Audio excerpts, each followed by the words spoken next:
Hello, everybody. If you were with us last night, then you might know that we had a special live stream that was not going as planned because technology had other plans. And so this is me giving technology the middle finger because guess what? We have the file, we have all the things. Yay.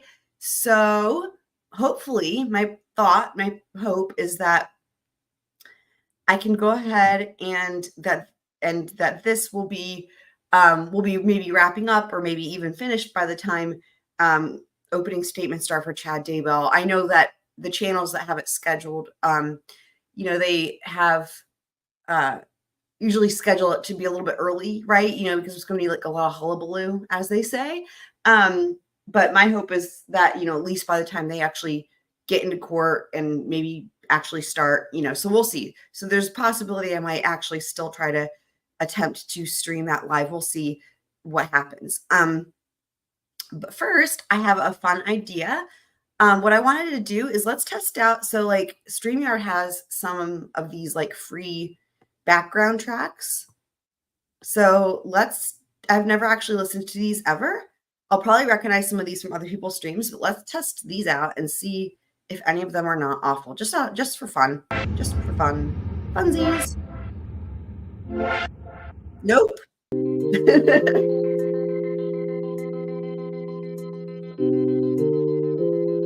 This one I recognize from TV. You guys recognize this one? Lifey! This reminds me, I've been meaning to do something.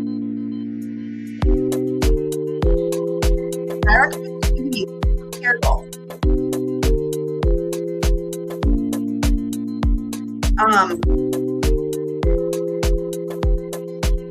Okay, we ask if this one's script.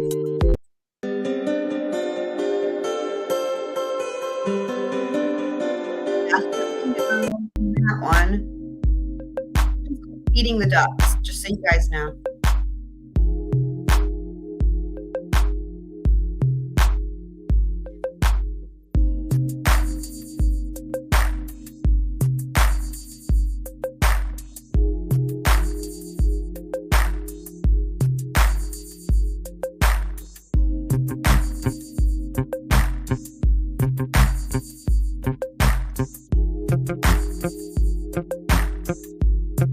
Okay, what do you guys think?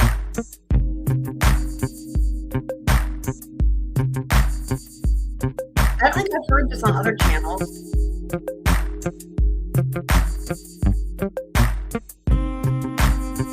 Oh, saxophone. Fake saxophone.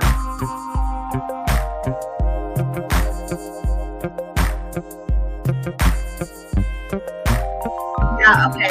How to do that one? Let's try the next one. I have a new command. Or sorry, not a new command.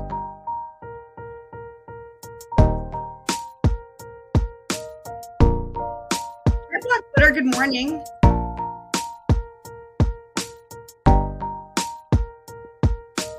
I'm going to need commands for everybody that has been watching. What do you guys think about this one? I'm going to turn it down a little bit so I don't talk so loud. Okay, you guys, whoever's here gets to vote for their favorites so far.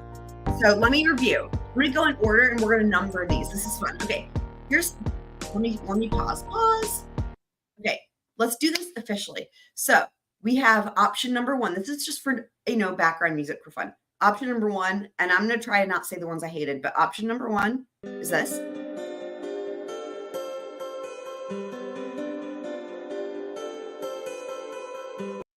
Option number 2.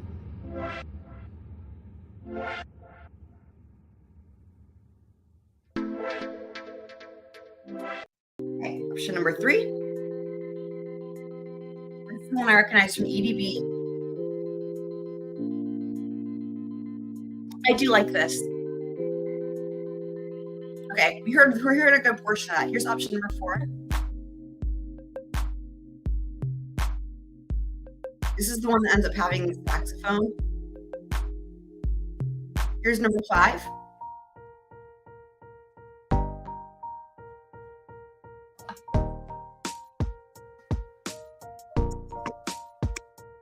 This one's called Into Space, so I bet Space Ghost would like this one. Shout out. See? This is your song, my dude, apparently. All right, this is, wait, what number are we on? 1, 2, 3, 4, 5. This is number 6. 2, 3. Option number 6, currently playing. Okay, let's hear number 7.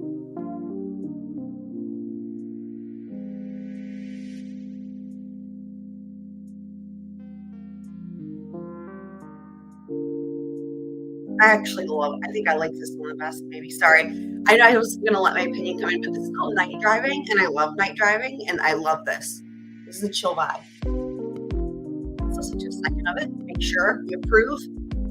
3 is the magic number. This is Black Widower. Thank you so much for your opinion, my friend.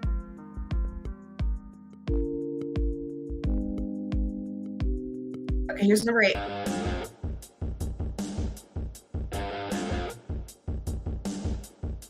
Nope, definitely not. I'm going to put this one back on for a minute while I do something else here. Let me go over to the Nightbot.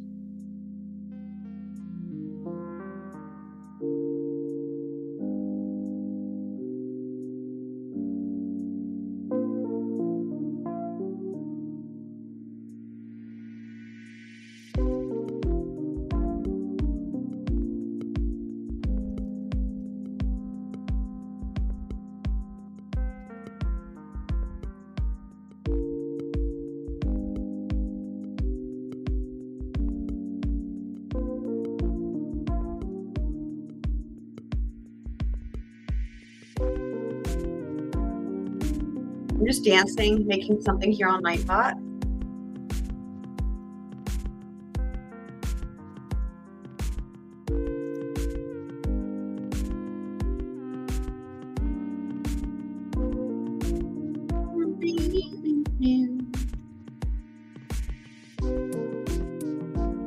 I dig this. What do you guys think?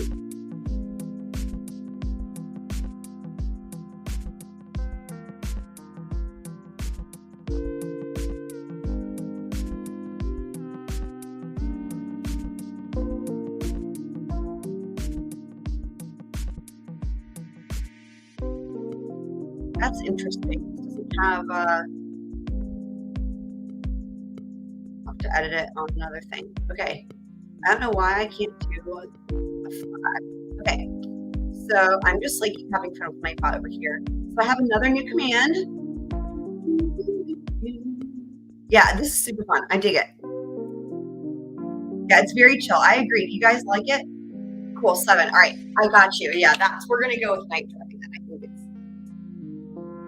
So by the way, I tried to do an Irish flag. I don't know. The emojis are like different on StreamYard. It didn't have any flags. So I'll have to edit it like maybe on my phone. And then I can add, I was going to do the Irish flag. But we have a house because you know what? Also, we don't mind houses over here because after all, it's a house.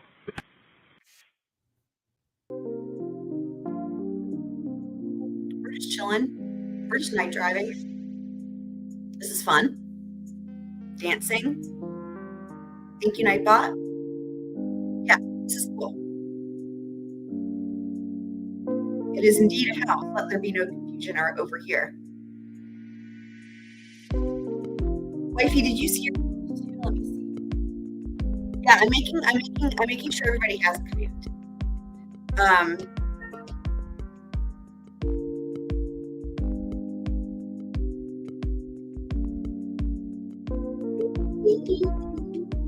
I need one for Daddy Short Nuts. What should I do for Daddy Short Nuts? No, it'll definitely be DSN for the command. That's for sure.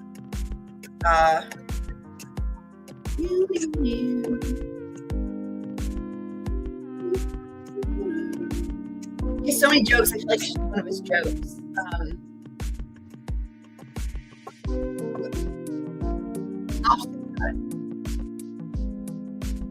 Like, I want to do, like, Britt Duffield because I think it's the funniest thing that's ever happened. But, like, that doesn't have to do with him. But, like, you know.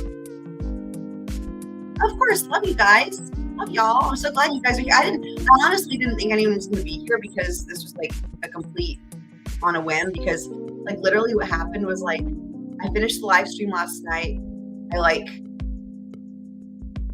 thought, oh, well, you know, like maybe I would like do this or that. Like I ended up taking a squirrel nap, and then I woke up and I was like, fuck you, technology. And I went and looked and my file was done. And I was like, all right, I'm going to make a live stream. That's what's going to happen.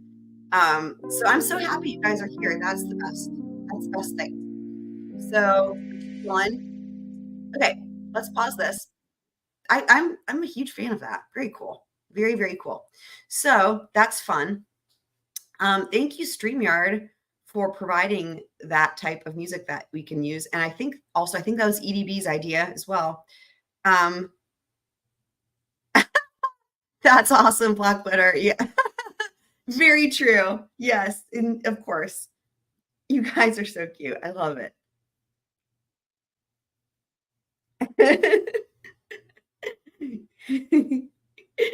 Awesome. I love y'all. I really love y'all. Okay.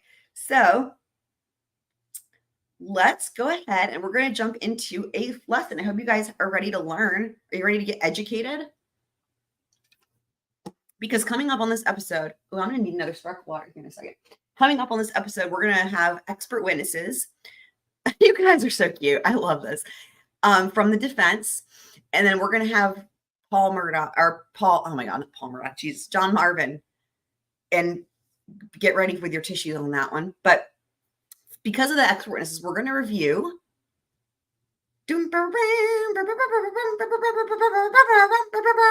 expert witness disclosure.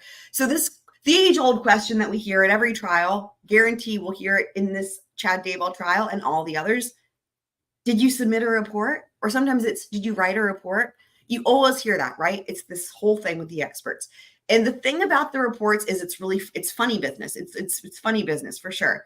So let's learn why. And we're also going to learn some fun acronyms.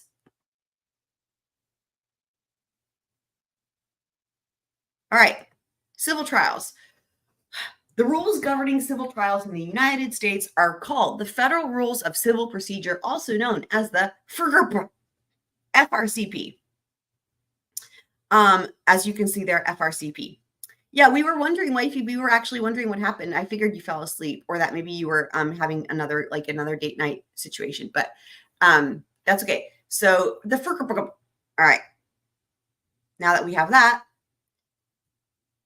Okay, so under Rule 26 of the Federal Rules of Civil Procedure, remember, that's the rules that govern civil trials in the United States.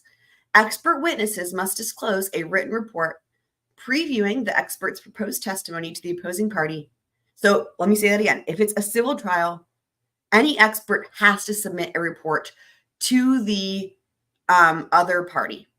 And we've talked about this a little bit before in regards to criminal trials. We've talked about how it's like a strategy, right? Because, and you'll see more why here that's a strategy in a second.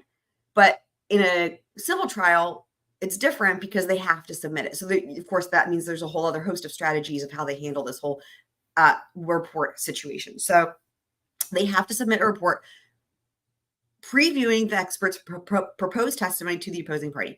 The report must contain, quote, all opinions the witnesses will express and the basis and reasons for them. When we've heard that language used in court before and when they're discussing this. Rule 26A to B also mandates disclosure of facts or data considered by the expert. Any exhibits the expert intends to use, the expert's qualifications, of course we know about that, and a list of the other cases in which they've testified. We also know about that. We always hear. And a statement regarding compensation. And again, that's when you read that list, it's all the things that they're usually drilled on right out the gate on cross, right? How much are you being paid? What other cases have you done? What are your qualifications? So they start by slamming that. In light of the Rule 26 disclosures, nearly any written communication between the expert and attorney may be discoverable, and as such, nothing should be committed to writing before thoroughly reviewing. And that's the point. That's the thing. That's the overlap between civil and criminal, which is where the strategy comes in. Because we've talked about it for criminal, how you may not ask them to submit a report. And here's why. Because anything that's done in writing has the potential to be discoverable. And you may want to keep things, I mean, of course, to me, it's like, well, why wouldn't you want your experts' opinions out there? Well, one would hope, right? But that's just not always the case of what they do. So, and there could be reasons for that. I'm not saying it's anything shady or whatever, but like, okay,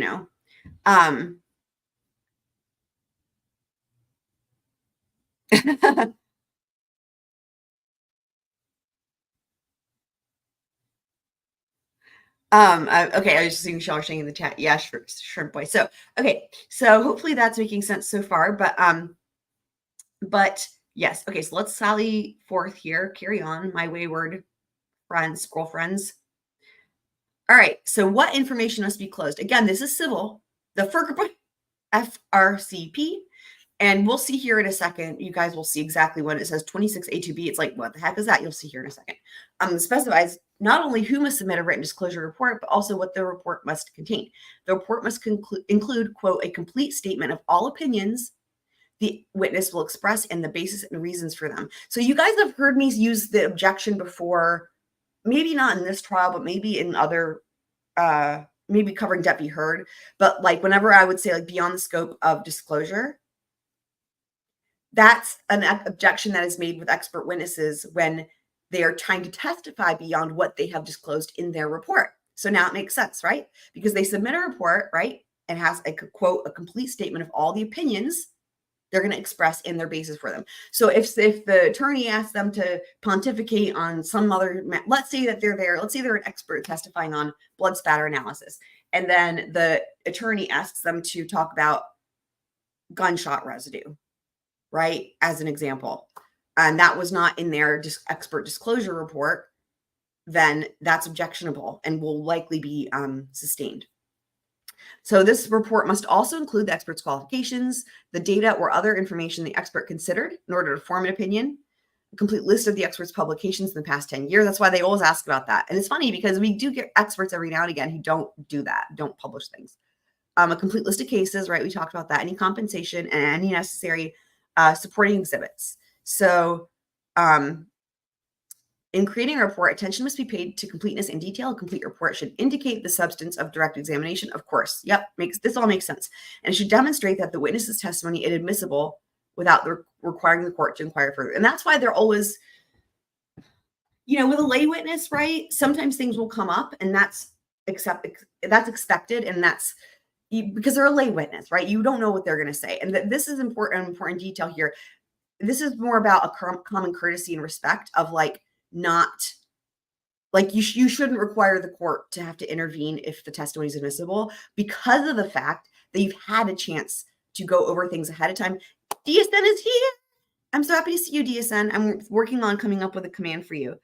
Oh yeah, the computers, dude. I know. I was so happy when I was like, it's not Tuesday anymore. Yay! So okay, yes. So without the court, of course, is the judge, right? Having to inquire as to its admissibility because of the fact that they do all this stuff ahead of time with these experts. And it makes sense. Again, these experts are being paid the big bucks. It's just they're handled and they're treated differently than your lay witnesses. So DSN, if you're still here, I'm making a command for you, and it's going to be like exclamation point DSN. And my instinct is to do one of your many funny quotes from the Murdaugh trial, such as like Britt Duffield, or like, so you see my mom has late stage Alzheimer's, or many other things. But obviously that doesn't actually have anything to do with you. So you are welcome to weigh in on it, because I've just Wifey and Black Widow have commands as well now. I'm making commands for everybody. So let me know if you are here and you have any ideas. All right, so let's go on to the next thing. FERCPA. Oh, we're not on to the actual FERCPA yet. Okay, when is disclosure? Awesome. Get back to me. Let me know. And I'll let Nightbot know, because he's the one in charge. Cute. Love you, Nightbot. All right, when is disclosure necessary? Reporting requirements for experts are articulated in the Federal Rules of Civil Procedure, as we've said, the FERCPA, which states that an expert must submit a written disclosure report when, 1, the expert was retained or specially employed to provide witness testimony, or 2, the expert's, quote, duties as the party's employee regularly involve giving expert testimony. So that's not really all that fancy or whatever. The reason I included this is because of this bottom part. That's right. Because it talks about medical. So it says, for instance, a treating physician who testifies as to her firsthand knowledge gained from treating a patient may not be required to submit a report because they're not considered a retained or specially employed expert.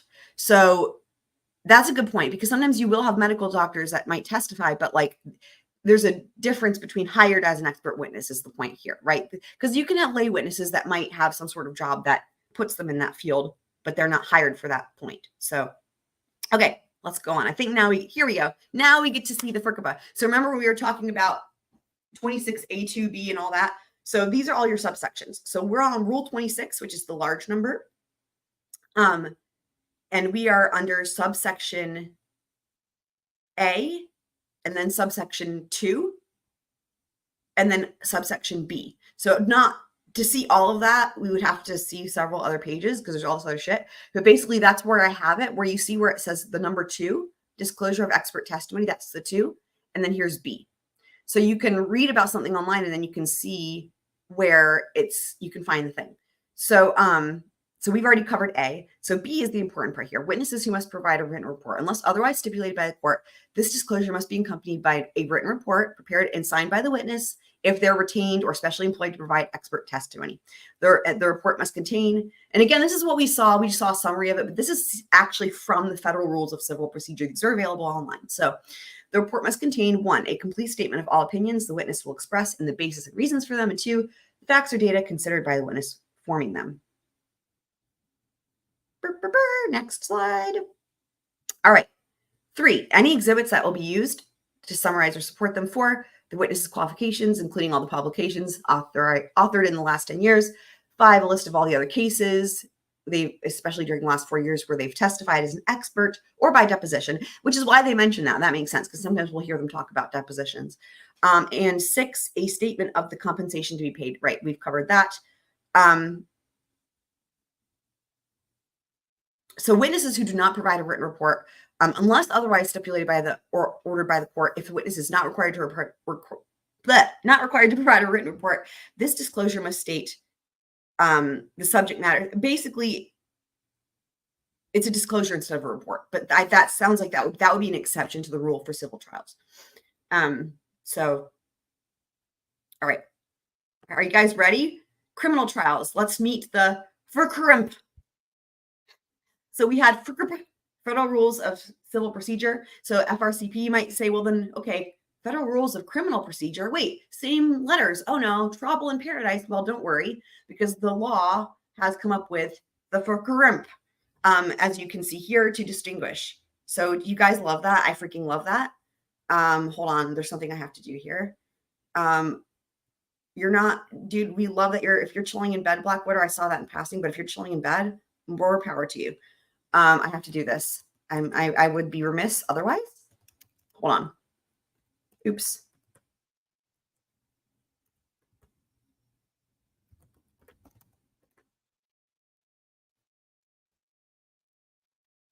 There we go. Shout out to FRCPA. Have to do it. Just have to.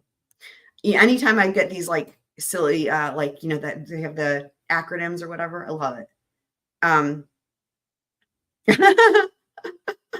I have a really cute picture of Frodo wrapped up in a blanket like a burrito. I'll see if I can pull that up at some point. Speaking of being a burrito. Very good. Brilliant. DSN is super smart, you guys. You can tell from the jokes. Like, that's brilliant. Yes, they do.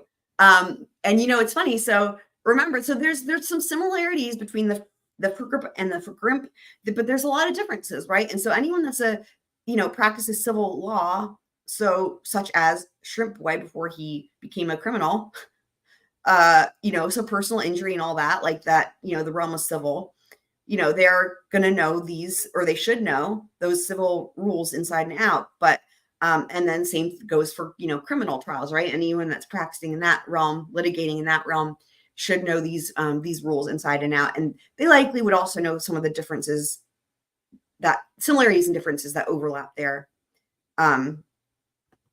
So, okay, let's see what they have to say.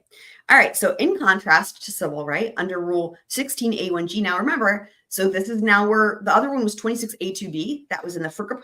Now we're in FRCRIMP 16A1G. Remember, the rule is always a number. Okay. Remember this, guys. The way they do it in law, the rule is always a number. And then for any subsection, it alternates letter, number, letter. Okay. So that should simplify it. So we have the rule 16, subsection A, and then 1, and then G. And you'll see that here in a sec. So in contrast, for criminal trials, right, an expert is not required to draft and disclose a report prior to testifying. This is where the strategy comes in, right?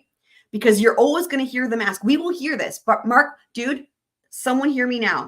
Give me $1 million when this happens in the Chad Daybell trial. Someone's going to say, did you submit a report or did you make a report? Something along those lines. I'll be a millionaire. And then I'll buy the best computer there is. No, I'm just kidding. So, but that's where the strategy comes in, because they always ask this question on purpose, right? To make it sound like they should have done it. They should have done it. They should, but they don't have to do it. And that's where the strategy comes in. So, they're not required. But see, the jury doesn't know that, right? And that's why, okay, let me just side note, I guess sidebar of the side note, is that's why the judge's charge, as they say, which is the judge's instructions to the jury, is really important. And here's why. Because one of the things the judge will always say to the jury is anything that comes out of the attorney's mouths, like, listen up, guys. I'm talking to the jury, fake jury, listen up, guys. Like, anything that comes out of the mouths of these attorneys is not evidence. Ignore them, literally ignore them. All that matters is what comes from the witness stand, right? And so that's why shit like that is important, because when you have attorneys that are like asking a question, the point isn't the answer. Sometimes the point is the question, and the question is not really a question. So when you see, but they have to, right? We know they can't say statements, or they could get in trouble, they get in trouble, right? So in other words, when an attorney is like, so did you provide a written report? First of all, they already know the answer is no, or they wouldn't be asking. 2, they're not really asking the question because they already know the answer. They want the jury to hear that they didn't do a report. And 3, why is it hilarious or strategy? Like, because it wasn't required.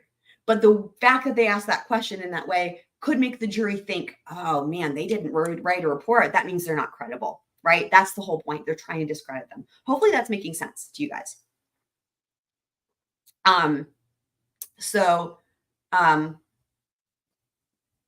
I think it's important, because we do hear this again, like we do hear this in every single trial, criminal trial, where there's all the fuss about the reports. So, all right.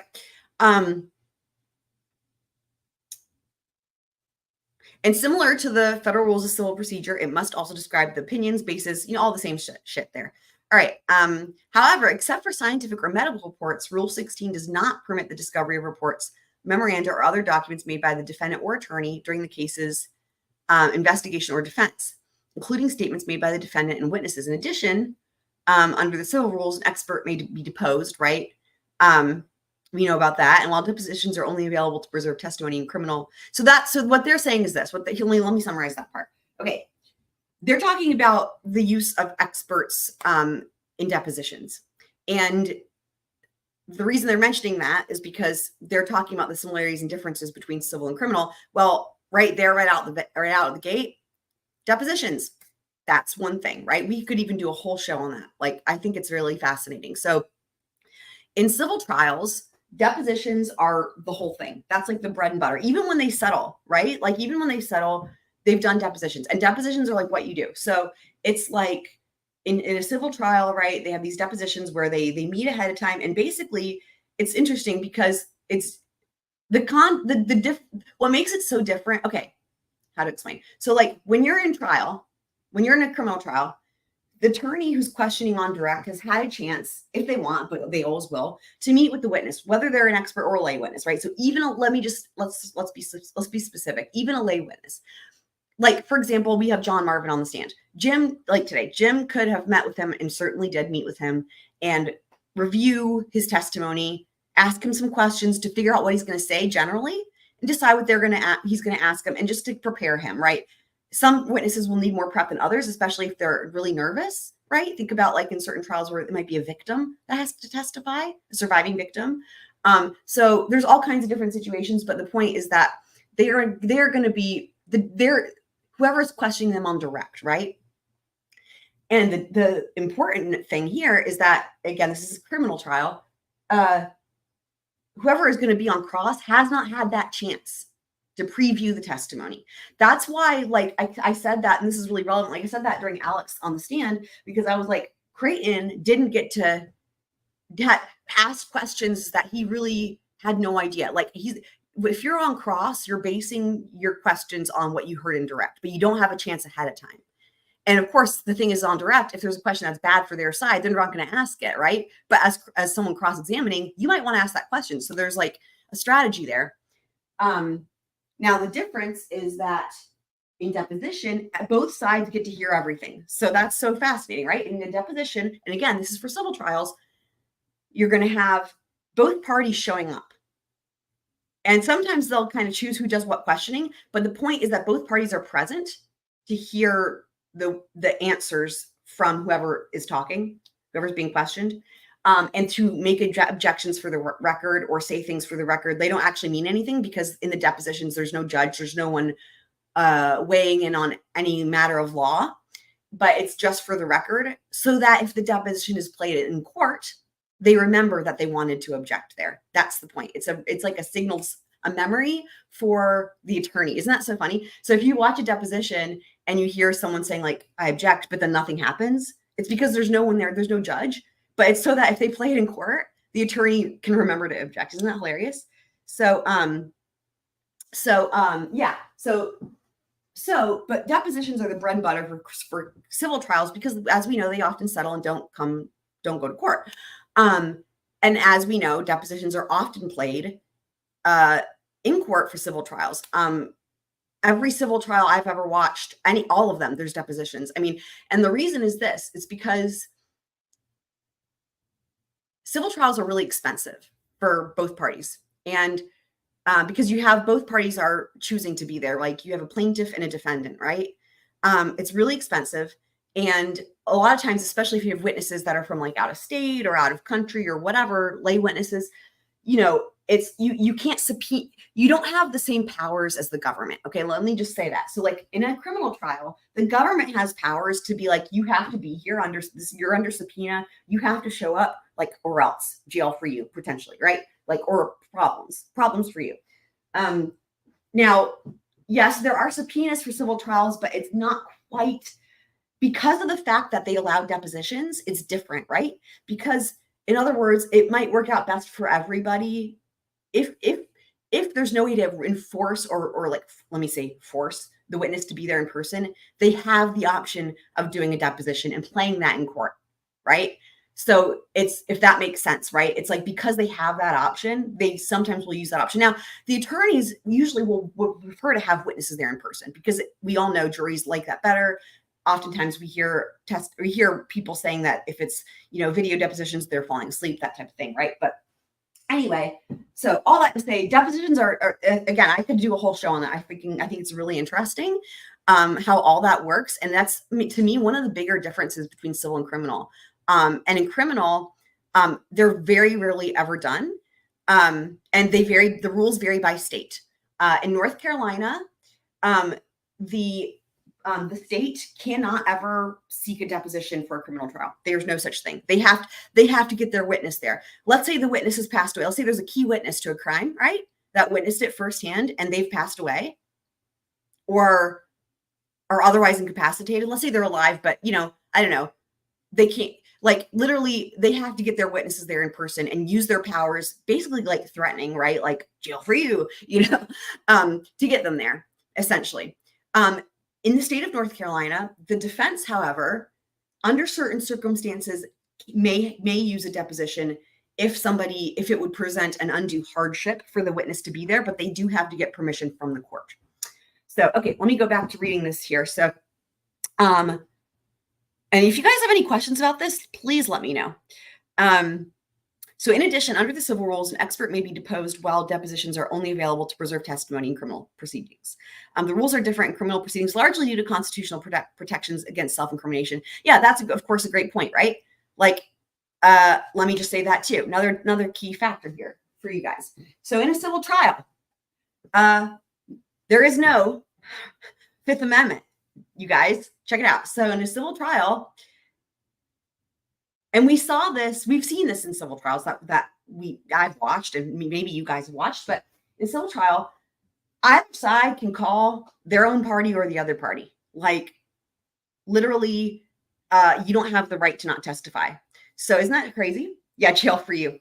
And that's another Runkleism. I freaking love Runkle of the Bailey, but he'll say like jail for you, or like, what is he? He has the other one, like throw bees in your mouth. Like, I don't know. So sometimes I say things and I'm like, it's like kind of like Runkle-y just because I love him. Yeah, jail for you, I think, is one of his things. But yeah, so like, in the Gwyneth Paltrow ski, trial, or for example, like, obviously Depp v. Heard. And it was a little bit different in like the Maya Kowalski trial, because obviously the plaintiff was Johns Hopkins. So, or rather the defendant was Johns Hopkins, but it would have been no way to really make Johns Hopkins get on the stand. But usually, so my point is, like, you can call like the other side. Generally, you're going to call your own side and not the other side, because you always have an advantage when you're crossing. Remember, on direct, you have direct. Direct can only go into a line of questioning that is direct. That's why it's called direct, directly related to the facts of the case that have been presented in court, blah, blah. Cross, as we've heard them talk about actually in the Murdaugh trial, has much more leeway. And it makes sense, right? Because again, if it's a criminal trial, what have they not done? Remember, they've not had a chance to preview the testimony. It all makes sense when you think about it. On cross, they've not had a chance to go through and preview the testimony. They've not had a chance to meet with the witness, blah, blah, blah.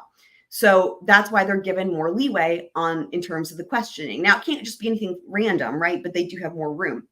And again, it's much tighter in civil trials where they've gotten a chance to do depositions. So it's a little bit different there, because you will hear them object if somebody's asking a question on cross that went beyond the scope of direct. So that's another, but again, it's because of the depositions. All right. So yes, so that's the point there. So the rules, because of the constitutional protections against self-incrimination, that's why a lot of this exists that is different between the two. Hopefully you guys are understanding this and this is making sense and interesting for you guys. All right. Next, we have expert witnesses. So this is subsection G. Duty to disclose. At the defendant's request. Okay, this is important because now this is really getting to the heart of Murdaugh, right? Because the government had expert witnesses and so did the defense, and we'll get to that. So duty to disclose at the defendant's request. So let's just use Alex. At Alex's request, the government must disclose to the defendant in writing the information required by Rule 3 for any testimony that the government intends to use at trial under the federal rules of evidence 702, 703, or 705 during its case in chief. And we're going to get to the federal rules of evidence, don't worry. Or during its rebuttal to counter testimony. So I love that that's in here, because we very rarely see rebuttal in trial. We see rebuttal, and we're going to have rebuttal on the next episode. Not today, but the next one, we will have the state's rebuttal. So that's actually highly relevant here. So, or during its rebuttal to counter testimony that the defendant has timely disclosed. If the government requests discovery under the second bullet point and the defendant complies, the government must, at the defendant's request, disclose to the defendant in writing all the information for testimony that the government intends to use at trial. So under the rules of evidence 702, 703, 705, or on the issue of the defendant's mental. So whenever there's at issue the mental condition of the defendant, that has its own kind of things, right? Like if someone's going for their mental condition is a factor. But other than that, they're just governed by the rules of evidence, federal rules of evidence, free, 702, 703, 705. And we will see those here in a minute. But essentially what it's saying is, like, if the defendant requests it, like, the government will have to provide to them, which makes sense because usually we don't have, okay, remember, like, whenever we're on a criminal trial, remember, the burden is on the prosecution and the defense doesn't have to do a damn thing. And we saw that in the Lori Vallow trial where literally the state finished and then her attorneys were like, we don't have to prove anything, or we don't have to do anything. The state did not prove their case. We're resting, right? They didn't put on any witnesses. They didn't do anything. It's more rare. Sometimes you'll have certain things, but like what we're seeing, for example, in the Murdaugh trial is more rare, where they've actually got a whole defense, right? They've got, I think I counted, it's 5 expert witnesses total, and then a number of lay witnesses, and they're putting on a whole case. So it is a bit different. But you can understand why it would make sense that the defense should be able to see what the state's experts, again, the balance is always different, right? Like in a civil trial, the judge is weighing everything. It's like, it's always going to be equal, right? For both sides, or should be. That's the idea. In a criminal trial, remember, oftentimes because the burden is on the prosecution to prove it, and like the defense, because we're protecting somebody's rights, as you guys have seen, a lot of times, if there's something's on the line, the judge might usually go with something that might favor the defense, as you guys have seen, certainly. So, all right, we're still here on the FCRIMP. Contents of the disclosure. The disclosure for each expert witness must contain a complete statement of all. This is the disclosure, mind you, okay? Like let's be clear. There's a disclosure and then there's a written report. So the disclosure for each expert witness must contain a complete statement of all opinions that the government will elicit from the witness in its case in chief or during its rebuttal, the basis and reasons for them, the expert's qualifications, a list of all other cases during which they've testified, blah, blah, blah. Is that all the things? That might be all the things. Let me see if there's a next slide. Yeah, that's all the things. So in other words, it's more like a summary. Okay, defendant's disclosure. So, or wait, hold on. Let me go back a slide, actually.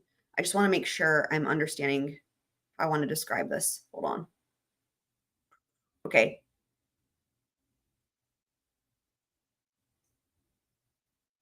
Let me go back one more slide. I'm just going to double check. I don't want to assume that I am explaining this correctly. So,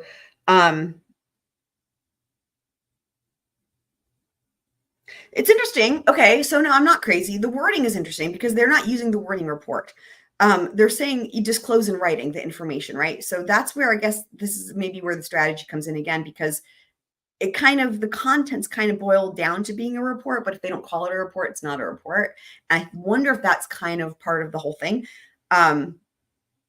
Because they're not using the word report like the way they do in the civil, which is interesting. It's a disclosure. How fascinating. So then the contents of the disclosure.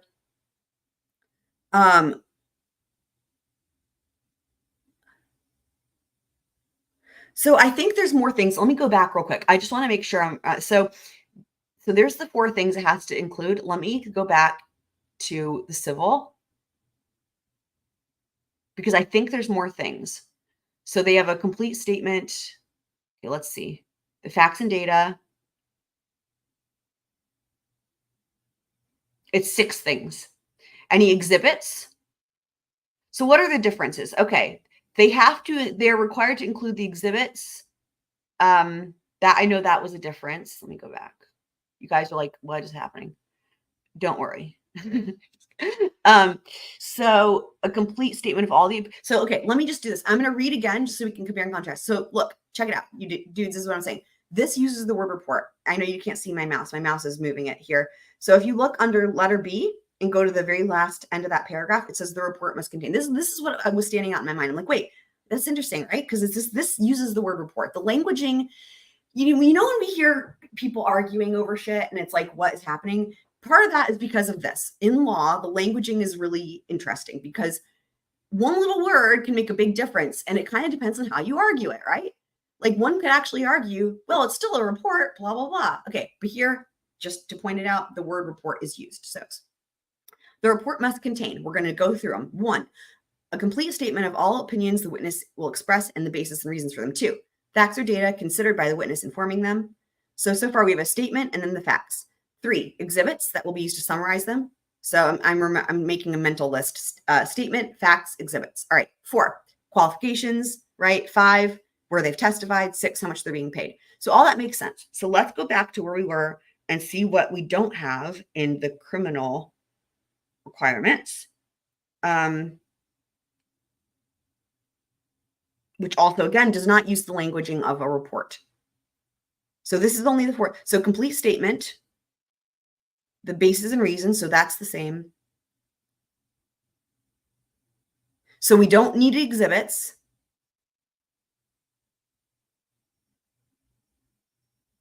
So what's missing from this? What's not required is the exhibits that they use for their opinions, and also how much they're not required to do disclose how much they're being paid. Everything else is the same, because this is 4 things. The other one was 6 for civil. Okay, and then, but again, the big thing to me is like, again, it's not using the word report, right? So interesting. It's just a disclosure. So let's see what happens next. We're learning. Learning is fun. Okay, defendant's disclosure. So this would mean what is the responsibility of the defendant to the state, right? Because they have to be fair also.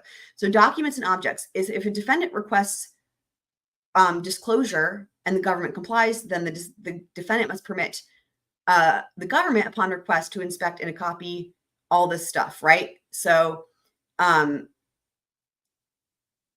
but basically we need to jump to the reports of examinations and tests, which is very similar. So if a defendant requests disclosure and the government complies, the defendant must permit the government upon request to inspect and copy or photograph the results or reports of any physical or mental examination and of any scientific test or experiment if, I'm waiting for the slide to change. Okay. 1, the item is within the defendant's possession, custody, or control. And 2, the witness intends to use the item, the defendant intends to use the item in their case in chief at trial, or call the witness who prepared the report, and the report relates to the witness's testimony. So again, and this is good. We're going to go right into this next part. Expert witnesses duty to disclose. So the government's request, the defendant must disclose to the government in writing the information required by subsection 3 for any testimony that the defendant intends to use under Federal Rules of Evidence 702, 703, 705, which we're going to get to here in a second. And then there's conditions. So whenever we're looking at rules and law, let me break this down for you guys how to understand it. So first of all, what's the point of this? The point of this is like fair is fair. So this is where the strategy again comes in, because essentially, if one side does it in a criminal trial, if one side does it, the other side can, right? It's like, imagine parents and they've got like 2 kids. Like this is how I was raised anyway, because it's me and my brother. He's 2 years younger. It's all about being fair. If one kid's allowed one thing, then the other kid has to be. If you don't want both kids allowed the thing, then one kid can't be allowed the thing. Does that resonate with you guys? It's very similar. And even I always joke too, when the judge has to wrangle the attorneys in, and I'm like, I'll joke about it and be like, children, play nice, please. A lot of times the judge does have this function of like a parent supervising the children playing. And sometimes they play nicely and sometimes they don't play nicely. So basically it's a similar kind of premise where it's like, well, okay, so that's why it's all fucking strategy though, right? Because like, essentially, let's say you're a defendant, let's say you're Alex Murdaugh, it would be a strategy like if you request the government to provide you with all their expert witness reports, because if you do that, then it's like fair game, right? Like then they can make the same request.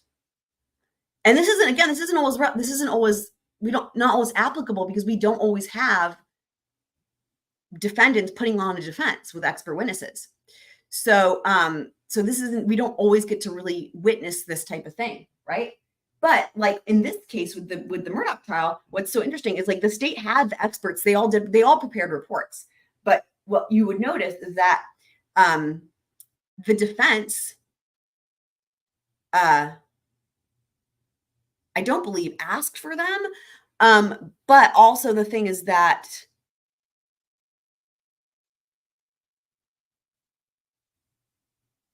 that's where the funny business comes in, because it's like, in other words, they only have to turn over what they have, right? So like if you're the defense and you have these expert witnesses and you don't ask them to write a report, remember like that whole question, did you write a report? That's how this all started. And let's say they're not asked to and they don't have anything to turn over. So they can still comply with this rule. And that's where that's the whole thing. They can comply with the rule, but they can get away with not having to because they want to go off the element of surprise, right? Like that's part of it. You don't want if one side provides the other side with an expert report, you know what they're going to do. They're going to pick it apart. They're going to nitpick it doesn't matter who the expert is. They're going to find something. And we've even gone over that. We went over a few episodes ago the strategies, right, for cross-examining an expert. And what do you do when if they're really qualified and all that? Like we went over all those strategies. So it's that type of thing. And the more information you have ahead of time, the better. So that's where you would want to, regardless of what side you're on, your goal would be try to not let the other side get any information, essentially, right? Daddy Shortness says, I always enjoy the moment when the judge deems that witness and as an expert and says, you are so qualified. I know, right? It's excellent. My brother, you guys, by the way, so he's like a professional storm chaser, but he also owns a business that my dad actually started that does, it's like they do two different things. They do like indoor air quality, like IAQ, but also like energy stuff. But like my dad started it out really with like mold testing because people were getting like really sick. And like, back in the day, people were not aware of it.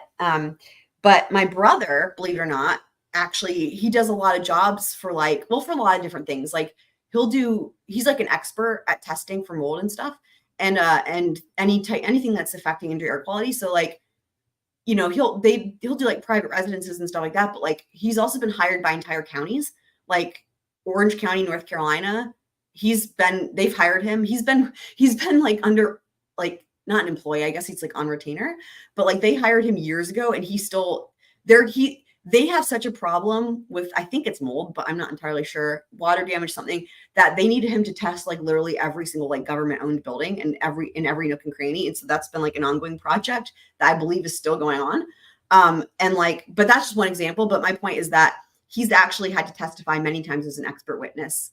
And I remember when he first started doing it, and I remember him telling me like how he was like, he gets up there and he talks about his qualifications and like, he knows he's really qualified and he is an expert in the field. And, I think it's like, imagine your first time, right? And then you get cross-examined and they're like trying to find anything they can think of to like discredit you. Like, that's so shitty, right? But like, I remember him talking about that, and like, anyway, but he's testified as an expert a number of times for that. And I'm always like so jealous. I'm with you though, DSN. I also would love to be able to be like, I'm to testify as an expert. I can testify as an expert on squirreling. That's like the verb, like squirreling, but like the slang version. So there's no G at the end. All right. So next we're going to go through it. So right. My point was this: in law, the way these rules are written is like, there's like if then. So you have to go and break it down one by one. All right. So first of all, you have to meet the way these are written is important. You have to meet the first qualification before the other ones apply. So let's break this down. So we have, at the government's request, the defendant must disclose to the government in writing the information required for any testimony that the defendant intends to use. Remember, this is like for an expert witness, right? Under Federal Rules of Evidence 702, 703,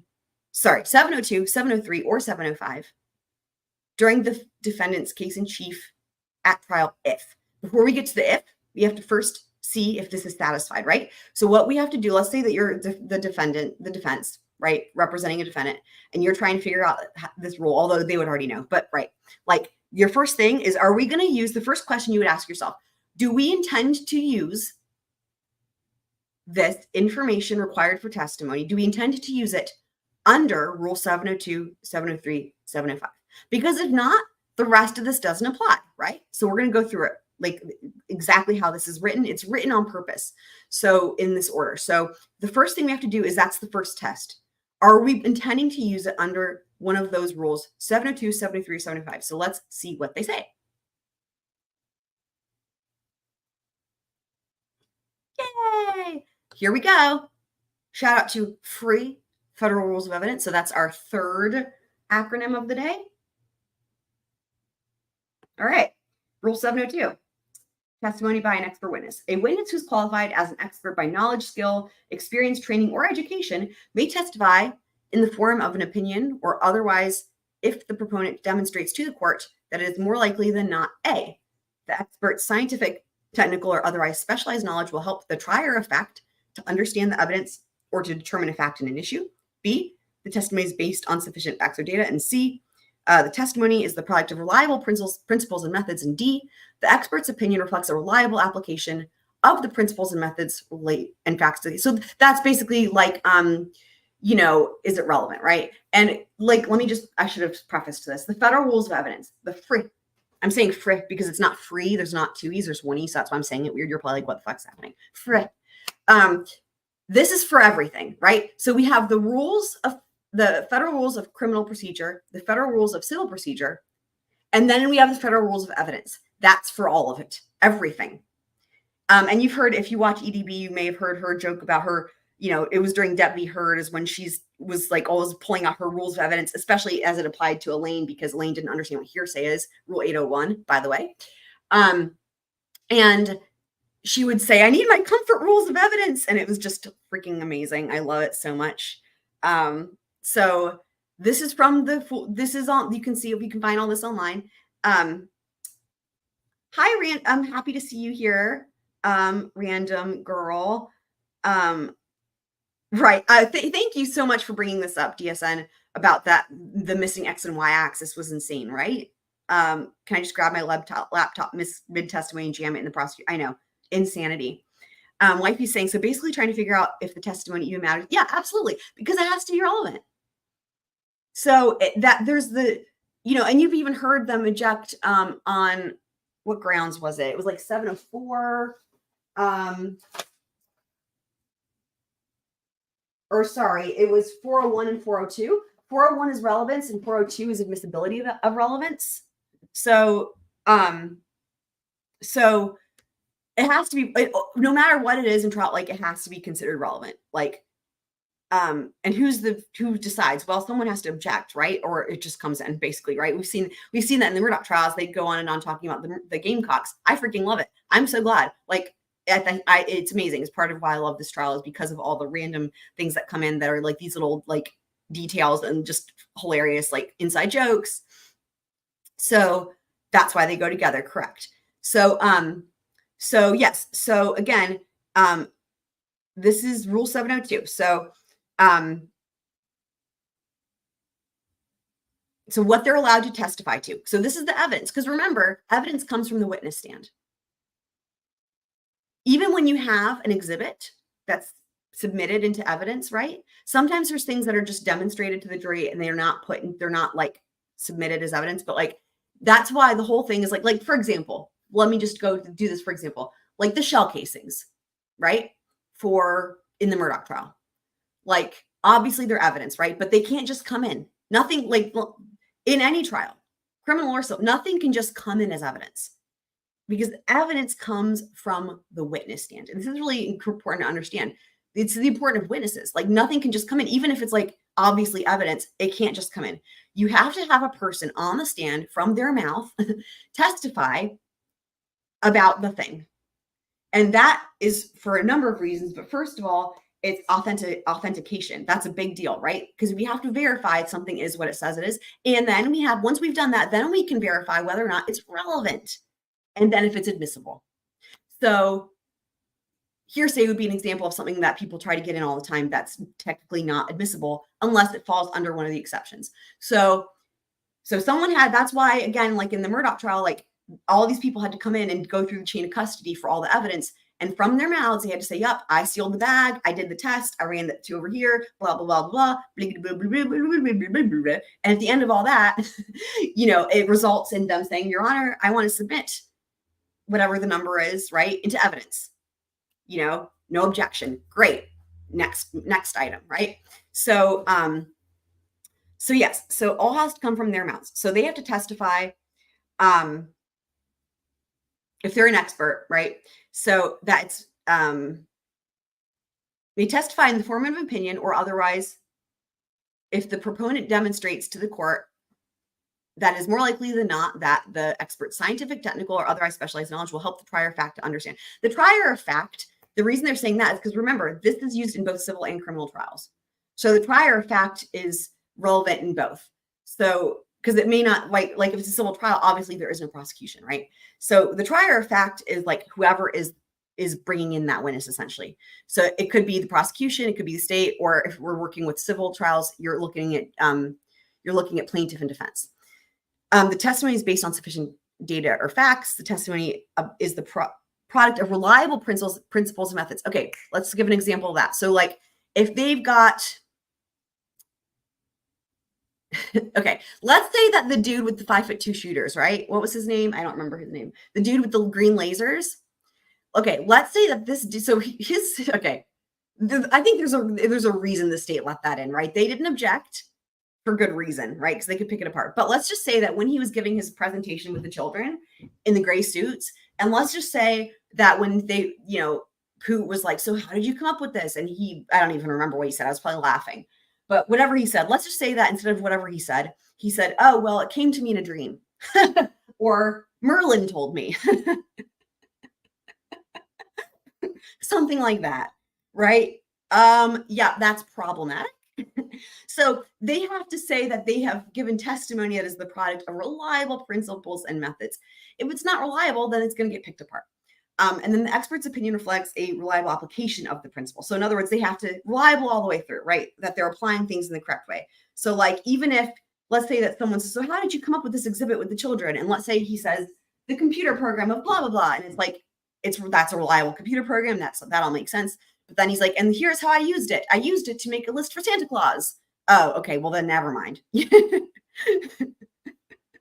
5'2" vigilante expert. I know. I loved it in Creighton's when he was crossing Alex and then he referred to them. It was like we hadn't heard about them in a while, right? The children. And then they come up out of the blue and Creighton calls them the 12-year-old marauders. And he just with a straight face. I freaking love it. Thank you, Creighton. All right. So that's 702. Let's go to 703. Basis of an expert. So an expert may base an opinion on facts or data in the case that the expert has been made aware of or personally observed. So remember, experts are allowed to, they have more leeway. Like they're allowed to give an opinion and they're allowed to speculate to a certain degree.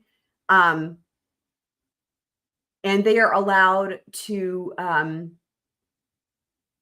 actually hearsay can come in as well with experts. So if experts in the particular field would reasonably rely on those kinds of facts or data informing an opinion, this is the point, right? Let me just start this sentence over again because this is important. If experts in the particular field would reasonably rely on those kinds of facts or data informing an opinion on the subject, they need not be admissible for the opinion to be admitted. That's a huge deal. So if you're an expert, you can rely on hearsay, you can rely on other stuff, right? That lay witnesses can't use. Because what's happened is their opinion has been deemed to be experty enough, right? Like you're so qualified, like DSN was saying, like in other words, you are special, you can rely on hearsay because you're an expert type deal. But if the facts or data would otherwise be inadmissible, the proponent of the opinion may disclose them to the jury only if their probative value in helping the jury evaluate the opinion substantially outweighs their prejudicial. You guys, you've heard me talk a lot about this probative versus prejudicial. We've gone into this quite a bit whenever they were doing the 403 and 404 hearings in the Murdaugh trial, but that still applies. That always applies, right? In civil and criminal, no matter what happens, you always have to keep that in mind, right? Everything in trial has to be more probative than prejudicial, regardless of anything else. So hopefully this is helpful information we're learning. All right, so let's go on to Rule 705. All right, disclosing the facts or data underlying an expert. So this is important. Like this would be the graph, this would be the math, this would be the science, all that. Unless the court orders otherwise, an expert may state an opinion and give the reasons for it without first testifying to the underlying facts or data. But the expert may, and this is it on cross, right? Beautiful. This to me, beautiful. This is a beautiful rule because we see this all the time. The expert may be required to disclose those facts or data on cross-examination. We hear this in every trial, civil or criminal, right? So you're on direct, you got your expert witness up there, and they can say what their opinion is, blah, blah. And then what happens on cross? First out the gate, what are they going to do? Like every cross, right? But they're going to start with like, how much are you being paid? They're going to try to chip away at their credibility. Have you written any published treatises, whatever, blah, blah. And then what they might do is try to chip away at the basis for their opinions. So they're going to say, you know what? They're going to ask questions that require the expert to disclose what they relied on, right? If there's underlying facts or data. So we do see that all the time. So that's rule 702, 703, 705. Okay, so that's the first test. So now we're going to go back to the initial. Here we go. Back to the initial thing. So again, we're looking at, if you want to read along, we're at subsection Roman numeral 1, where it says duty to disclose. So let's say we've satisfied that. Let's say the defendant intends to use it under one of those rules that we just went over, 702, 703, 705, under the FRE. Then they have to go to the if part. So the if part is key, right? Then they go to the next test. So there's two options here. The defendant requests disclosure, and that's what we just read. A1G we just read, and the government complies. Again, that's the fair is fair thing, like children play nice, that thing. Like that test is now, that's why they go over, that's why the rules are written in such a way where it describes the thing first before it puts the thing into an if statement, if that makes sense, right? Like it first said, first we're going to tell you what A1G is. What is fair, right? I'm calling it that. And then now that you know what that is, now we can insert that into an if then statement under this subsection, if that makes sense. So they're actually written out in a really logical manner if you just kind of get past what the numbering system is and stuff and understand that. So yes, so then the defendant requests disclosure under A1G and the government complies. And I think I might even have it so that we see A1G again here. Let me see. I think I might. And then the defendant has given notice under Rule 12.2b. So let's see. I think I do have these pulled up. That's the mental condition. Again, that has its own kind of set of things. So we're not too concerned about that right now. I did. I'm brilliant. Yes, I planned that. I was like, let me pull up A1G again. Here it is, right? So this is exactly what I was saying. This came before that. This we already went over, right? But I'm pulling it up so we can review it again now that we're using it in an if-then statement. Duty to disclose, right? At the defendant's request, the government must disclose to the defendant in writing any information required for any testimony that the government intends to use at trial under, and look, it's the same rules. Fair is fair, right?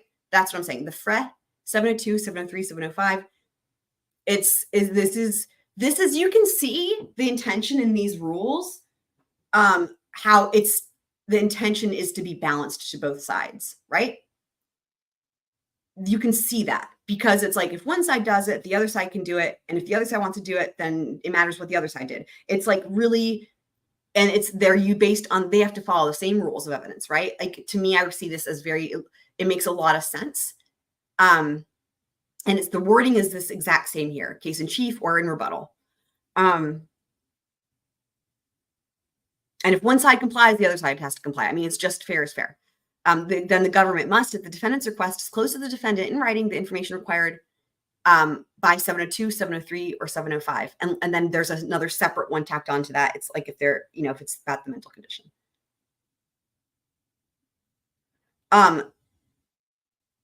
Wifey, I think, are you just articulating the rules, or are you asking this like what I'm doing? I wouldn't be. I mean, are you asking why what I'm talking about is relevant, or are you just like you're summarizing what you learned? Because it could go either way.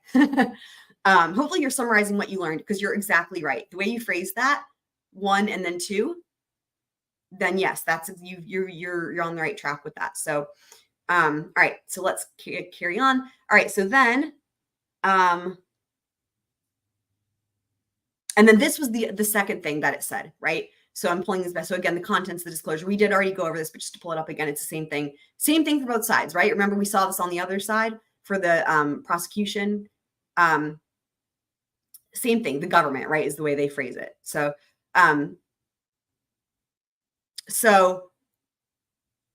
it's the same thing. It's identical. The same 4 things: the statement, the basis and reasons for them, qualifications, and any other cases that they've testified in. Again, differentiating it from civil, where there's 2 extra things in addition to those. The 2 extra things were any exhibits that they used to form their opinion and how much they're being paid. Those were required as well. Okay, good. She says she's summarizing what she learned. All right, and then now we're back to the same if-then rule that we were looking at, is duty to disclose. So we've gone over those rules. We did A1G and we did 12.2b. So now we have that. So if all that shit's met, then yay. Yay learning. Yes, indeed. It's a house. Smexcellent. All right. So hopefully that all made sense to y'all.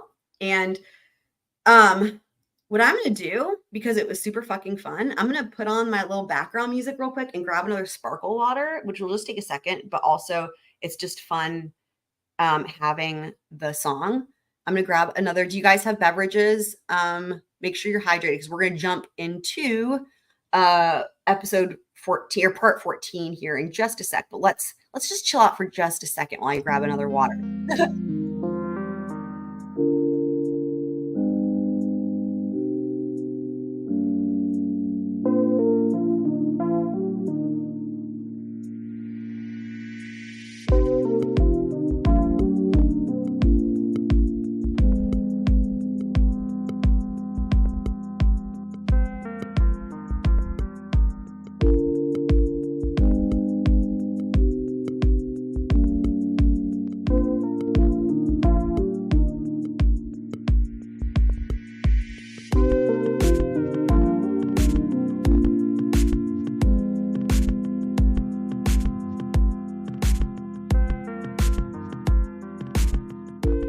Y'all love it. I love it. I'm just doing a little dance party with my sparkle water. Sparkle water, yeah. Sparkle water, yeah. Sparkle water. I can make this into a song. Hold on. Let me think. All right. Time for another water. Was I early? No. Hold on. I'm trying to memorize the melody. Time for another water. I'm such a weirdo. Okay. Good morning, Candace. I'm so happy to see you here for real. And you're just in time because we're about to start the next episode. We just we got started with some learning, just education. And as you can see, Wifey even is a good student. She was summarizing what she learned. We were in school. Law school. Squirrel law school. Law Squirrel School. That's what it is. Law Squirrel School. Perfect. Okay. DSN, you let me know if you've come up with mornings with Murdaugh. Yeah, what better way to spend our mornings, right? Like, and shit's gonna get real with John Marvin. So, dude, I love this song. Yeah. Can I double do it? Do it double with this and let's see what happens. It's a house. Dang it. I was wondering if it would play it over it, but it pauses it. So anyway, okay, that's all right because we need to go jump in. So what I'm going to do is I'm going to roll I didn't do my intro. All right. Okay, I'm going to roll this and then we'll get started. Someone make it make sense. I'll be a couple.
Okay, let's just call. We're going to wing it. Oh my God. This was fun last time. Thank you for calling Sunrise Detox. One of our admissions staff will be with you momentarily.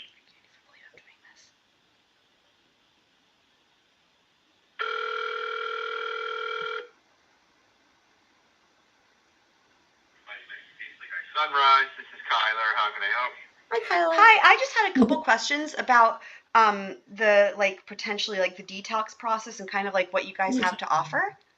Yeah, We have a private chef, housekeeping crew. The only thing you need to focus on is getting better. What are you using? What do you need help with? Painkillers. You know why people lie, Mr. Murdaugh? Because they know they've done something wrong. For the most time, I do. And you've been able to lie quickly and easily and convincingly if you think it'll save your skin for well over a decade. Isn't that true? I have lied well over a decade. And you want this jury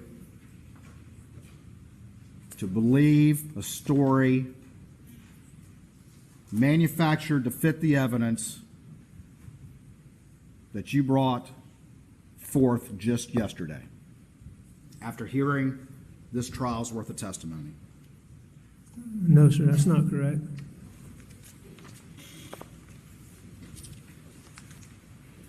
Mr. Murdaugh, we went through this for a while, but you remember at the beginning of your testimony, I asked you whether or not you agreed that trying to explain your presence on the kennel video was the most important part of your testimony before this jury. You remember that? And you said, oh, not the most important. And I said, was it at least important? You recall that from yesterday? Yeah, I recall you asking those questions, yes, sir. And you agree it's important, don't you? I agree that is an important component. But I think there's a lot of important components. And you testified yesterday and during cross yesterday and cross today.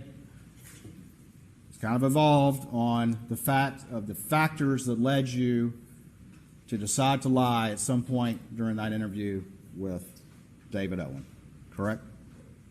I disagree with that. I don't think those factors have evolved. I mean, you've asked some more specific questions, but those factors are still the same factors. You may have asked questions and gained a little more detail, but those factors haven't changed. But it was the dope paranoia. It was the fact that the deputy took your GSR. It was the fact that your law partners and Greg Allen. I'm pausing it real quick for something that's important. The paranoid thought and the paranoid thinking, it was always related to pills. Alexander and the sheriff were telling you needed to have a lawyer before you talked to police. It was the factor that you got in the car with Dave Owen and thought he was somebody else from some case 10 years ago, correct? That believing David Owens was the person involved in the case that I talked about was one of the factors that caused me to distrust SLED. All right. And then also you said that they started asking you about, in that first interview, about your relationship with Maggie and Paula. And that's one thing you mentioned as well, correct? And that was certainly something that contributed to me having paranoid thinking. For the record, I'm playing the Daniel Green body cam video, 2026.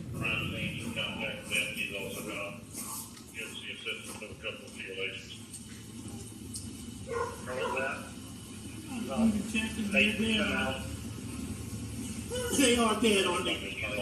Yes, sir. That's what it looks like. Where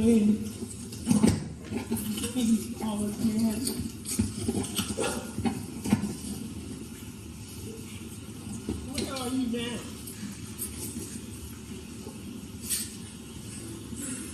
All right. Yeah, the police are here now. The police are here now.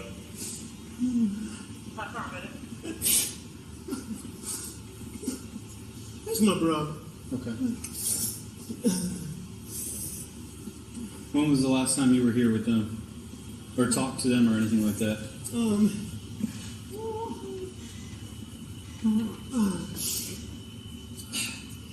It was earlier tonight. I don't know the exact time, but Okay. I left. I was probably gone an hour and a half from my mom's, and I saw them about 45 minutes before that.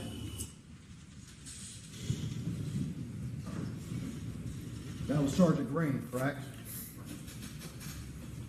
Yeah, that was Sergeant Green. And at that point in time, SLED was not there. No one had gotten GSR from you. Your law partners or the Sheriff Hill were not there. That's correct. No one had asked you about your relationships. David Owen was not there. That's correct. But you still told the same lie. And all those reasons that you just gave this jury about the most important part of your testimony was a lie too. Isn't that true, Mr. Murdaugh? I disagree with that. Nothing further.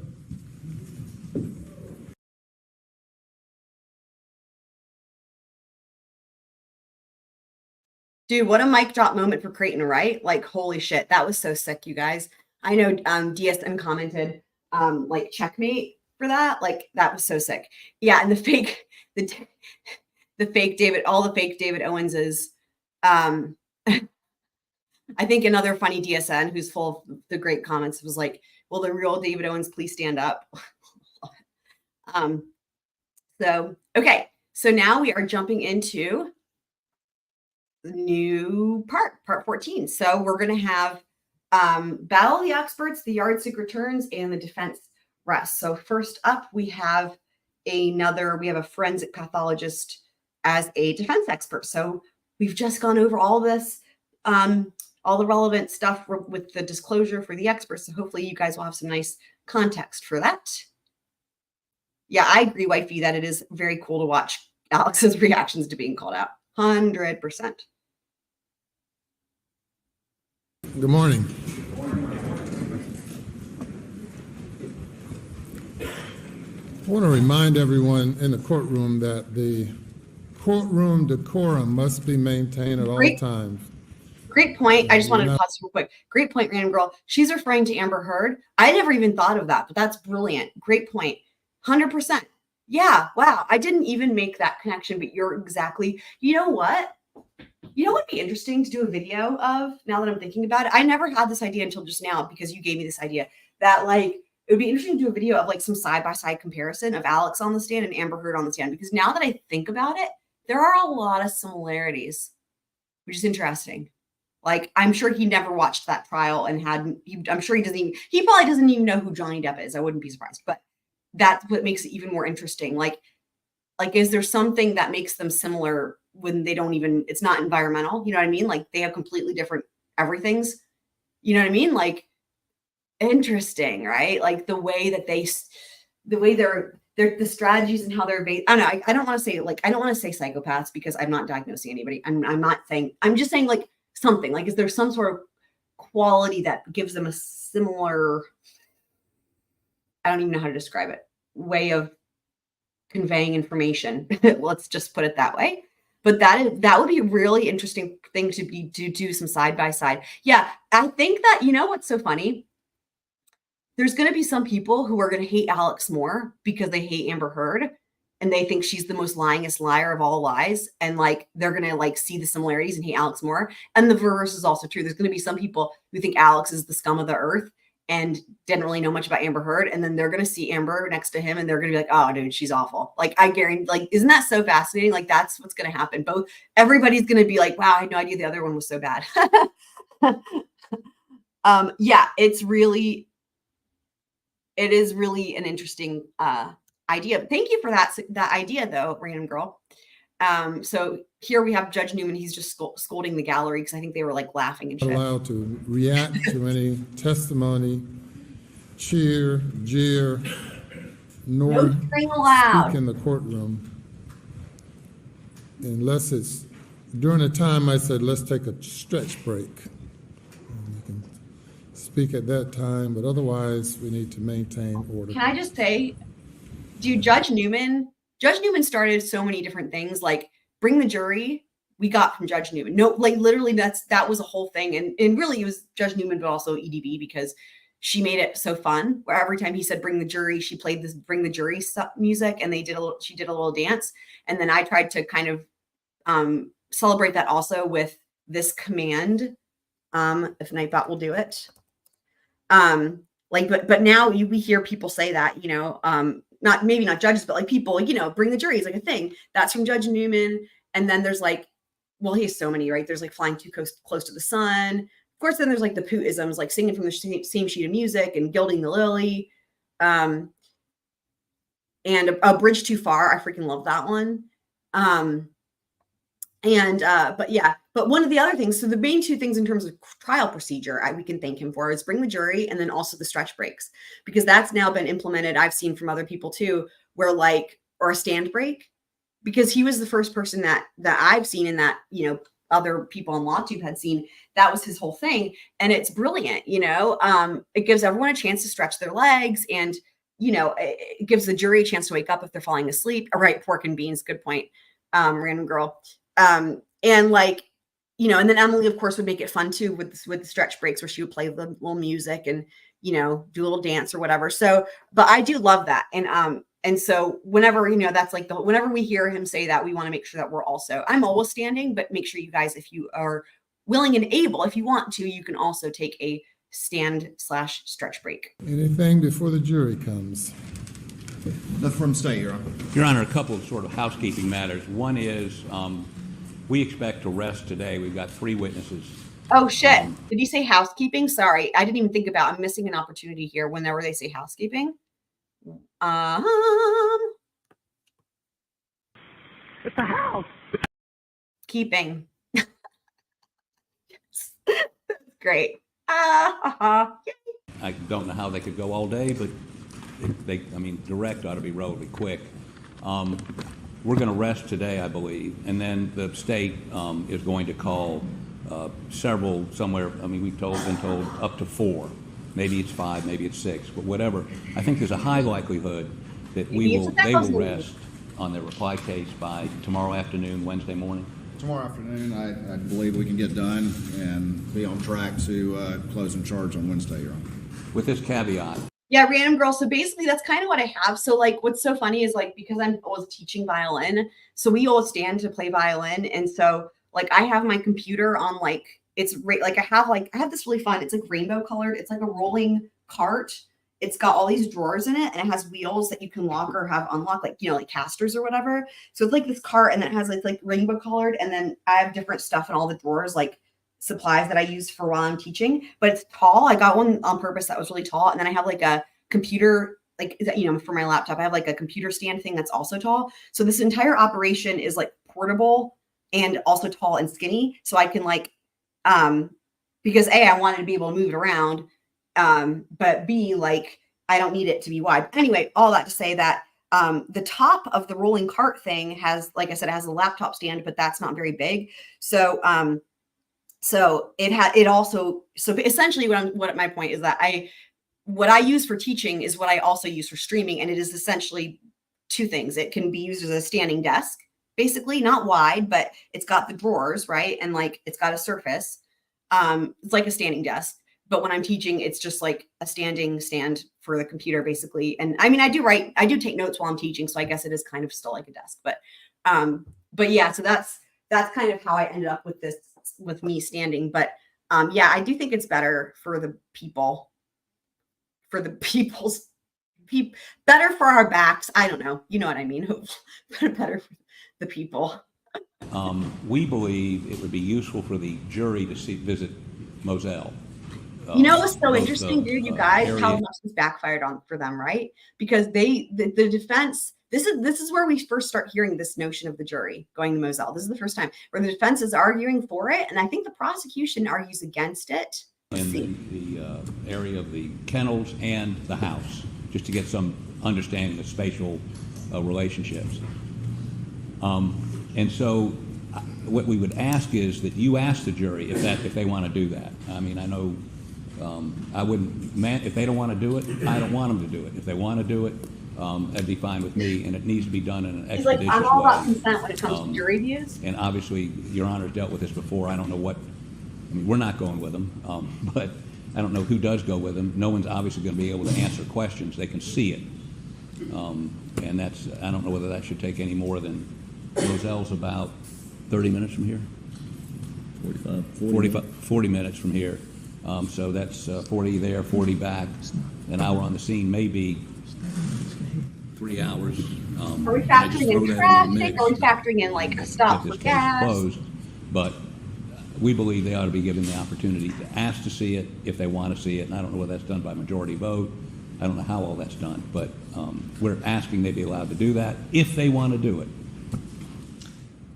I don't know that I've heard of just asking the jury and having them take a vote on that. I am not, the state is not asking for there to be a jury view of the scene, and if anything, I think that that would require additional testimony because the scene is different than it existed on the night of June 7th, 2021. And a big factor, which I think is very relevant to some of the issues here, is that the trees that were planted that separate the kennels. He's making a good argument, but of course there's an easy house, solution to it, right? Which is like explaining to them that trees grow, which they already know. And it's already come up anyway. The tree thing already came up with that kookalook 12-year-old marauder dude who talked about the sound. That's brilliant for two reasons. I don't know if you intended the shotgun part to have a double meaning, but I'm seeing the double meaning there with the shotgun thing being amazing. DSN's great. Have you come up with your command yet, DSN? Let me know. Markedly taller and thicker than they were on June 7th.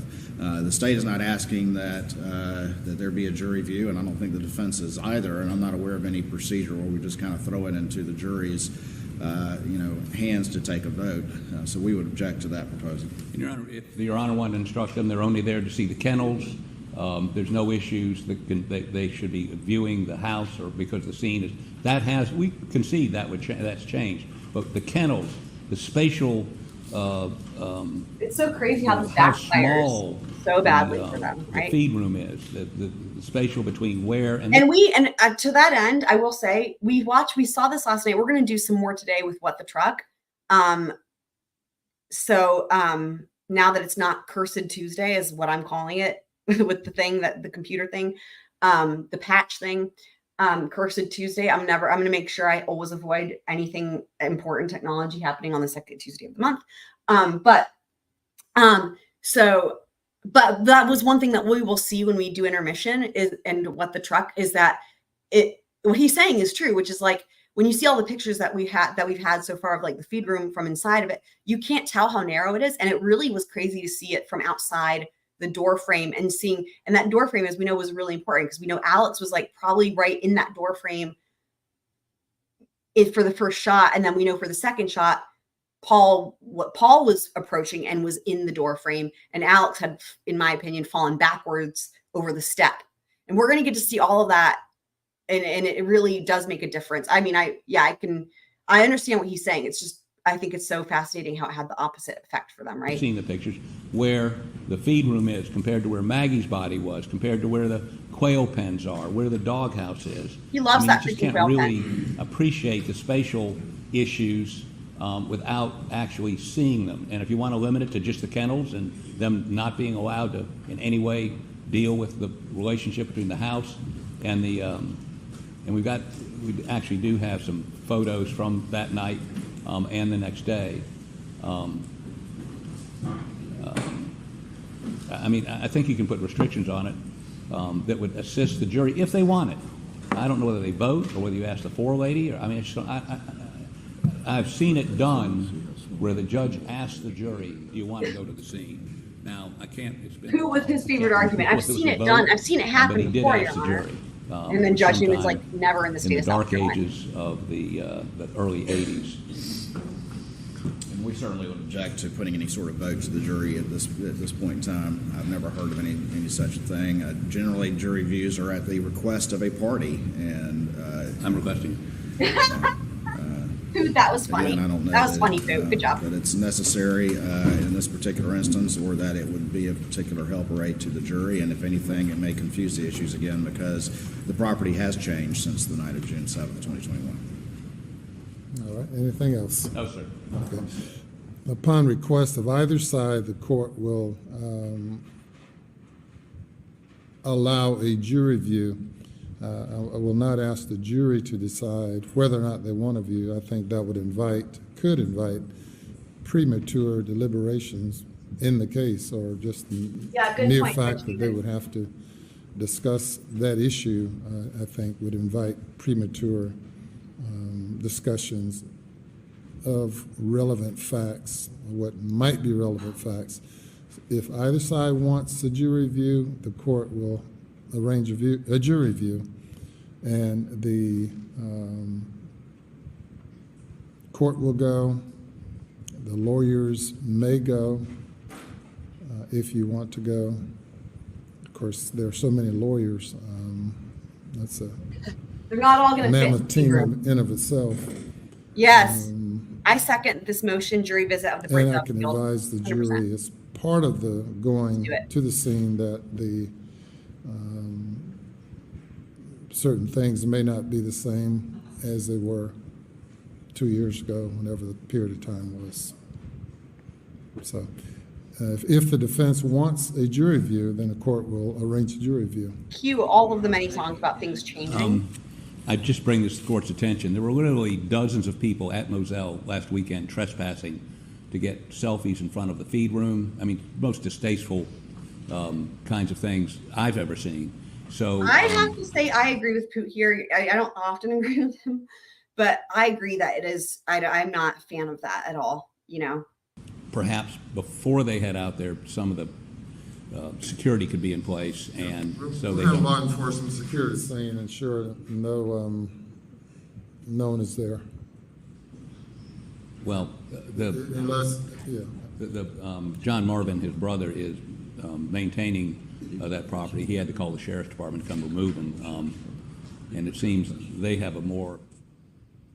they're sort of a carnival attitude about this case than what we have to deal with. So I don't want the jury influenced by. Yeah, Pooh, like, what is he doing? Pooh just wants to talk more about it. Like, the Judge Newman already said, I'll make sure no one's there. Like, and then he's like, just still going on. It's so funny. Lawyers, right? Crazy paparazzi. I don't think there's really any. No one can be there. Yeah, The scene will be secure. No one will be there during a jury view. That's silly. Now, do you want a jury view? Does the defense want a jury view? I do. I just want to ensure that the it's going to be secure. security Sit down, Pooh. is not caught unawares about what a circus is going to be outside the property. They don't need your help have the to do authority their to close job, off the Pooh. road. Sit down. So, I mean, I'm not telling them how to do their job, but I am suggesting these are things that we became aware of over the weekend. But you kind of are. We'll arrange for a jury view with law enforcement. All right. Anything else? You just ignore law. You may bring the jury. Yeah, poopy pudding is. Court, Your Honor, the defense would call Dr. Jonathan Alrighty. Eisenstat to the stand, please. Get ready. And Your There's Honor, gonna while be he's some. coming around, Oh my God. Dr. Eisenstat. First of all, I just want to say, y'all, I'm sure are expecting, because you've already watched this trial, probably everyone that's here. But for you guys and anyone on Rewatch Crew, you know, obviously, just like we've had before with the prosecution, there's going to be graphic testimony. We don't see any of the images, obviously. They're sealed still, but there will be graphic testimony, but I don't think that's going to surprise anybody. But just to say that. But what is funny is how he calls the witness, and then after he calls the witness, it goes off about something else, and the witness just stands there awkwardly. It's really amazing. I love it. Pathologist. We're going to be, first of all, showing some pretty graphic photos on the computer and the Elmo. And secondly, Look at this. I love this so much. we're going to be talking about some This poor pretty guy. graphic details. Poor guy. So we will be offering exhibits. We should, we don't have to do it out of the gate, but certainly 10 minutes into his testimony, we're going to be showing some pictures and discussing matters that. Get your are gonna be cardboard pretty ready. graphic. So a number of these exhibits, not all of them, but 90% of them, we're going to move to introduce under seal. Some of them are already introduced under seal. And we've warned the family that if it gets too graphic, they can leave. So if Your Honor sees some of the Murdaughs get up walking out, that would be. All of this, let me just say, all of this is for the jury. None of this preamble, none of this needs to happen. And I think he thought it on the fly, which is why he called the witness and now he's talking. Like, he's trying to, he's referencing the whole family getting up and leaving. Well, first of all, they don't do that. They don't get up and leave. Second of all, they've already been here for all the other graphic photos. Third of all, the judge isn't going to yell at them. I mean, none of this is actually relevant at all. Judge Newman, this is not information for Judge Newman. This is information for he's trying to come across a certain way to the jury, by making it seem like, I honestly don't even know what. I guess sympathetic to the family, sympathetic, like it's his turn to be like, oh, I apologize for these graphic photos, even though they've already seen them. But at this point, you know what I mean? They know what's coming, So, but he did the same thing when it was the prosecution's case in chief and they first would introduce these pictures. You know, they have to do it. But then Poot would get up there and be like, oh, I'm so sorry. Try to seem like the good guy. So I think it's like a carryover of that, if that makes sense. Because it's, again, extremely graphic. So, I think the jury, I don't know. I think the jury to a certain extent has probably gotten used to his shtick and is probably tuning this shit out. I would love to be able to ask them that. Jury, if you hear me, if you watch this video ever, like, were y'all tuning him out at this point when you could tell he was just doing his shtick?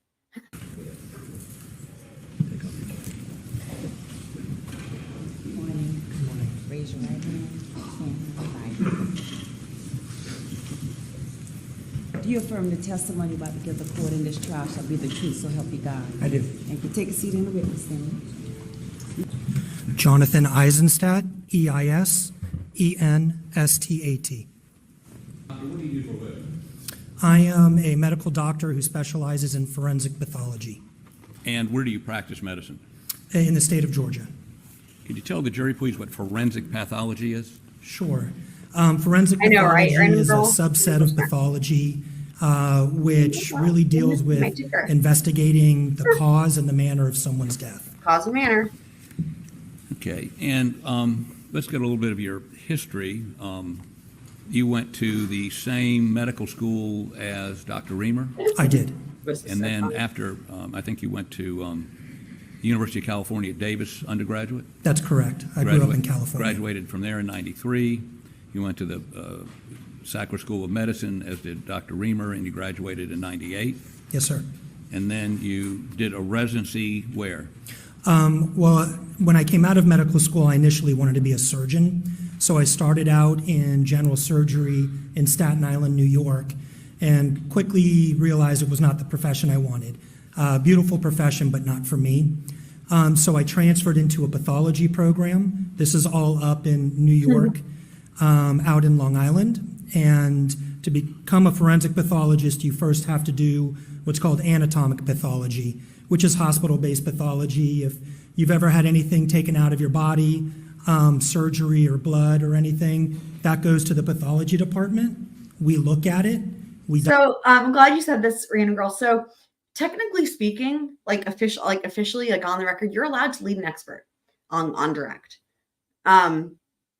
That is another, again, one of the many, I didn't even bring it up when we went over our presentation with the expert witnesses, but another difference just in terms of trial procedure, not a rule, but just trial procedure, the way it's what's generally accepted. Another thing that differentiates them from a lay witness. However, you will sometimes hear an objection. Like, for example, if the leading is like really bad, like clearly like crossing a line, you know what I mean? Like everything's about an objection. So in other words, like, generally speaking, if you were to object, if the other side were to object to leading when the someone is on direct examination questioning an expert witness, most of the time the trial procedure the judge will follow is going to say, overruled, like they're allowed to lead to a certain extent, right? It's all, here's the gray area, right? It's like a reasonable amount. It can't be excessive, still has to be relevant, right? And all that. But with experts, that is the difference where that is acceptable, sort of like, again, how they can rely on hearsay. They can, they're allowed to speculate to a certain extent. They're allowed to, do all this other stuff. So, oh yeah, well, it wasn't even, yeah, I 100% agree with you. Poot does this a lot with this witness and they don't object, where it's not even questions, it's just statements. It's Poot reading things into the record. So, yeah, so the objection there that Judge Newman would likely sustain, the objection there, the proper objection would be like, counsel's testifying or counsel's making a statement. And I guess if you wanted to go with the correct legal objection, it'd be object to the form of the question because it's not a question. Because again, it's two different things, right? Like you can have a question that is not leading, but it has improper form, and vice versa. So I think here that's what you would want to, if you like, in other words, if I just play this out in my head, if they were to say objection leading, I think Judge Newman would say overruled. But if they were to say object to the form of the question or something like, if they were to do a speaking objection and keep it brief and say like, counsel is making a statement, not asking a question, then that would be, that objection would be sustained, I believe. Oh, don't worry. Armpit stand of the coroner is going to come up very soon. Yeah, hopefully I'm glad that makes sense, random girl. Yeah.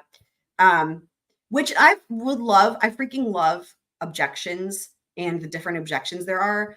Let me know if you guys like this idea, but I've thought about doing like an episode, I guess, well, I would say a presentation, but I could also do like an entire episode on all the different objections that there are. And then there would be like a whole section on hearsay, but I think it's really, really fascinating. And so if you guys are interested in that, let me know. The Law School, as it were, quote unquote, you know, we're learning is caring, and we're learning is squirreling.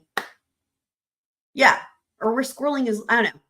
Squirreling is learning. I don't know. Anyway, I'll come up with a slogan, but that's pretty funny. So yeah, he does mention and that's part of the reason too, why they call him, is to tell the jury that his methods, Santa Armpit Dude's methods were not reliable. But in my mind, I'm like, dude, the jury does not need to be told that. They know.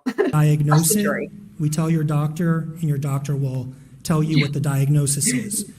After doing all of that training, I did a year of pediatric pathology at New York University to study diseases of childhood. After that, I did a year of forensic pathology fellowship in the Office of Chief Medical Examiner in New York City, and then stayed on one more year in New York City as a medical examiner or forensic pathologist while doing more training in forensic neuro and cardiac pathology. At some point, did you leave New York? Yes, after I completed No, those I'm still there right now. forensic subspecialties, I was offered a job at the Georgia I'm Bureau still of in New York right now. I'm a Investigation figment in of your Atlanta. imagination. I accepted the job and moved to Atlanta in July of 2006. That reminds me of Did the Georgia, what? T.S. Dunn said something really funny in the comments, of course, at one time where about in Jim. I think it was DSN. Pretty sure. Like it was when when Alex was on direct and Jim was like, and was the baby eventually born? It's like, no, she's still pregnant right now. It's just years later. I love it. Stupid questions, right? The Georgia Bureau of Investigation have their own medical examiner? Yes, so the state of Georgia, 100% Candace. there are, Metro 100%. Atlanta has its own medical examiner offices. So there's Fulton County, Cobb, DeKalb, and Gwinnett. So 4 of the 159 counties in the state of Georgia has their own medical examiner. Per county or total? Per county. Okay. So 1 for each of those counties. Okay. And then the GBI, for short, covers the other 155 counties in the state. And when I first started there were, I believe, 5 or 6 offices. And then over time, it sort of shrunk down to 3 offices. And I was at the headquarters office in Atlanta. Truth. Tell me about your work with the Georgia Bureau of Investigation. I'm going to pause real quick. So for anyone that missed it or wants a refresher, I did a presentation number of episodes ago, somewhere around the Santa Claus armpits dude, about the difference between coroner, medical examiner, and forensic pathologist. And so if you guys weren't there or you want a refresher or a summary, because it does come up here in what he's talking about, at least in terms of how he's, hired by the state, right, Georgia, to do his job. And of course, we know what we had here in Colleton County with coroner armpits. So yeah, so just let me know if anybody wants a refresher on that. Of course, you're also welcome. It's probably on the same episode as coroner armpits. Actually, I'm sure it is. So yeah, it would be at the beginning of whichever episode that is. So yeah. And how did that differ from what you were doing for these other counties? So at the GBI, that was my full-time job. What did you do? What was your job? Oh, my job was as one of the workhorse pathologists doing, when I first started, I believe it was about 250 autopsies each year. And then as time went on. What's a workhorse pathologist? Is he talking about like what's that thing? Half horse, half centaur. Is he talking about a centaur? Half horse, half human, but they also do medicine? I I would like further clarification on that, please, sir.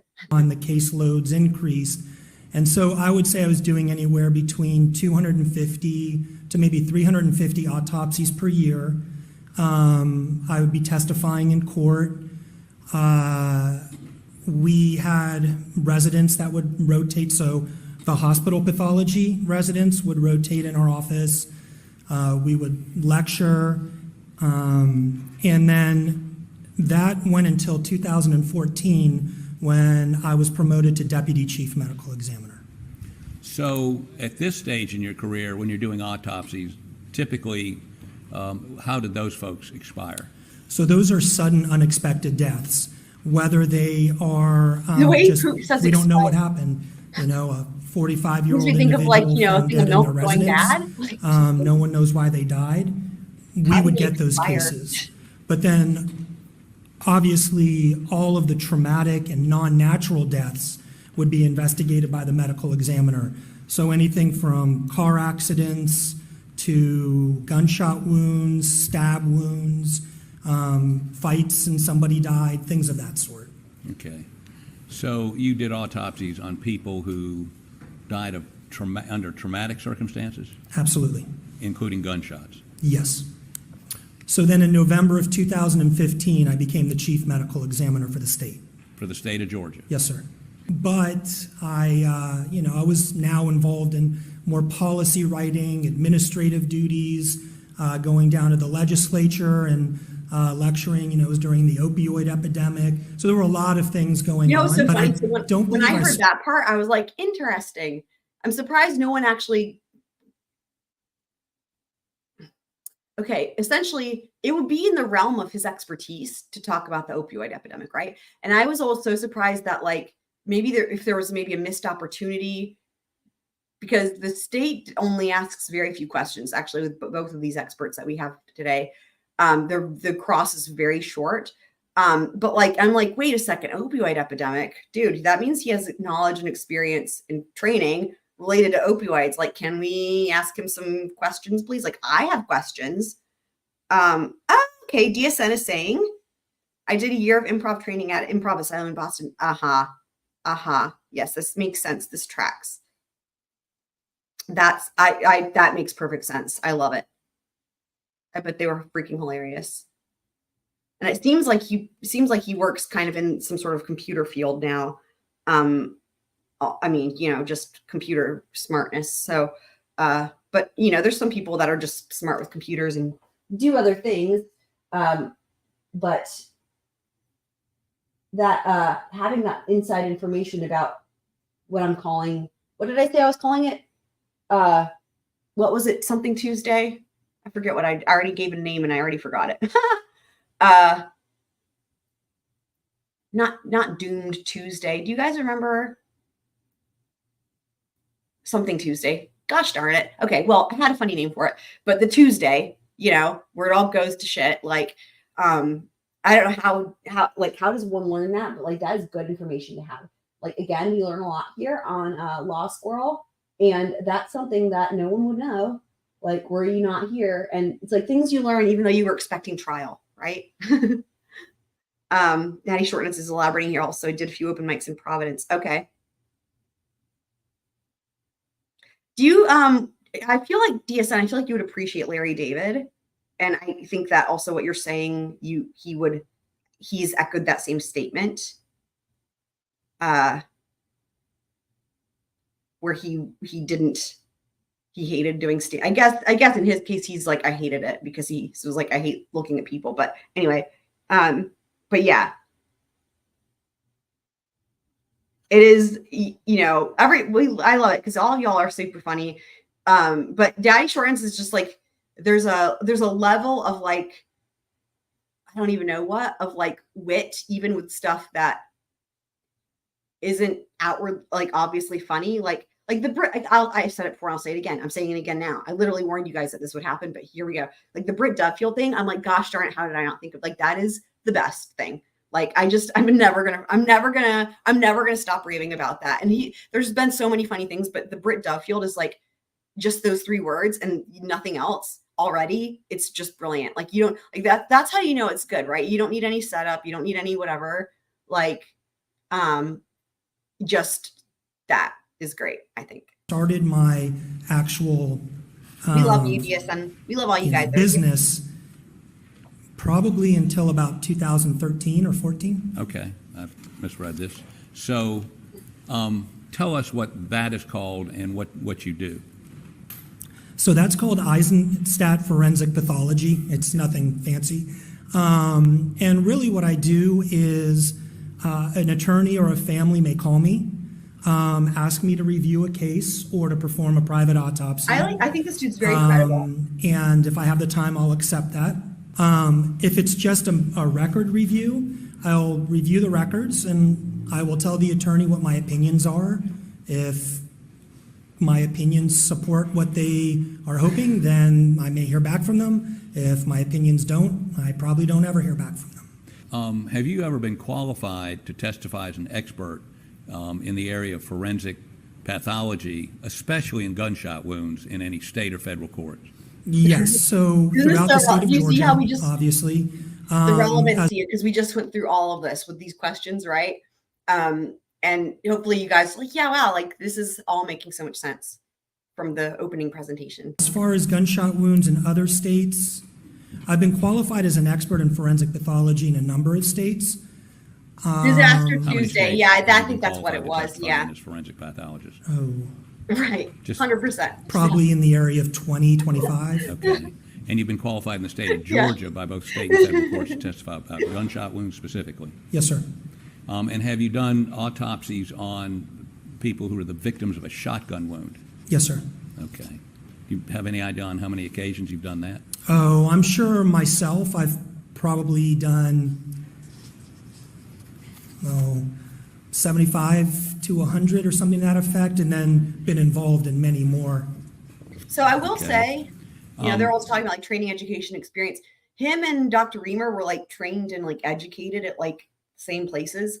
But Dr. Reimer, I mean, she's a little bit older, but like she's done like fuck tons more autopsies. I mean, it was something silly. It was like 8. She was like did the math, and it was like a conservative estimate. And it was like 800 and something. It was just like insane. So like she does have the upper hand when it comes to the experience. But I will say, I don't think the jury is, the jury is going to go with like, dude, does he seem credible overall? And I think they probably find him credible. Tell me what the National Association of Medical Examiners is. So that's actually the primary national organization that, every profession has their own national organization. And for us, for short, we call it NAME. NAME is really the main national organization for forensic pathologists. And they write position papers. We have annual meetings. There's a journal that comes through that organization. So it's the prime organization for forensic pathologists. And do you enjoy any position with NAME? I do. What position or positions? So I'm currently on the board of directors. Love the lead. And I sit on a few committees for NAME. Okay. These are great for burying Now, all your nuts, right? You're licensed in the state of Georgia and New York? Not New York anymore. When I left New York, I let my license lapse because I had a feeling I wasn't going back for quite a while. So currently I'm licensed in Georgia. Are you board certified Yes, sir. in forensic pathology? Yes, sir. And you've Oh, got board certified, a classic, number of classic, different classic articles and question. books, and you teach at what schools? So I was Go through teaching them. at Augusta Impress the University. jury. And that's the medical school that's the Forensic Pathology Fellowship Training Program that I started at GBI. They were the sponsoring agency. But I've lectured at St. Louis University at their master's course in death investigation. I've lectured all over the state of Georgia to law enforcement, to coroners. I wonder if Super Planner Girl knows How him. about Emory School of Medicine? She lives in Yes, Georgia. well, at Emory, Certainly she does. we have I asked residents that, and I'm like, and that's the fellows dumbest question. that would rotate through the medical examiner's Because there's only office 2 people in Fulton Georgia. County, as well as actually GBI. So we would teach them as well. Okay, Your Honor, I'd move to have Dr. Eisenstat qualified as an expert in Having the said area that, of it is a forensic small world, so it pathology. wouldn't surprise me. Says the state. No objection, Your Honor. He's so qualified. Okay, I've got a number of topics I want to talk to you about today, but some testimony we had last week, I was going to say earlier this week, the weeks are beginning to mush together. Here we go, random girl. Here. I'm sorry, Your Honor. Sorry, let me just things. pause real quick. So, random girl, here's a great example of what we were just talking about. She's going to object to this. Let me rewind it just a smidgen. I'm not sure what week it was. I apologize for the things. I'm not sure what week it was. Death investigation. Okay. I've lectured all over the state of Georgia to law enforcement, to coroners. In my opinion, he makes it worse because then he just tries to justify it and make it excuse, but whatever. Yes, well, at Emory, we had residents and fellows that would rotate through the medical examiner's office in Fulton County, as well as actually GBI. So we I would just think teach of them. Johnny Cash when I hear that. Okay, Your Honor, I'd move to have Dr. Eisenstat qualified as an expert in the area of forensic pathology. Says the state. No objection, Your Honor. He's so qualified. Okay, I've got a number of topics I want to talk to you about today, but some testimony we had last week, I was going to say earlier this week, the weeks are beginning to mush together. Objection, comments? I'm sorry, Your Honor, I'm an old guy, I forget things. I'm not sure what week it was. I apologize to the court and the state for my faulty memory. That's it. May proceed. Ick. So sometime, I believe last week, we heard from the coroner of Colleton County. Did you watch that testimony or hear that testimony? Not the coroner. I saw Dr. Reimer's, the medical examiners, but I did not see the coroner's. Okay, tell the jury, please, if a medical examiner or coroner comes on the scene of a suspected homicide, how would one, as a physician or medical examiner, how would one determine time of death? What procedure? This is the part where he's going to talk about whether it be a homicide or not. Any death scene, you want to try to get an idea. It's not an exact science, but you want to try to get an idea of what the body temperature is as compared to the ambient temperature. You guys think he's going to say you should use Why? Because it can give you an idea of how long the body has been there. But there's a lot of factors. So the way that I always taught the investigators and coroners is if you walk into a room or you walk into an environment where there's a dead body, the first thing you do is put the thermometer down. Don't look at the thermostat on the wall. Don't look at the computer to see what it says. Put the thermostat down, look in the area, start your investigation. Come back and look at the thermometer. That will be your ambient temperature. Ambient temperature means what? The temperature of the air in that area. Okay. And obviously you want to put it near where the body is. And then you take the thermometer and you do a rectal temperature. You put it in the rectum, but you leave it there and you start doing more of your scene investigation. Then you come back, you take it out, and then you have the closest to what we can get for a core body temperature. And you document those two. And then there's other things you look at. You look at blood settling, and you look at what's called rigidity, so stiffening of the muscles. So why would you want a core temperature and an ambient temperature? What do you do with that? Well, then you can, the body will equilibrate. Will what? Will sort of even out with the ambient, so the outside temperature, I would have thought it was equilibrium. Between 1 to 1.5 degrees per hour. I will say it's not an exact science, because obviously if, right now I'm sure my body temperature is a little higher because I'm on the stand. So I may not be 98.6 degrees right now, which is normal. And if you were to die right now, it would not be appropriate. I'm not saying you should die right now, but so your temperature's up a little bit. Does that mean Did you just say I'm not saying you should die right now? What? In your calculations at a higher temperature, what would you do? Right, so that's the problem, is that, let's say I'm 99.5 right now, so that's 1 degree higher. That already moved, we're starting to move that time frame out. Side note, my normal body temperature is low compared to other humans. I guess because it could have an hour faultiness to but that could confuse a medical examiner in a way. 100 degrees outside. My core body temperature is 99 degrees, so we have 1 degree difference. So you may say it's been about an hour, but unfortunately television shows have made it seem like you can say it happened at this time. But in all honesty, you can't, but by far the best methodology is to do a core body temperature. And an ambient temperature. And an ambient temperature, yes. So tell me what you would learn by sticking your hand under the armpit of a Yes, deceased. to. You wouldn't learn anything. Of course, duh. Really? Well, you may learn that Oh, the arm can't come down because of rigidity, but as far as temperature, That's a good. you have know your what, own. guys? I appreciate that because he's not actually. You can tell he didn't actually. He's actually answering the question like he didn't actually know that happened. Like that's a brilliant. That's a really great answer. He's like, well, you wouldn't learn anything, and then he's like, actually thinks it through. Well, you could actually learn if the arm is rigid or not. Brilliant. What a great like.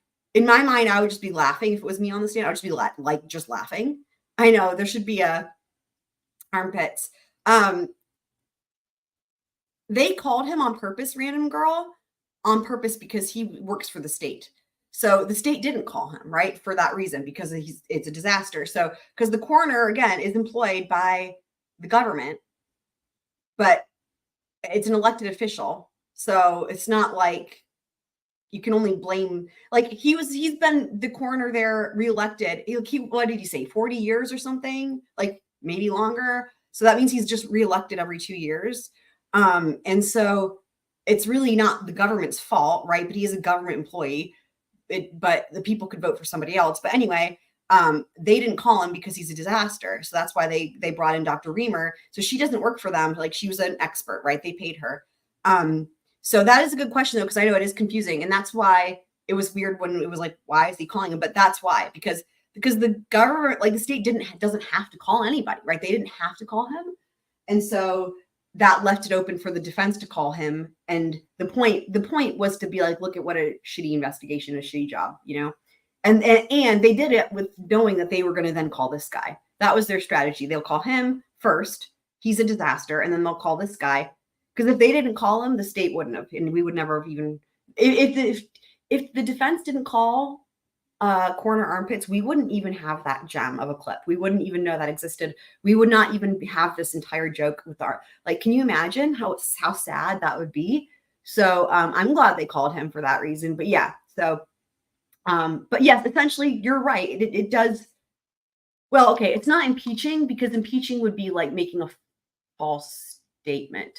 He didn't lie on, like coroner armpits didn't lie on the stand. It's just, again, it's a fine line because the coroner doesn't have to have any medical training, right? He's just an elected official. And again, we did talk about that other episode with him when we did that. But like, essentially, can you really blame somebody with no medical training to not know anything about medicine? No, you can't. You know what I mean? Like, in my opinion, should we do away with the coroner position and make them all medical examiners? Yes, that sounds like a great idea. But until then, you know, you can't really blame him, right? He's just a random dude who's lived there his whole life. That's all it takes. And then he gets elected, right? So it could be impeaching. Let's say that coroner armpit said, yeah, I used a thermometer. And then it turns out he didn't have a thermometer. Then that would be impeaching because it would be proving he made a false statement on the stand, if that makes sense. Hopefully that makes sense. Do you guys have a suggestion for what the response to this command should be? I'll think about it as we watch this. Body temperature. You have, you're sticking it in an armpit, which is exposed to the ambient temperature. So that it's just not a valid method to try to make a determination of time of death. Just a guess? It's a guess, yes. Okay. Your Honor, we would offer these into evidence. Your Honor, the state would object to these documents coming into evidence.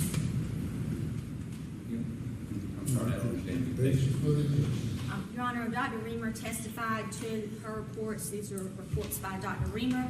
These are not reports generated by Dr. Eisenstat. He has reviewed those reports. He can testify to the substance of those reports, but we would object to the reports themselves coming in as evidence. Says the defense. Your Honor, these are business records. They're kept in the ordinary course of business according to Dr. Reimer. There's certainly nothing in here other than her findings, basically. So we'd object. I mean, these are what Dr. Reimer relied on. These documents, certainly. So this is interesting. So this is an interesting case of objections here because she's objecting to hearsay. And she's saying because it's because it's hearsay, because it's documents. So basically, he's trying to say there's a business records exception. So the business records exception to hearsay is typically things like things that are made in the ordinary course of business. So things like receipts, bills, stuff like that. He's trying to get these in under the business records exception. And the thing is that usually these types of reports don't come into evidence. Under the business records exception, they would be admissible. I don't quite understand why the state would not want this jury to be able to see. I'm sorry.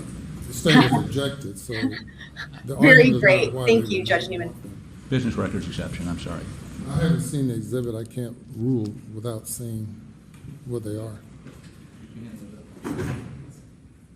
They are admitted over objection. Thank you, Your Honor. Now, we'll come back to these a little bit. I'm primarily interested in her determinations and some sketches she did that are in there. Okay. So you examined her report, correct? Yes, sir. And could I have the Elmo, please? Can I have the, Yay, Elmo. let's talk about Maggie to begin with, okay? Okay. I'm going to put this on the Elmo. Can you tell me what this is, please? That's a standard body diagram for a female. And you reviewed this? Yes, sir. Okay, let's put this on the Elmo. Okay, so by way of, let's walk through the wounds on Maggie, okay? Okay. So look at the sketch in front of you and walk the jury through. If you need to come down here with a pointer, or can you do it from up there, whatever is more convenient for you. There's a lot of writing, so it may Can be you use the easier yardstick? for me to point it out. I don't know if this is a touch screen or not. Walk them through the wounds on Maggie, please. So I think the easiest would be to go from bottom up. Okay. So we have, these are all rifle wounds. They're all caused by. I have questions about this chart that they're using for, what did he call it? The standard female body chart? I mean, I don't know. I have a couple of questions. Like, A, what happens if the person doesn't have that figure? Like, this is an actual question. If anyone knows a forensic pathologist, I'm just updating my ticker here for expert using the yardstick. This is one of my favorite categories. Only in this trial, by the way, in my that in terms of every trial I've seen, at least. But you know, this is a genuine question. Like, if the person has a different body shape, do they have a different representative type of chart for that, or whatever diagram? Because we all know not all women look like that. And you know, regardless of that, is that maybe a little bit, what's the right word? I'll let you guys come up with the word, whatever the word is. Hi, Moon at Noon. I'm so happy to see you. Thank you for checking in. Knee pits. And Moon at Noon is supports the channel with like I guess likes my music and stuff, but always checks in and says hi and may not even know what we're referencing here. But basically, there's an inside joke with this trial where the coroner checked the bodies to determine time of death without using a thermometer. And the way he tried to determine their time of death was he took this is actually true, took his hands and stuck it under their armpits, literally. And he's already testified. So that's where the armpits joke, for anyone who's just not sure like what the heck's happening, that's where the armpits joke is from, is because, and Nightbot now has a command for this, because the coroner literally, he's been nicknamed Coroner Armpits and such, because literally he's really, really old. And like, he literally is like, yeah, you just stick your hands under the armpits and that's it. And they're like, he's like, temperature. Oh, he also said temperatures aren't always reliable. So that was a good quote. But it's like a whole joke. Like, it's really funny to watch. Anyway, so just so you can at least have the hopefully enjoy that, laughing about that. But yeah, that's right. Unfair expectations, body image. Yes. And also a great question, that do they have standard body charts for 5'2" vigilantes? Another great question. Yeah. So, and Moon at Noon, just real quick, the 5'2" vigilantes, the defense offered an expert who offered their theory of who really did it, right? and provided this 3D rendering of 5'2" people. So the prosecution brought in this joke of like that the defense is saying it was 2 children that did these murders, and it was really funny. So the 5'2" vigilantes would be the 5'2", based on that defense quote unquote expert who, it's really fucking funny actually. There were a lot of green lasers involved. You're welcome though for explaining. I'm happy to see you though. Hope you're doing well. Hope you guys are having better weather than here. It's really cloudy and rainy and I can't stand the rain. You guys have heard me talk about that before, I'm sure. I can't stand the rain song. A rifle. Yes. We have an entrance wound on the left thigh. Creighton called them and the 12-year-old entrance wound on the daughters. left thigh has on the diagram little dots, which is stippling, which makes it an intermediate range rifle wound. What does that mean, intermediate range? We're talking up to 1 to 3 feet. By the way, I thought it was interesting because he says rifle wound. I don't think he knows as much about types of like firearms. I was going to say guns because I'm a normal person, but try to be fancy.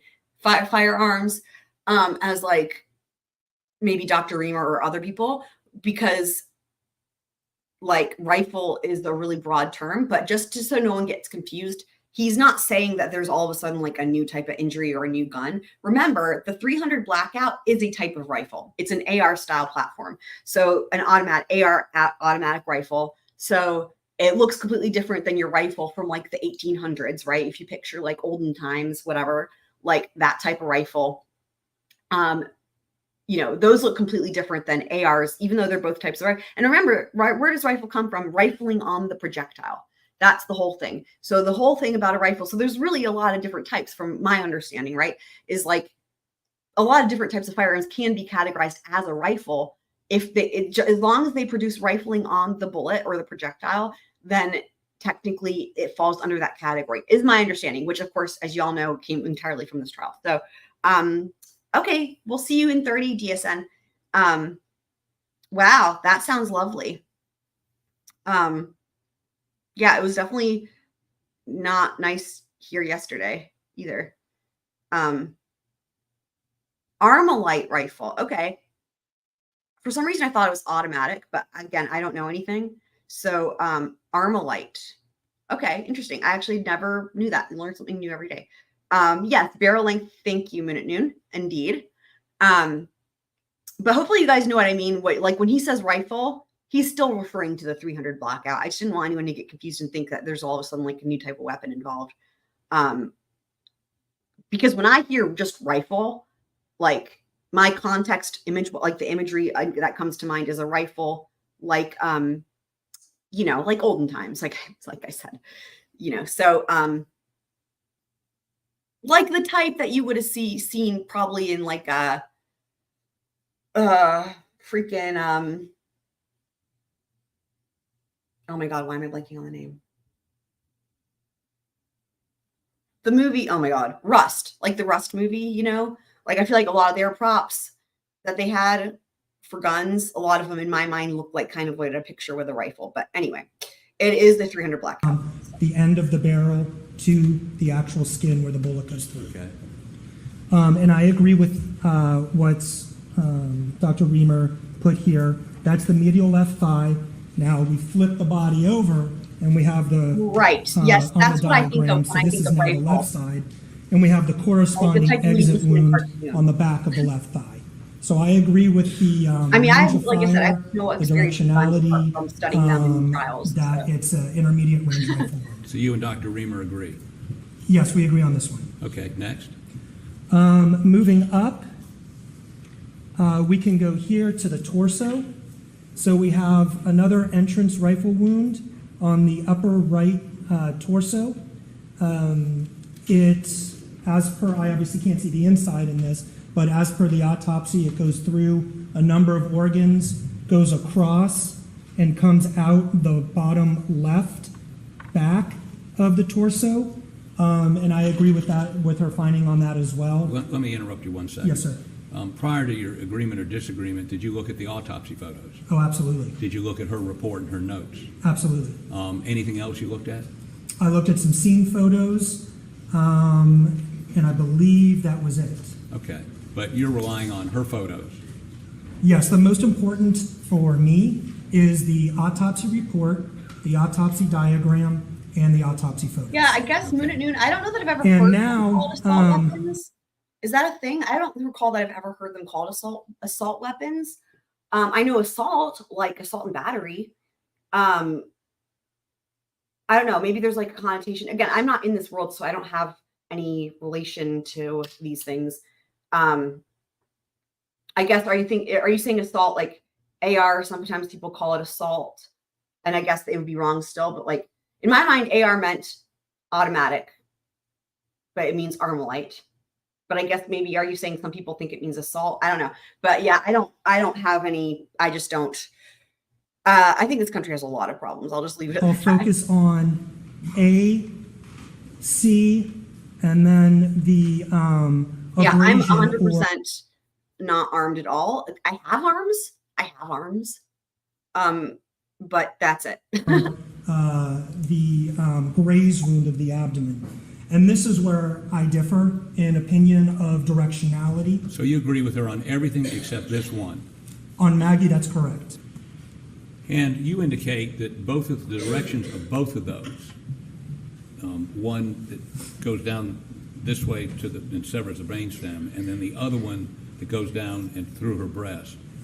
I mean, unless somebody were very, very tall, is there an explanation on how those wounds would have come about? Yes. So, I mean, really, we know it's coming from the top of the head What's down, really interesting right? about this is they almost So kind of unless change their someone theory.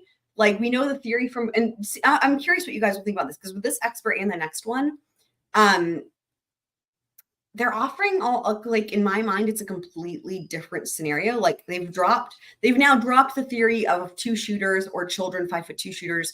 And now there seems to be mention of a very tall person who's either like on a roof or hanging from the ceiling or is a giant. So like the complete opposite. It's very bizarre. It's a bizarre, like in my mind, I'm like, shouldn't they be saying something that correlates with the other dude? It's interesting.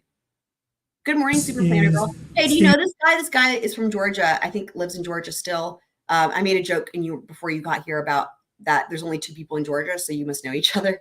But then like, I was like, well, who knows? Anything's possible. It's a small world. in an elevated position, or someone is lying down on their stomach, and then you have a sniper who's on the ground going, yeah, I've never heard any gun called an assault rifle, ever. I've never heard that. I just don't. I've never heard that on a TV show or on a YouTube channel or in a court of law. Of course, I mean, literally anything can be used as a weapon.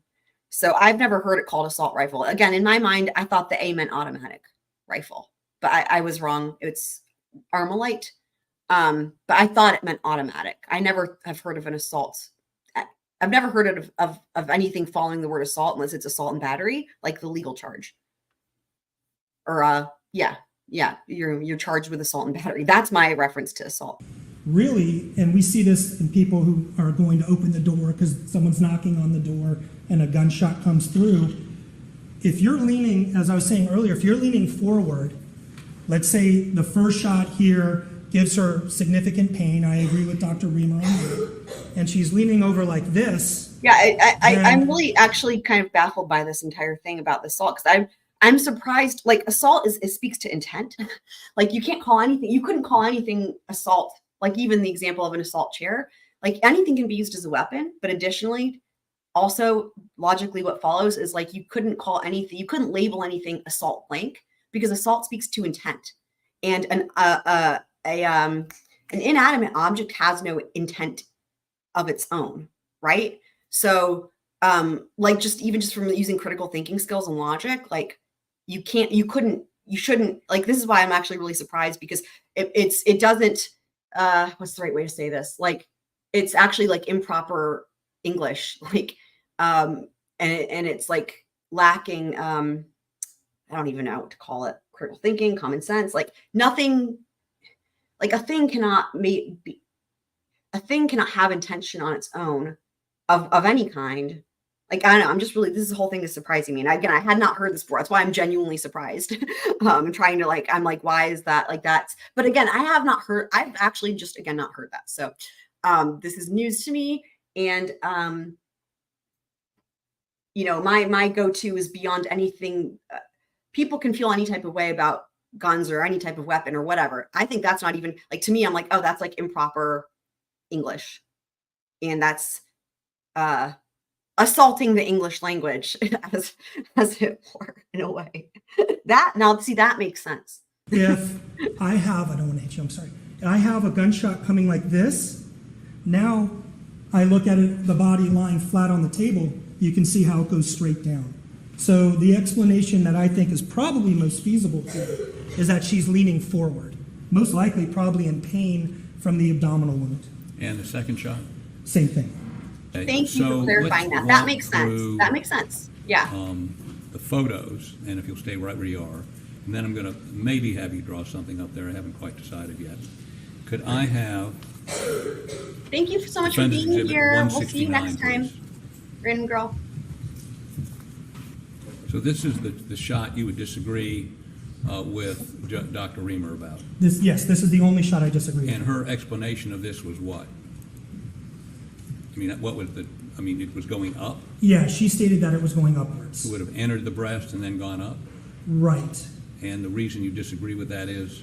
Well, number one, there's skin tags when we look closer at the breast. By the way, so this head in front of us here with missing some hair, that's Ellen Wilson.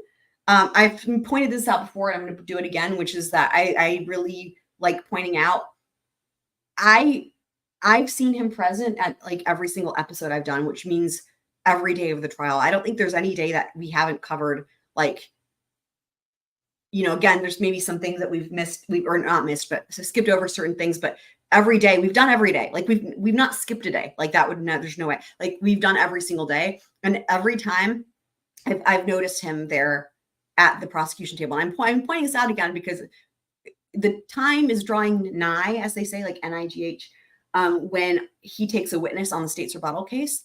And I just remember at the time, everyone being like, making a big deal about him being like a showboat or whatever, like showing up at the end to take a witness for clout or for whatever, I don't know, appearances.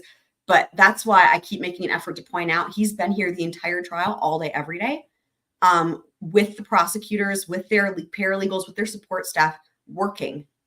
So you're all good. Actually, you helped. I feel like I learned a lot. Actually, I'm happy to know what the difference is between automatic rifle and then the AR, like that we always hear about. This was actually very helpful. And I love learning. So you didn't lecture anybody. We're all here to learn. Like what was it? Squirreling is learning, I think I said earlier. So, so we appreciate that. We appreciate all the knowledge. Everyone has their own set of skills and set of things that they have knowledge about. And, I encourage and appreciate you guys to share what you know. So, but thank you for stopping by as always. And, so yeah, but I always like to point out that like he has been working hard with them down in the trenches, as they say, this entire trial. And he didn't just show up at the end. I think it's just people didn't know who he was and didn't know that that was him. So then then when he shows up, when he does take that witness and then people say, oh, it's the DA, no one made the connection that, oh, we recognize him. You know what I mean? Like no one was looking for him, I guess. So anyway, that's his head. He's here working, like I said. And the reason, everybody's standing up, he's trying to get a better look at what this forensic pathologist is referring to better understand it. So we look closer at the left side of the chin. Skin tags. Y'all are welcome to, guys. We are very showing that that's y'all where are the welcome bullet to share came what you know. from. You're welcome. And the other is, I don't have any also rules. Cursing is fine. Just be nice. That's really all. Part of our job, where just sort of common sense, and it just seems very odd. Just be nice to one another. But y'all don't you need have to one do going that. this way. You have to be in a very bizarre position to be able to get it to go up. But from the scientific standpoint, it's how the wound looks. And you believe those wounds are caused by bullets fired in succession?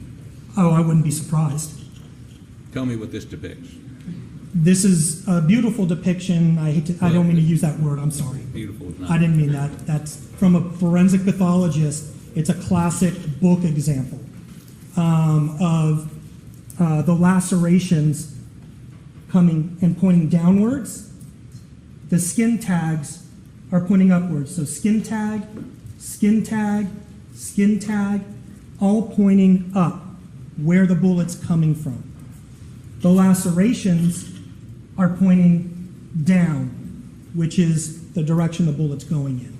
Now, did you and Dr. Reimer agree or disagree on this? We agreed on this. Okay.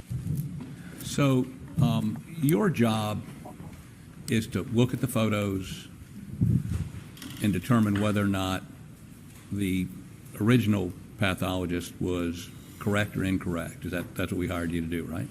Well, really, what you asked me to do was look at the autopsy report, look at the photos, and give my opinion on the gunshot wounds. That was it. I wasn't even asked to say, I wasn't even asked is she right or wrong. You just asked me to look at them and give you my opinion. And how many bullets holes do we have here? How many shots? Well, we have 5 shots. And of the 5, you agree with her on 4? Yes, sir. And disagree with her on 1? Correct. Okay. So let's move on for just a moment, and let's look at, we'll go to Paul's autopsy report. Let's have him step down again with your pointer, please. It's right here. Your Honor, may he approach. Thank you.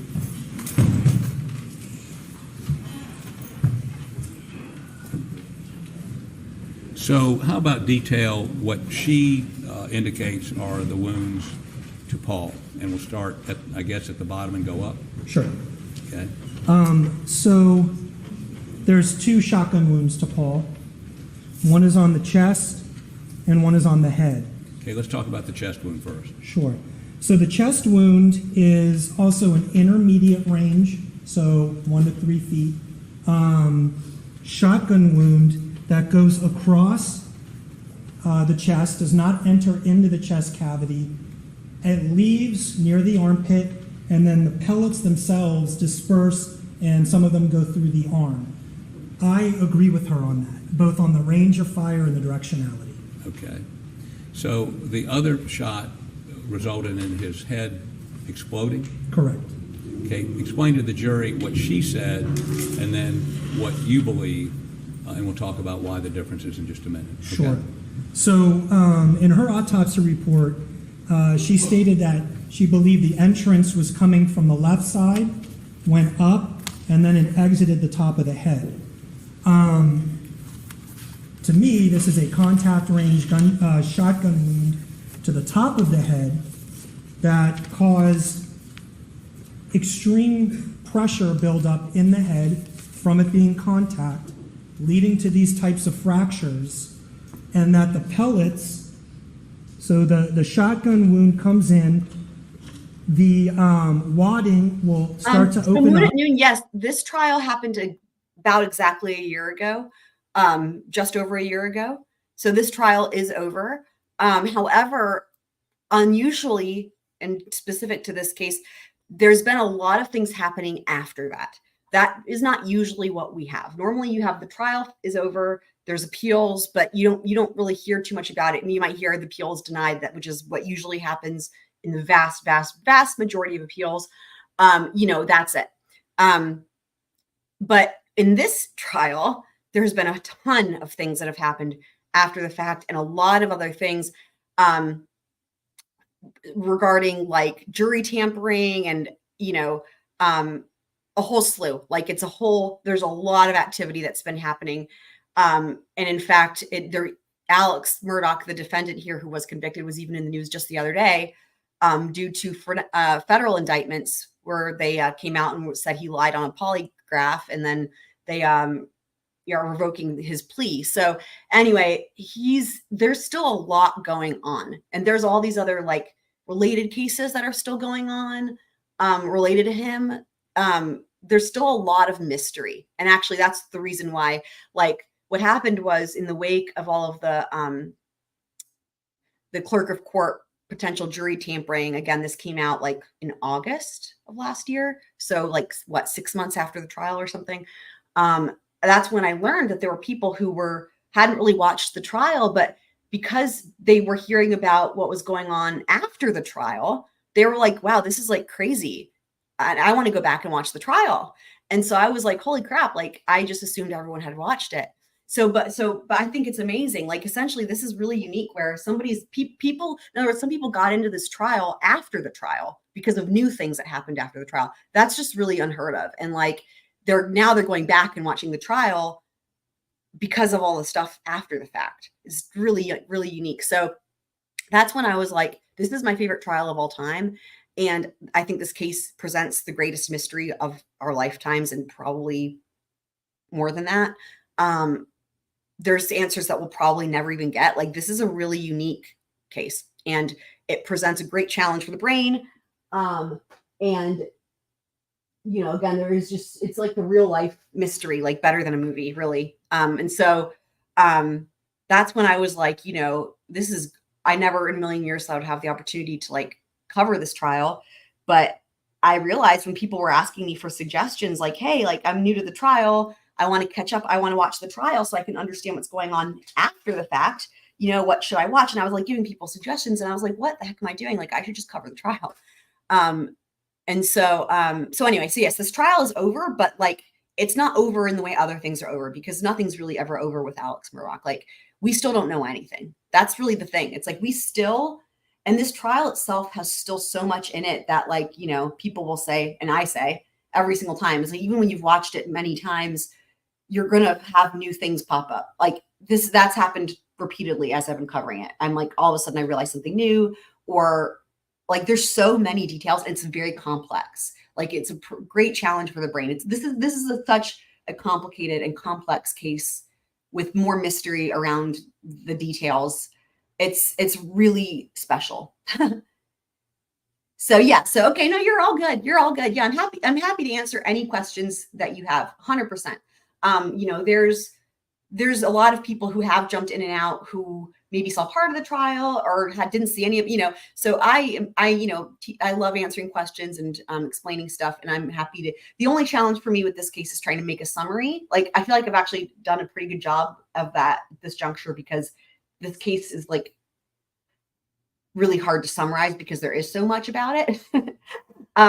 So that would be the only challenge, would be like, you know, giving an overview. But I think I'm actually kind of proud of myself for having done that to a certain extent with answering your questions. But I will answer them to the best of my ability, 100%. Like, I'm not give an answer like, go back and start at day one, because that's not helpful, right?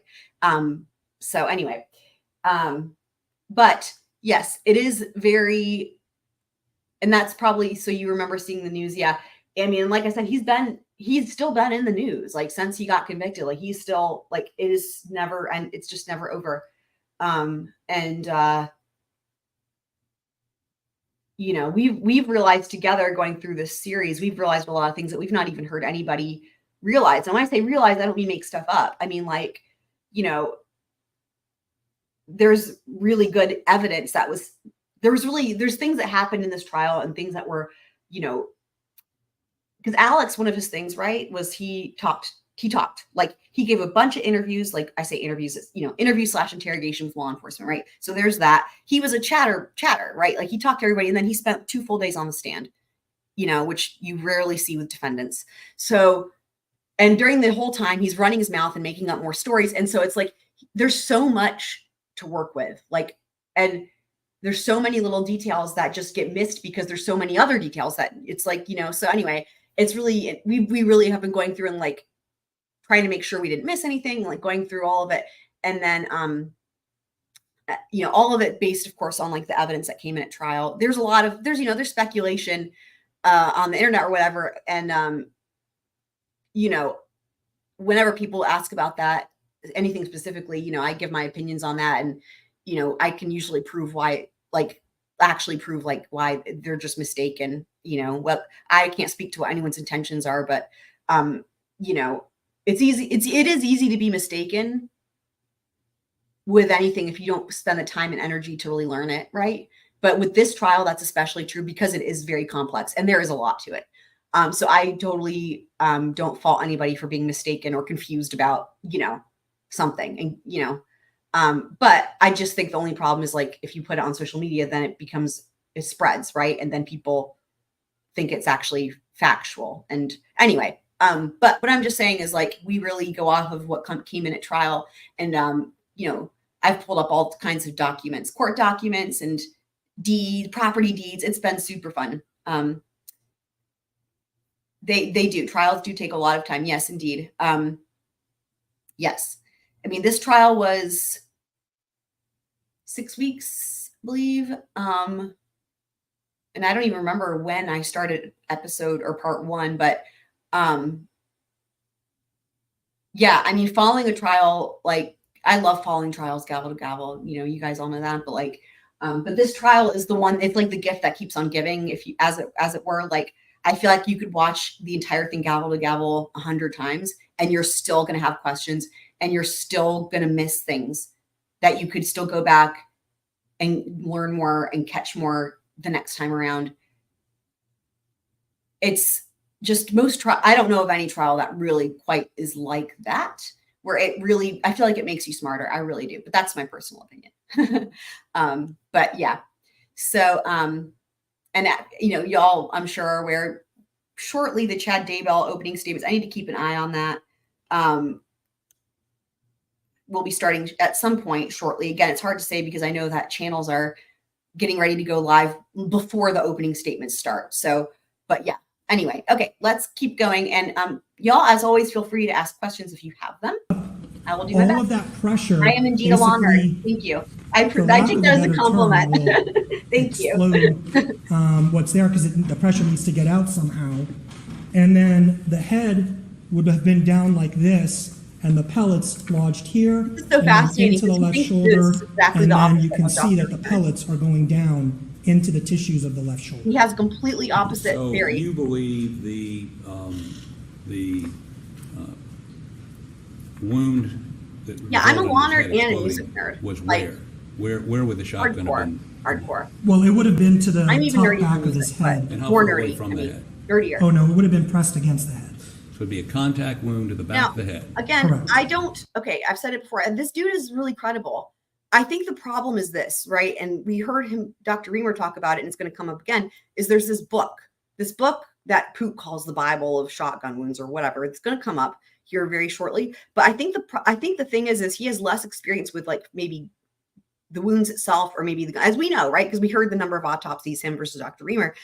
He's basing his understanding of the nature of what happened in the body from the shotgun. He's basing it off of this book that we're going to hear about in just a second. So I don't fault him. Like, I think he's great. I think he's very credible. And I really don't fault him because he's going off of this book that, again, is considered to be one of the best books on the subject. So like right here, he said, oh, it has to be pressed up against the head. We know it wasn't, like in real life. But if you go off of the book, yes, that would be the correct conclusion to draw. And the difference is that Dr. Reimer has enough experience, training, and knowledge to feel confident going against the book and saying the book's not right here. So that's really what it boils down to. Now, so her opinion was, and tell me the path. So unfortunately, the top of the head wasn't shaved, so I can't tell you the exact entrance, but it absolutely is. That would have helped in this matter, because then they could have seen that there wasn't any stippling. And from the way it was described by Dr. Reimer, what she described as the exit wound was that it was near the top of the head and a little bit back on the right. So probably right about here. Okay. Now, let me talk to you a bit. If you take the witness stand again, please. Okay, so, yeah, if you can blow that up a little bit. This is in evidence. Where did this exhibit come from? Is there a book? Yes, this is from you guys. This is the one. The main textbook Here we go. on gunshot wounds by Vincent DeMeo. And it has been described as the Bible shot wounds. Is that correct? Yes, sir. Okay, here we go.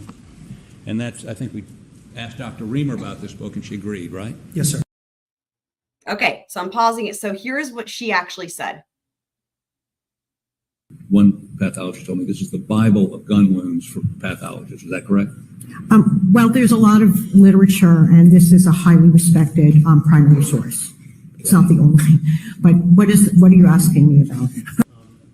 All right. So here's the thing, that this entire, I think that question was objectionable because here's why. First of all, we know that usually witnesses don't watch other witnesses. This trial is an anomaly where they don't have a witness exclusionary rule. But the thing that they take it further than that, which is there's like an expectation that everybody's watched the entire trial, all the witnesses. Like, it's like not just like you're allowed to be there if you want. It's like literally, I mean, like if you look at the gallery, the vast majority of people there that are there every day have also testified or are going to testify. You know, it's like, it's just really odd. So a lot of times in the line of questioning with any of these witnesses, they're like, yeah, you saw so-and-so talk, right? Yes. You know, so here, what's funny is like, this could be objectionable, first of all, because the first objection could be like, Poot did not, the objection would be foundation. Poot did not first verify that this witness did actually indeed see her testimony, because normally they ask that. And we, you know, in this trial, you can almost assume it, but he's an expert. His time is valuable. He's not been sitting there every day. He flew in from out of state or whatever. So he should have first started with, did you watch her testimony? Because he can't testify to what she said about the book or didn't say about the book if he didn't watch her testimony. So that needed to be established. So that's the first objection. The second objection, even if you ask that and he says, yes, I did watch it, and then he says, here's what she said, blah, blah. The second objection, it misstates witness testimony. Like literally, I just showed you guys the proof. Like that's literally not, she actually said the opposite. She disagreed. She's like, well, you can't really say it's the Bible. So, but that's not this dude's fault. Poot is just completely steamrolling him. And Poot is essentially doing that thing like we talked about before, where Poot's like trying to testify instead of ask questions. And this poor dude is being polite and agreeing with him, essentially, right? This is kind of the take that I have, because he's not putting words in Dr. Reimer's mouth. Poot is putting words in Dr. Reimer's mouth, is what the point is here. So. Described as the Bible shot wounds, is that correct? Yes, sir. Okay, here we go. And that's, I think we asked Dr. Reimer about this book and she agreed, right? Yes, sir. And this sketch, or these pictures are from that book? Yes, it is. Okay. Let's go with her scenario first. Okay. And the testimony, I think, has been 3 feet. The muzzle of the shotgun was 3 feet from, and let me maybe put one of these in. Well, there's the elderly gentleman that is the coroner.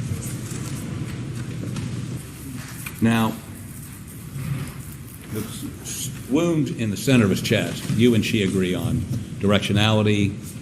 It came out under his arm. You know, it's so funny about Alex's response to these pictures, because he's not seeing them. Like I haven't commented on this, but I'm sure you guys know what I mean. For the entire trial, like whenever there's these graphic pictures, he acts like he can see them. Like he has a physical, quote unquote, right? I'm doing like bunny ears, like response to seeing these pictures. It's an act for the jury. He can't see the pictures. It's so insane. Only the jury can see the pictures, and then whoever is talking about them. So like, but he's got a screen there and you can see there's cardboard over it. That's because, of course, as y'all know, these are sealed pictures. No one, so the gallery can't see them. He can't see them. Only the jury can see them. So it's really, talk about an act, right? Like he's hearing what he's going off of. Like when you see him with this, is he's just hearing a verbal description the same way we are. He's not seeing anything more than what we are seeing, right? He's literally just hearing the testimony verbally, the verbal descriptions, but he acts like he's seeing the pictures. And I don't know if it's because he thinks people are going to assume he's seeing the pictures. Maybe he doesn't know we can see the cardboard. That could be part of it. And so he's like, oh, well, I'm supposed to act like I can see the picture. I don't know. It's very odd because like, it just doesn't, and the timing of it, right? It's not like if you just pay attention to that and then remind yourself he's actually not seeing the picture. Like there's actually times, like, let me point this out. There's several times during this witness and the next witness when Poot sees Alex's reaction of like crying/fake crying and actually says, Doug, can you take that picture down? That's where it's blatantly obvious that Poot's catering to it as like an act for the jury or something, because maybe the jury thinks he can see it. I don't know. But he says he looks like there's times where Poot actually looks at Alex and apologize. He's like, I'm sorry. And then he's like, Doug, can you take that picture down? As if take it down because we don't need it up anymore and it's bothering Alex. Alex can't see the picture. So the whole thing is an act. It's insane. Oh, and DSN is back. Yay. Yes. That's amazing, dude. Chicken drawing on there. That is amazing. So Moon and I can answer this. So Alex has seen the evidence. The prosecution and the defense, okay, whoever is doing the questioning with the witness, they are facing the jury, like with this, okay? So they have these exhibits. And when the jury's out of the courtroom, then we actually can see how this is set up. Each courtroom is set up differently. Every courtroom is set up and has a different way of doing it. It's really old school in this courtroom. So the way they have it is they have monitors, like computer monitors, that are on the ground that face the jury box. And the rest of the courtroom has monitors as well. Now, what other courts will have is they'll have a system with technology where certain things might only be displayed on certain monitors. But here they don't have that technology. So what happens is all the monitors get the same information. So what happens is when certain pictures are sealed to the public, right? The point is the public shouldn't have them and no one wants to see them in the public, right? And that includes the gallery who's there in the trial. So what they do is whenever there's going to be sealed pictures, photographic evidence, they say that ahead of time so that the other people that have the other monitors that are not the jury cover it up, because that's what they like. In other words, in other courts, they might be able to just not send it to those monitors. But in this, a lot of courts are really old fashioned with technology. It's the whole thing. So they have that. That's why they have there's paper taped there and cardboard, and they take it off, they cover it up when it's something that's sealed. And then when it's back to normal evidence, they uncover it. But who can see what they're what they're talking about now? The people that need to see it are the jury and whoever's doing the questioning, whether it's the prosecution or the defense, and then whoever's talking about it, right? Whoever's testifying about it. So what's happening right now, and again, we can't see it because we're not supposed to, is you've got the defense attorney on direct questioning. He's with the forensic pathologist. They are facing the jury, and they have photographic evidence on the monitors facing the jury, and they are pointing at it with a yardstick. So they are talking directly to the jury. Like the people, in other words, to put your mind at ease, the people that need to see it are seeing it. As far as Alex goes, the defendant, he would have seen these previously because they're evidence. I mean, I suppose he could choose not to, but usually if you're defending yourself, like if you're a defendant, like you should know what the evidence is. So you're right. They're not no evidence is being hidden from anybody. 100%. There's nothing funny going on with it. It's just, it's like, it's a need to know basis, right? And like right now, he doesn't need to be seeing it. That's why it's funny. That's why it makes it even more weird that he's acting like he can see it. Does that make sense?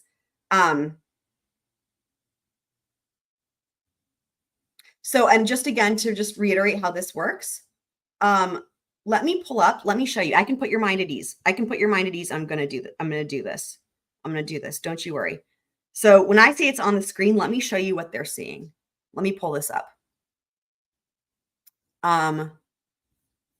Actually, I already have it pulled up. Hold on. Don't go anywhere. Let me do this real quick. We're not going to do this entire segment. I'm going to go and show you. I want to show you what they're seeing. So I'm going to fast forward to where I have evidence pictures in here, and then you'll see what I mean. So here's what they're doing.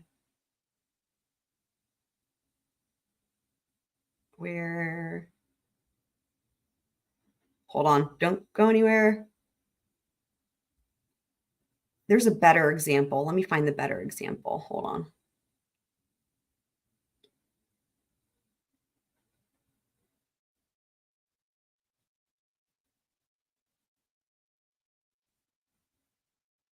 I'm just scrolling to try to find it, what I'm looking for here. Where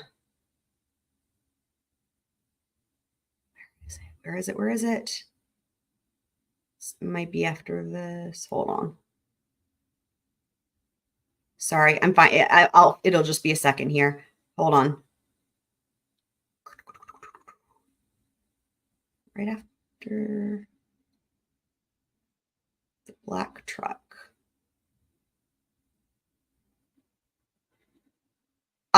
There we go. That's it. All right, check it out. This is what I wanted to show you, Moon at Noon. You don't apologize. I'm going to show you what I mean. So do you see, let me pull down your comment so you can see better. All right, check it out. Look at this. So you see how at the bottom right-hand corner, it says K&W 1791. Here's what the jury is seeing. Like if you can tell, hopefully from this, this is a picture. This is an actual picture on a table. That's why there's a table background. This is me saving pictures of the actual evidence. Like this is what oh, oops, I meant to just go to the next picture. Hold on, sorry. Hold on, let me go back. There we go. That's another one. As you can see, it looks almost like a Polaroid, and it's an actual picture taken with like whatever camera. So what the jury is seeing is this. They're using monitors, but it's not a computer. The way the jury in this trial is seeing evidence is they have what's called the Elmo. And I always say, yay, Elmo. The Elmo is like a projector.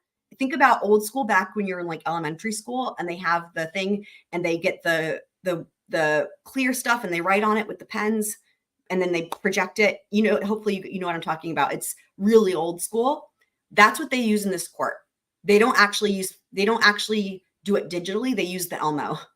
And then the Elmo, whatever is showing on the screen from the Elmo that's what the monitors show. So it's actually really low tech. So what they're doing is they're actually taking the evidence, the pictures, the exhibits, right? Actual pictures, and they're taking them and putting them on the Elmo. And it's being projected to the monitors, but they can also see it on the original screen. Hopefully that makes sense. So this is this is really old school and not electronic-y in the realm of, because I mean, you know, like if you have a photograph of something, you have to make sure everyone can see it, right? In the gallery, you know, and the jury, whatever, especially the jury, obviously, but like, you know, so in other words, if you have a picture and you just like put it on the wall, people aren't gonna be able to see it. So like there has to be a way to make it, you know, I guess in the olden days they would pass it around maybe, but then you have an issue where it could get damaged, right? There's all kinds of problems with that. So hopefully that makes sense. Yeah, sure. It reminds me of a joke. Do you know what each tickled me Elmo gets before leaving the factory? 2 testicles. That's great. Amazing. Love it. So yeah, but having said that, other courts are higher tech. The court system and lawyers in general there's a running joke that happens to be like accurate, which is like, they don't mix with technology. They're just really the last ones. Like, you know, of course, you've probably seen that meme with like during COVID where there was a virtual hearing for something, the lawyer cat guy, and he was like, why am I a cat? You know, but that shit like that still goes on where like they just don't even know what's like how to use basic anything. I mean, we see this all the time where they're just like, how do you do and it's like something real basic, right? Like my 5-year-old violin students could explain this to them, like how to do the things. So so that is a whole like thing with the courts and the law, you know, and the lawyers. But yeah, but they do it old school here in Colleton County, but it's really varies by the county and varies by the court. There's some that are really trying to be like a good example in Florida where they had the Maya Kowalski, that was a civil trial. That judge is actually trying to be really progressive and implement technology. They're like the complete opposite. Like the judge had like multiple monitors in front of him and they were kind of taking it the opposite approach. And they actually did really well with it. And I really know that it must have been really hard for them because it was actually really high tech and they pulled it off. And it was actually really good. It went off. They did not have, it went better than you see oftentimes in courts with less technology. But anyway, it's definitely something that is a common topic when it comes to trials of, you know, how do we handle it, right? Like just like with anything else. And, you know, I have my own issues with technology. Everyone that was here last night saw, although, you know, what was that? It was Disaster Tuesday. So, okay, let me get back to where we were. Traded his arm and then went on, I think we've heard, out the back window. Right. So directionality and range of fire, I agree with her on that one. Okay, so when you look at the wound in his shoulder and his neck, and of course his head, tell us where Dr. Reimer got it wrong. Well, I think she has it reversed. And the reason being is, now that you've seen where all the pressure would go. Those of you guys that are used to guns and stuff, like, I'm sure this is probably even more interesting to y'all, but like Dr. Reimer is saying, like, the shotgun wound went like from down below, when, as you guys know, right? Well, it went diagonally, like entered through the neck area, came out the other side of the head. He's saying that what she thinks is the exit wound was the entrance wound, which completely changes the entire scenario of how this would have happened. So he's about to describe it though. So. If the entrance wound is here on the left shoulder, and we're saying that we're at least 3 to 4 feet away from there because we have no soot, we have no stippling on the skin, then by the time it gets to the left side of the chin or over here at the angle of the mandible, the jaw, we've lost a lot of energy. And so, yes, you can get some pellets still going up into the head, but you're not going to have the top of the head completely blown off. And if you look at the photograph here, you can see, you know, for all of us, it curves over and goes around because the top of our skull's there. If you look here, it goes flat. He's missing the top of his skull. That would not have happened from a 3 to 4 foot, 3 feet or further shotgun wound coming in on the left side. But this x-ray has other findings, I think, that are important for that opinion. Okay. And, I mean, you can see the severity of the fractures of the skull. The skull should... Actually, I think it was better if we were back. The severity, the skull should obviously come all the way around, right? Mm-hmm. There's no skull here. That's probably the area where the shotgun was pressed against the head. And we've got all of these fractures. In medical terms, we call it multiple convoluted fractures. You've got 2 forensic pathologists that are both extremely qualified. They went to the same school and studied with the same people. You know, she's done more autopsies and like written more books, but like they're both very qualified. And this is just a great example. Like they have completely differing opinions on how this wound occurred. And I will say, I think part of that is based on, again, this book, the quote unquote Bible of shotgun wounds, the DeMayo book. That really seems to be the culprit in a lot of this for how they can have such differing opinions. But it is really interesting just that it's even the case, right? Like, it's you know, you can have people have differing ideas of how something happened on maybe certain aspect of law, but what they're saying, like the difference between their 2 opinions is so huge and matters so much. And that's why I think it's so significant, because it's like the entire nature of this fatal wound to Paul is what they're disagreeing on.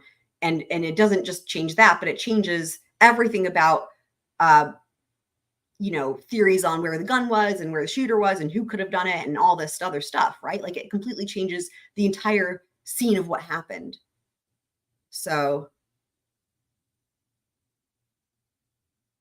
yeah, we know you have hundreds of jokes in your head, DSN.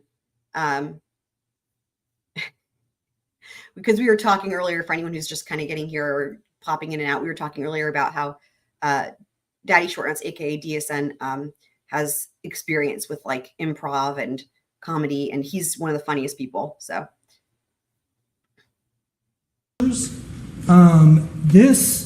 is, I mean, textbook for a contact range shotgun wound to the head, to the top of the head, not down here.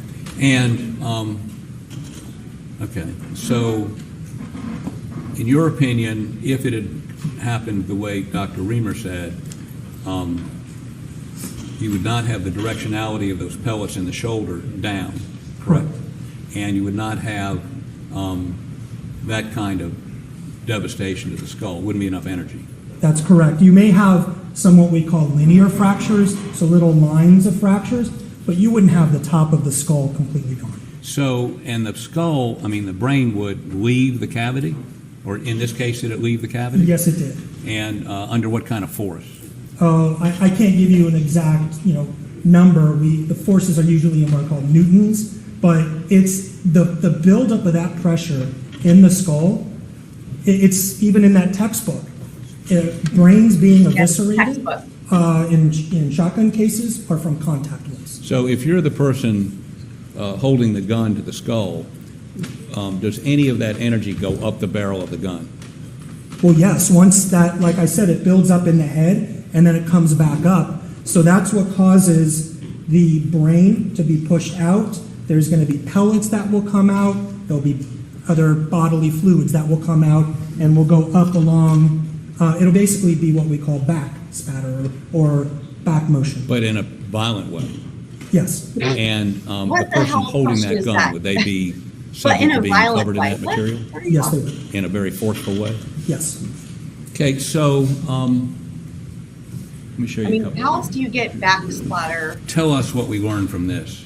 He says splatter, it should be spatter anyway. Well, for lack of a better term, we have no brain or top of skull. It's completely gone with multiple fractures. He And Moon at noon. Moon at noon. I want you to try something out for fun. Put in the chat. Put knee pits, but put the exclamation point first before knee pits, and see what happens. was his hair shaved?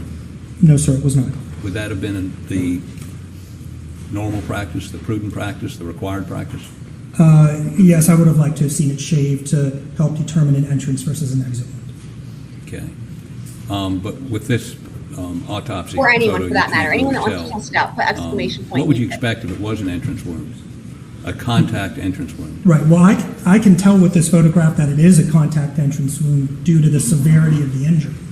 But what would have been nice is if the hair was shaved, My belt might be having a nap. I'd be looking for There he is. gunpowder residue. Yay. I'd be looking for burning on the skin itself, on the brain itself, and on the skull itself.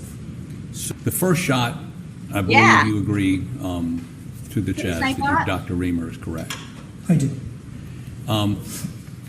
This shot, which would be on the top right back, can you tell, or would you have an opinion as to his posture at the time of that shot? Well, it's sort of similar to what we were talking about with Maggie, unless somebody is in an elevated position where they're high enough where it can come down like this. So it's like a 5'2", He's most likely 11-year-old bent over. hanging from the rafters. Further than that? Working with? How do we? That's hard how for do me to we- say. I mean, his head's over like reconcile this those because we theories? have the smaller Right. wound, the bigger wound as Children it's hanging from the expanding out rafters. here. I guess that's what it is. And the directionality goes like that. Those I can't tell you hoodlums, how far down he was marauders. actually bent over. And why would he be bent over? Well, the second you get this shot, you're immediately deceased. No, I'm talking about before the shot. Right, and so and we know that he fell forward, he has abrasions to his face, so that indicates to me that the belly shot was first. When you say the belly shot? I'm chest. sorry, the shot that comes across the chest, not the belly. And that would be extremely painful. So that would cause, he may be bent over from the pain, and then came this shot. Would that first shot affect his ability to breathe at all? It would. In what way? Well, Dr. Reimer documented what's called pulmonary contusion, so bruising of the lung. And it's hard on a postmortem x-ray to see if you have what's called a pneumothorax, so air that's around the lung. So it'll be difficult for him to breathe.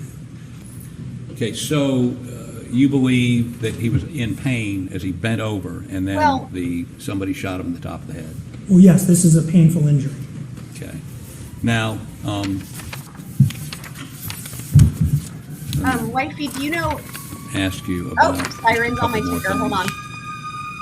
Stop everything for the sirens. Should I go back up? Yes, please. If I recall, Well, there's actually a lot. Of Yeah, sirens. go back up. So, let me have you do something. Sirens. Attempted a moment ago to Who does use not a know page what's out of a happening? book. Oh, not this book and again. I You think guys we're with gonna this have to book, have you though. sketch You this guys out. with this book. So, So, T-Pain /wifey, will you let me know? I just saw your command. That's why I was like, called you T-Pain. Just so funny. I haven't called you that in forever. But, will you, so yes, I know the channels but correct me if I'm wrong. Like, it's not going to be opening statements yet. Correct me if I'm wrong. Like, I feel like it's going to be the hullabaloo ahead of time, like they always have. But if you want to keep me posted on, because again, I'm still toying with the idea of if, like, I can't do two things at once. Like, potentially could like pause this and then pop over and try to do live coverage of the opening statements. I don't know. I'm just going to play it by ear, but the first thing I need to know for any of that is, yeah, and I know I know they are going to be the opening statements. I just don't remember what time that court opens and what the time difference is to where I live. That's one thing I need to figure out, the time zone difference. But you know, they're all running behind with stuff like this. So anyway, yeah, I'm just still kind of just trying to play it by ear.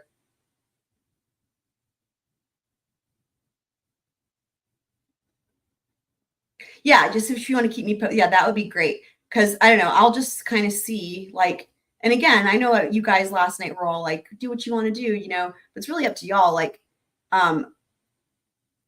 you know, it just sort of depends. Like, I might just finish this episode and then do like a recap or like a, you know, a after the fact reaction to like the opening statements or something like that later. Or I don't know, because like I will be watching them. It's just a matter of if they will be at the time, and then how will it be live streaming, or I just don't know. I'm just again, this entire thing, my entire plan was disrupted because of the technology yesterday. So this is just not, I'm just winging it now. You know, I'm just like, all right, like we're going to just see what happens. So yeah. It's not the worst thing, right? Because you can't always plan. You can try to plan, like I did, and it can go wrong. And do you remember what that page looked in the book? So, okay, so you what know, I want you to do life. is you can't put that in, to replicate that to the jury and tell them what it means.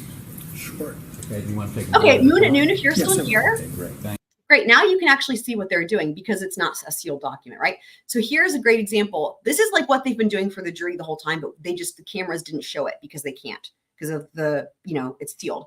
But now he's got like a diagram, or what do you call it, like an easel, and he's going to draw. So now we can actually see, but this is basically what's been going on. We just couldn't see it. So talking about so it's old shotgun. He's got a marker and a thing of paper, right? And trying to figure out what the range of fire is. Okay, a perfect cool. circle, which I'm not a great artist, but let's just say that's a perfect circle. That means at the end of the barrel, right, nice circle, is pressed up against the So you skin. see facing the jury, Now, you can this would actually be tell he's like down talking here right on to the them. abdomen That's where what you you should be have doing. leeway, Talking to the jury. it would end up being a perfect circle. If you have it up where it's going up against something firm, then you would have the circle, but you'd have the splitting from that buildup of pressure. So this is a contact range. If we have some burning around it, contact range or close range. If we have soot around it, we're close range.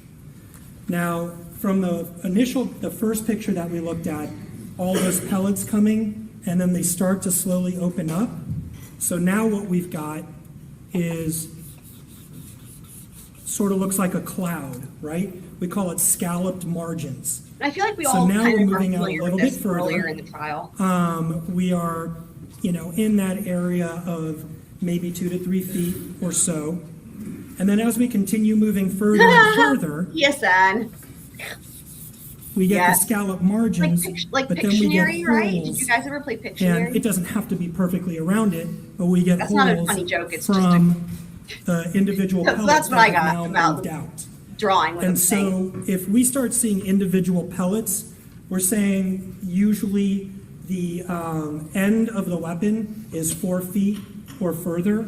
And then to be more specific, is it 4 feet or 5 feet or 6 feet? Then you have to test fire. Okay, so as the muzzle gets closer to the wound, there either is no spreading of the pellets, as in a contact wound, but the further away, It's a chicken. pellets begin to expand, and the further away, you get more of an individualized pellet pattern. That's correct. It's like when it comes out, it comes out and it goes triangular. So it gets bigger, and as it goes triangular, it's almost like playing pool. And you take the cue ball and you I hit think this is a good the analogy. pool balls, the billiards, and they Yeah. start to. Good analogy. But you have given an opinion, I want to make sure that we all understand what you've said. You've given an opinion that Dr. Reimer was wrong on the shot that blew Paul's brain out of his skull, and it landed on the ground, correct? That's correct. And you believe it was a shot in the back right of the skull, Yes, sir. and you believe that it was going through his skull, out his neck, and into his arm, Into the left side, yes, sir. left side. And we found a number of x-rays showing the pellets. We've seen forensic evidence that you, in the normal course of your work, rely on to draw opinions, right? That's correct. And you've done that thousands of times. Yes, sir. Now, let me make sure that the jury understands this. When you're submitted materials like we submitted to you in cases, you report, are you paid to give an opinion, a specific opinion? No, I wouldn't accept a case if someone said this is what we want. Okay, and you come to conclusions based on the materials given to you? Absolutely. And that's your conclusion here today? The conclusions that I've stated, yes. Beg the court's indulgence. Beg the court's indulgence. That's another gem from this trial. Thank You've you. indicated and testified that would be the blood, brains, pieces of skull, other material would blow We know. out the direction of the hole, and the muzzle of the gun would have been pressed against the skull, correct? The muzzle of the end of the barrel of the shotgun would be pressed against the skin firm enough that there would be pressure onto the skull. Again, and then all you would have based on that book, the DeMeo blowback as the skull opened up. And that blowback would follow the barrel of the gun? Well, it would come back up the barrel of the gun, but it would also distribute. Right. And what about the barrel of the gun? Would there be biological material jammed into that? Absolutely. I'm sorry? Absolutely. Okay. So there would be brains, blood, skull, whatever, jammed back up the barrel of the shotgun. Right. What we say is biologic material. That's the proper term. Thank you, dude. Thank you. Please answer any questions Ms. Good has. Cross-examination. All right, cross-examination. Hi, Dr. Eisenstat. Good morning. Makes it short with both Now, him when you and- first started your testimony, you talked a little bit about time of death. Yes. Is it the pathologist's job to determine the time of death? Depends on the jurisdiction, but pathologists are trained in Yeah, but talking they're a about medical what's examiner. consistent or what's not consistent. But I believe, like in Georgia, I believe here in South Carolina, the coroner, in the majority of counties, the coroner goes to the scene and does the investigation. So I don't know how it works here, but Yeah, it's there's an no elected doubt that official part of with a no forensic medical pathologist training. training and That's how it knowledge works. is determining cause of death Oh, wow. from information given to, time of death from information given to them. And it's not customary for a pathologist to actually go out to the crime scene, is it? Oh, I'd say more often than not, the pathologist does not go out. All right, and now in this case, because this appeared to be homicides, the county coroner would be the one to have requested an autopsy. Is that right? That's my understanding. I definitely in Georgia, it's my understanding here, yes. And Dr. Reimer performed the autopsy here, Yes, ma'am. and she performed an independent autopsy. She did. Exactly, because they did not want Did to you bring in. perform an autopsy coroner. of either of the victims in this case? I did not. And you relied on, I think you testified that Dr. Reimer's report, x-rays, crime scene photos, So she wrote a report. and autopsy photos in determining your opinion. That's correct. Did you do a report? I was not asked to do a report. What did I say, guys? Will you Remember? agree that a report would I guess I said whenever they say that, the first time they say that in the Chad Daybell trial, I'm like, I get $1 million. But like, there's that question, right? Did you do a report? And he wasn't asked to, and he's not required to, as we covered. helpful to explain the scientific methods or The point is the investigation question, not that the you used answer. to come to your conclusions? For the jury. Oh, different jurisdictions do it differently, so I have no idea This how question seemed it's like done you here. should have But done it, right? I mean, my report would have been exactly the same as my Right. testimony, so I guess it would be on paper instead of verbally. Well, you saw Dr. Reimer's report, and that was actually entered into evidence, right? Yes, I did. All right, you spoke a little bit about Maggie and Yes, that's her correct. autopsy. And I believe you said in your testimony that Maggie's shooter could be taller than Maggie. Is that right? Oh, no, that's not what I said. What did you say? No, what we were talking about was Of course. if Maggie's gunshot or rifle wounds to the top of her head and to the side of her head were with her standing up, that would have to be somebody at an elevated position. Right. So remember, So the I children did are not- hanging from the I didn't give an rafters, opinion or that they're on the the roof. shooter had to be Children, taller, right? They're just because being we kids. talked about how They're she just could be kids being bent over. kids, but they've got firearms Position could mean the shooter was taller, right? and they're vigilantes. Oh, but that, I mean, it could be that the shooter was taller, but that would still have to be somebody at an extremely elevated position shooting down. Which, if she was bent over, And though, you said right? that determining relative. trajectory is not something that you do. At the scene, that's correct. On the body, that's what I do all the time. All right, let's move on to Paul. Would you agree that when a gun is shot, a lot of energy and momentum is generated, and that momentum and energy tears through a person's body?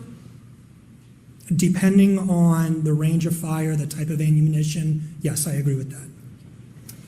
And when pellets are shot, they spread out.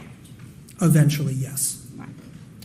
So, Right, depending on what's happening. if Paul was shot in the back of the head, and those pellets start spreading out, did they come back together when they exited? I love how she's trying to demonstrate No, it. no, but that's what we're talking about, the Right. same thing as range of fire. So those pellets, I mean, if you go from the top of the head down to here, this is about 6 inches. I just So love about that they're 6 just acting it inches. out, like, We have maybe on a the foot, stand and, right, like, from this is here to great. here. I love Those pellets can still be together and starting to spread out. So no, they're not going to go out and come back together. Some, that's why I was talking about that billiard ball effect. Some, if you hit that cue ball, the side ones are going to pop out and the middle ones will still be together. So no, they won't go out and come back, but I have no issue with 1 foot from here to here and having still him and a whole Dr. cluster Reimer of are pellets arguing going which through. side was entrance, But which the side was pellets would be exit, closer right? together when they first entered the body. That, you're great For point. a certain Moon at Noon- distance, yes. Dude. Moon at Noon says that begs the question, was Tickle Me Elmo there to provide the pits? Great question. Very great And question. we also talked about soot or stippling. Now, in Dr. Reimer's report, she does note that there was soot and stippling for certain injuries, right? Yes, ma'am. And she did not note that. He's just for going the to say, well, they injury didn't shave the to head. shoulder and head. Agreed. And wasn't the top of Paul's skull missing? Yes, it was. His face. What a weird face.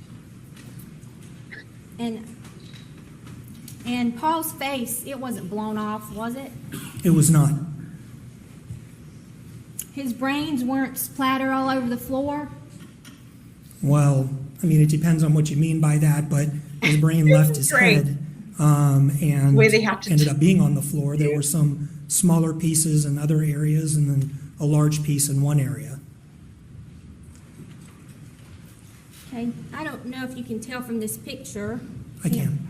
Can you? Yes, ma'am. Does that brain look So macerated this would be something or we're glad we're splattered not seeing, right? everywhere? Yeah. No, but that brain, Aren't you glad you're not seeing this Moon at Noon? Her question was, does that brain look macerated or splattered everywhere? Right. So that's why, again, the jury is seeing this and they're talking about they and them two can see it, right? He can see it, she can see it, they're looking at it, but thank God the rest of us are not looking at it. has been extruded from the head, and there are, when you Poor do a jury. zoom in on it, unfortunately no x-ray, but when you zoom in on it, you can tell that there's injury to the brain, but the brain, yes, I agree, it's not macerated. And there were pellets on the floor of that feed room. That's my understanding. And did you see any crime scene photos of the feed room where there were some containers on a shelf? I did. So the containers on the shelf, I believe, would be to the... What I think is interesting about those containers is we've studied those feed room pictures in depth, and you guys know that dog collar, the dog like GPS collar, that's not where it should be. That's in one of those containers, I think is, to me, what is interesting about those containers in the feed room. Anyway. Right side on this picture.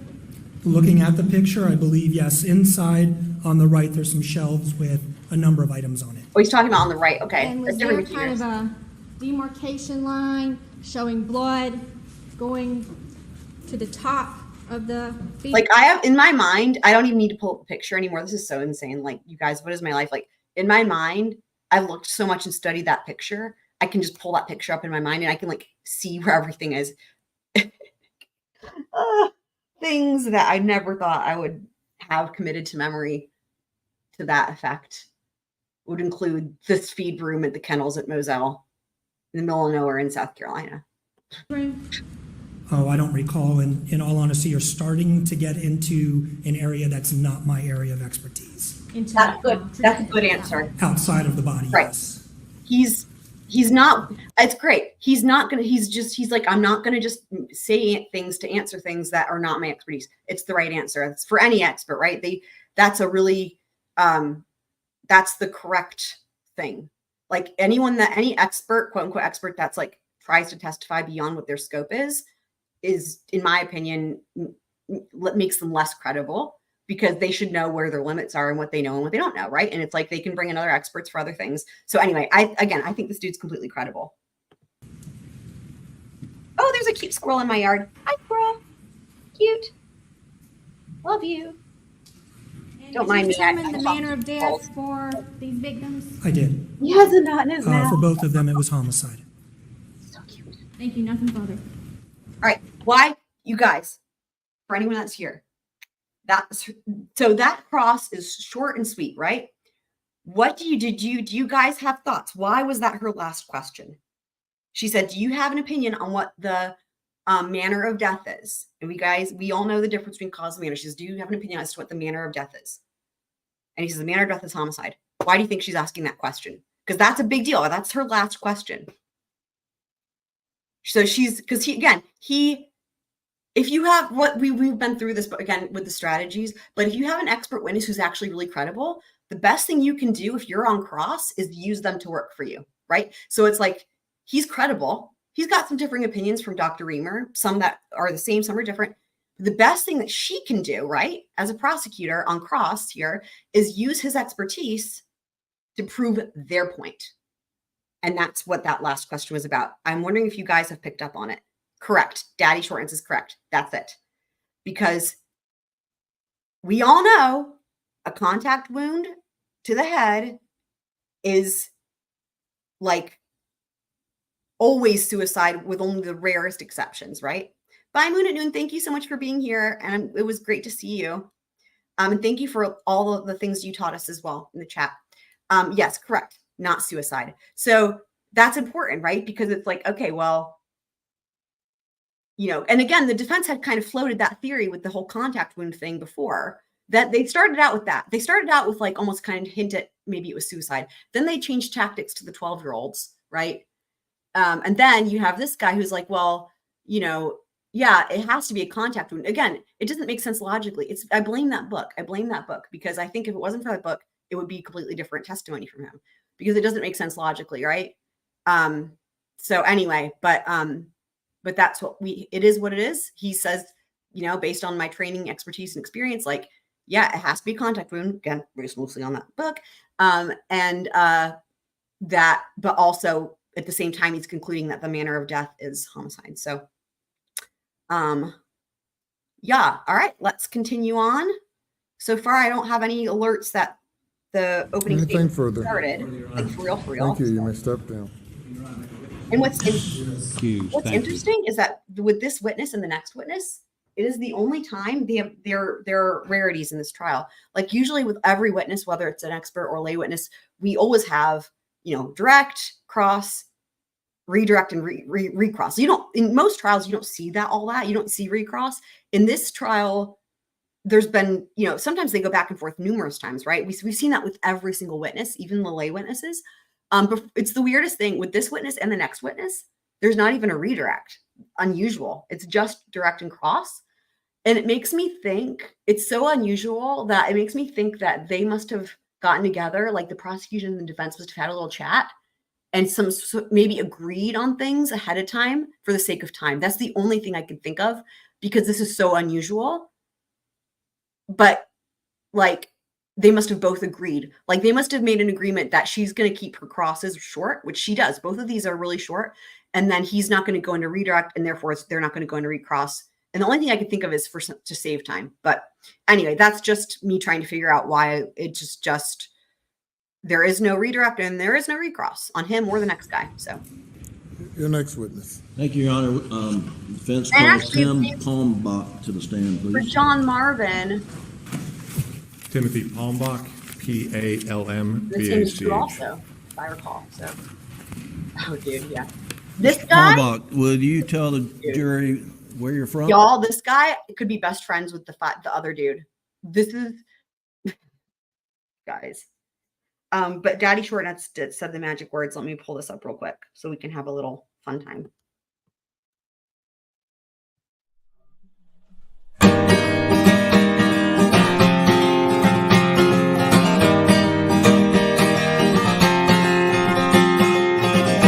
Not unusual to steal from anyone.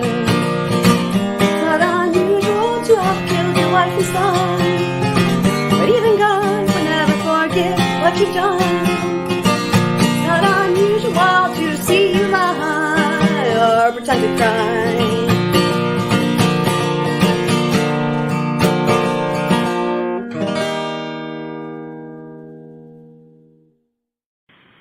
It's a house. Okay. Yes, it is not unusual. I'm glad you guys love it. What do you do? I'm from Connecticut. I've been up in that state for the majority of my life. For those who watched the Turconis Most of my trial, career has been in the Connecticut State Police, and I actually started out in a row position. Then I was transferred into a major crime unit, and from there I spent a good deal of my time in the lab. I retired as a major from the lab in 2004, and at that time I was head of the whole division of scientific services for the state of Connecticut. I then went back to the school, which was my alma mater, which was University of New Haven, to teach. I took the chair of forensic science position, which is a large forensic science program with both graduate and undergraduate students, and I managed that program as well as Wifey, is it teaching. still hullabaloo? In addition to that, I was doing some degree of consultation, expert consultation, but not much just because of the volume of work that I had. In August of last year, the university offered me an early retirement incentive package, which I gladly accepted. Dude, do you guys have the same, when you hear him say offer me an early retirement package, do you guys know? He does a good job of acting like that's a good thing. I heard that, and I okay, when I was putting this together, I hadn't watched his testimony many times. Like, I didn't remember who he was, but I heard that and I was like, oh, he did something wrong. Big time wrong, very much wrong.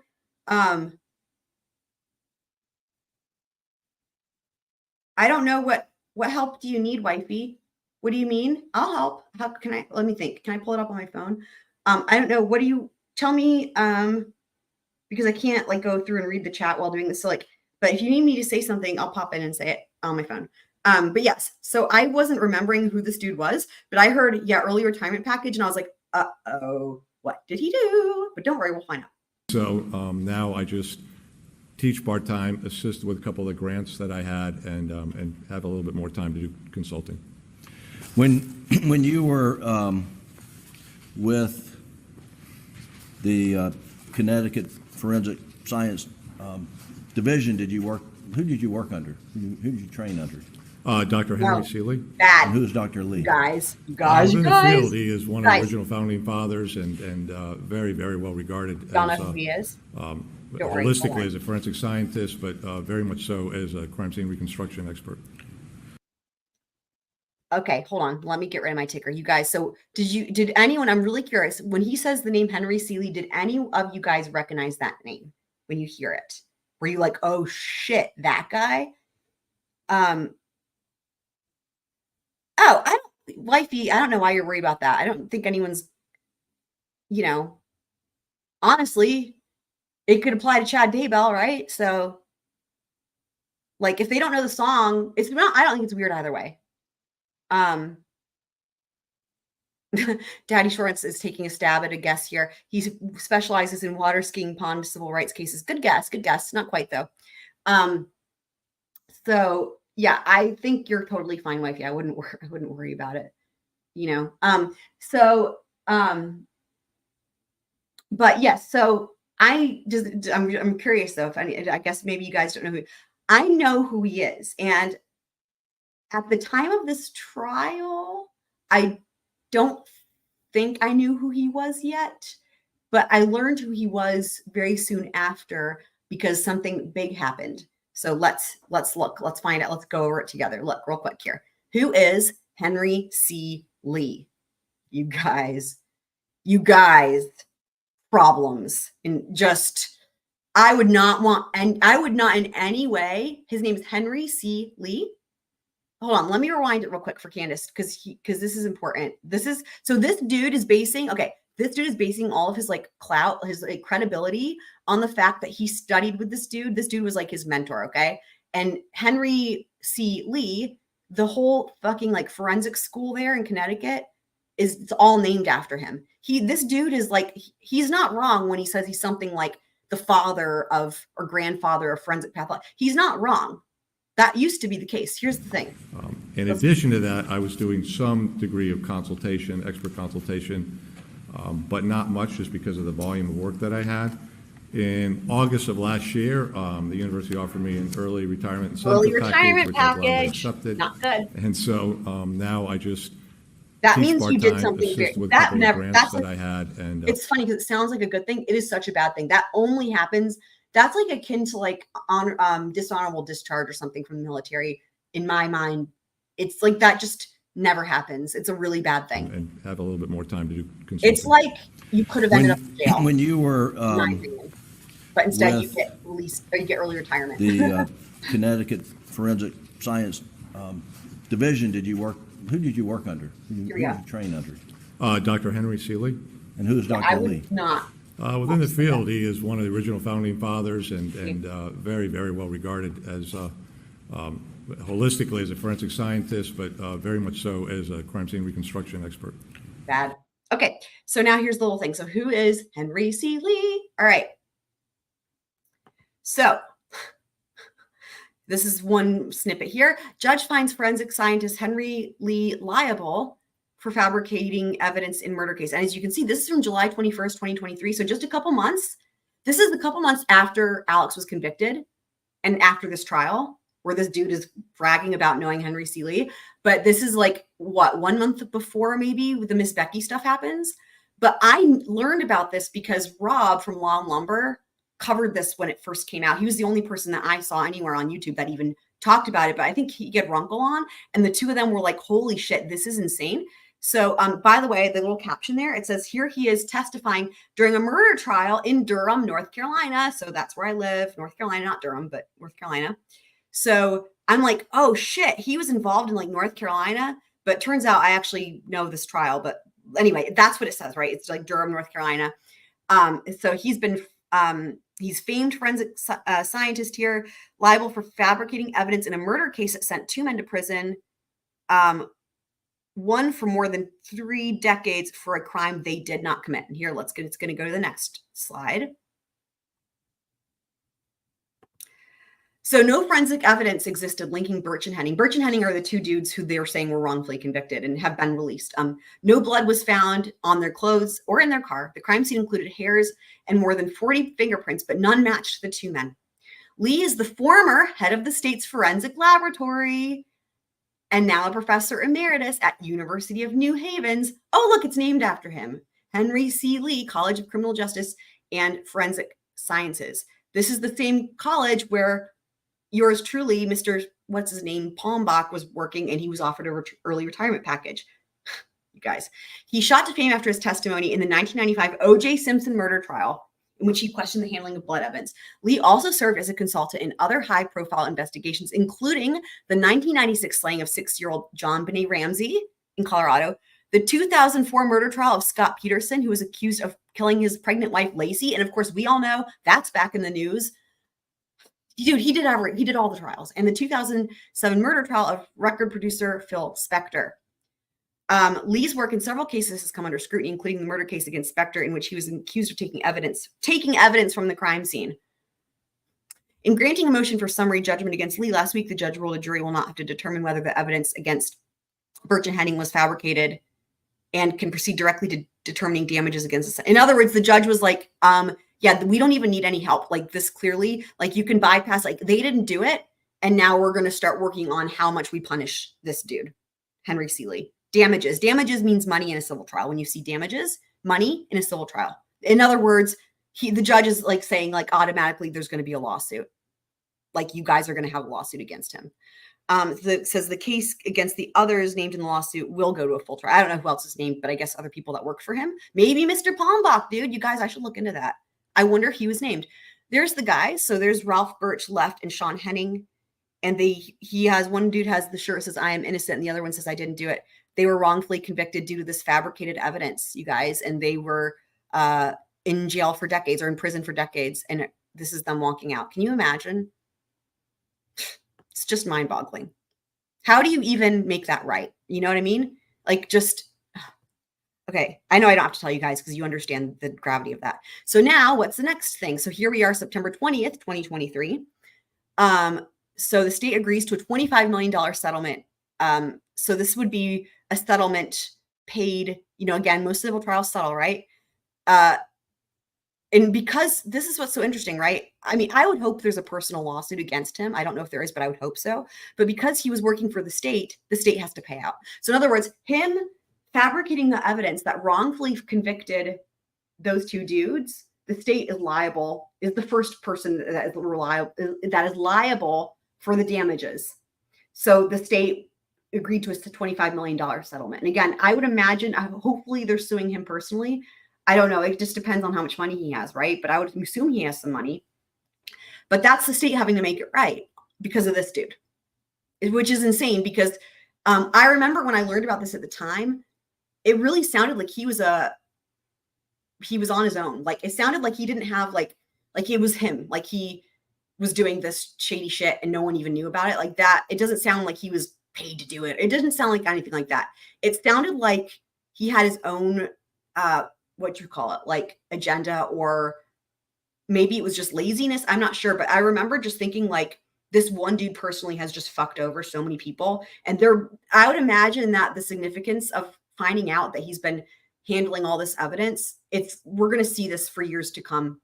We're going to see y'all, we're going to hear more about him. That would be what I say.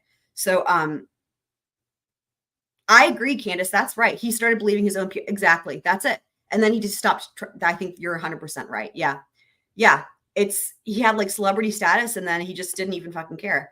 It's really insane. It's like the opposite of what scientists are supposed to be and usually are. So. And you mentioned in addition. Yeah. What I was going to say, the one where it said he was testifying in Durham, that's actually if you guys remember, there was a Netflix documentary called The Staircase that came out a long time ago. But Michael Peterson, I know it's confusing because there's like Scott Peterson, but this is Michael Peterson. He was convicted for that, but it was like pushing his wife down the stairs. So he was testifying at that trial.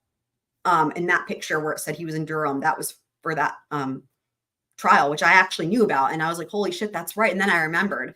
And guess what? We're going to hear about this dude also being involved. And then I was like, holy shit. Then I jogged my memory and I was like, oh my God, I remember him. I remember this dude. He's in the documentary. And I'm like, holy shit. Like, wow, that's so crazy how things are overlapping, To teaching and your prior work in the field, you right, exactly, Candace, yes. Yes, I do. This dude was also before involved. We get to that, he's going to talk about hold any certifications in your field of specialty? So certifications. Wow. I have memberships. It's more of a membership organization than a certification. Sure. So what's the So that means you American pay to Academy be of in it? Forensic Science? Sure. American Academy of Forensic Science is like the American Medical Academy or American Bar He's Association. probably not members of The- any of this stuff the anymore, large, I would entity imagine. that all the Because professionals as you're going to belong learn, he had a you have to be lot. practicing. He was like the second in command from what I can tell. Like after Henry Lee, either, I don't know, I haven't like deep dived it, but he was either removed maybe for suspicion or whatever. This dude, we'll hear it. This dude ends up saying he runs the Henry Lee Institute for a long number of years. We'll hear it. And so in other words, this dude was found to have some responsibility, even if it was just like he was supposed to be overseeing things, whatever. This dude was found to have enough responsibility in what happened with this evidence in who knows how many cases.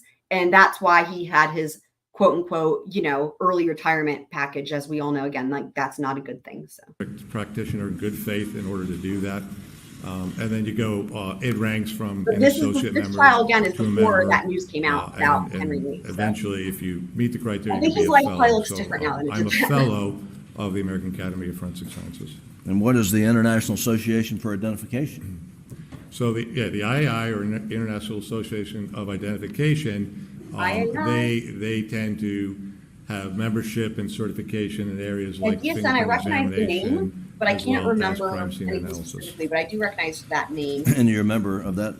I am. Association? And are you a member of the International Association of Blood Spatter Analysis? I am, and the name is. Here we go. Get ready, exactly that. Candace. So Get ready. You're going to remember him individuals here in a who've had, second from Peter. the Michael requisite Peters. level of training, experience. I believe they even make you or demonstrate you qualified in court before, and then they'll grant you membership in that organization. What it seems self-explanatory to you, but maybe not everyone in the courtroom. What is blood spatter analysis? And it's spatter, not splatter, correct? It is spatter, correct. All right. Well, the basic course would be 40 hours, and I don't think they want to hear the basic course. Spatter, not splatter. And I don't mean that flippantly. There's a fair amount to it. The simple way to explain it is we're looking at energy and force applied to sources of blood or other mechanisms and activities applied to blood, and then determining the patterns that result from that. And once we understand that, that's much of what the training is in a lab, an environment. You create these patterns, you study the patterns so you understand them. Then it's going to a scene, seeing these patterns, properly interpreting them, and drawing conclusions from them. So that's the short version of what it is.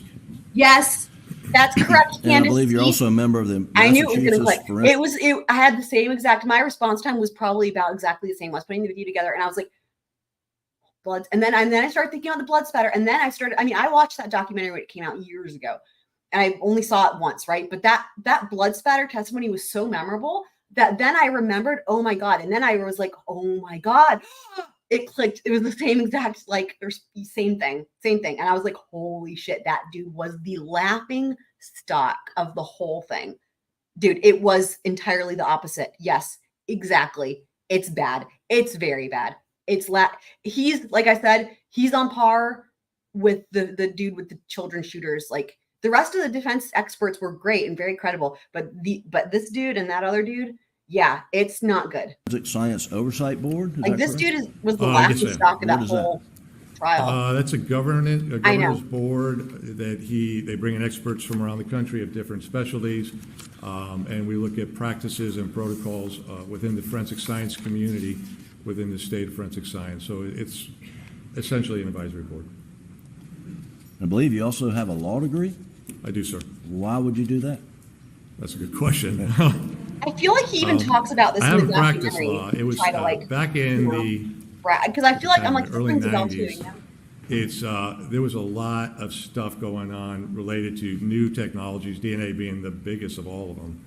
And what was happening for lab directors, and I was an assistant lab director at that time, is we spent more time in the court or writing papers in support of new testing and not knowing anything about it. So many of us, myself included, said, if this is going to be a big part of our job, we have to go back and learn it. So that's what motivated me to go back and do it. And then currently, professionally, are you the executive director of the Henry C. Lee Institute of Forensic Science at UNH? I was, but I gladly, when I went to emeritus status, gave that position up and got a little bit of time back. But I had been for 19 years Dude. prior to that. Yeah. And have you, as part of your Yeah. consulting work, Wow. have you been qualified as an expert in state and federal 100%. courts in various states? Yes, son. I have. Do you know what states? Oof. All One right. could say he blew up the details with a shotgun, Connecticut, right? New York, Pennsylvania, New Jersey, California, Illinois, Alabama, yeah, I think so. North Carolina for sure. No, get away! Stay out of North Carolina. But we know why he says that, And what for sure. what are your areas of Fucking expertise up our trial. that, for which you've been qualified and that you wish to be qualified in this court? In the big genre, it's crime scene reconstruction and analysis, and sub-disciplines underneath that independently are blood stain pattern interpretation and shooting incident reconstruction. One of the cases, I believe, would State v. Michael Peterson. Were you There an it expert in is. that case? I was, sir. And was that the stair-step case? Oh my God, dude. I think it's known as the staircase case, yeah. All right. The Jim clearly doesn't know what it is. have you ever not been certified, qualified as an expert in crime scene reconstruction, bloodstain analysis, and shooting incident reconstruction in any court, state or federal? No.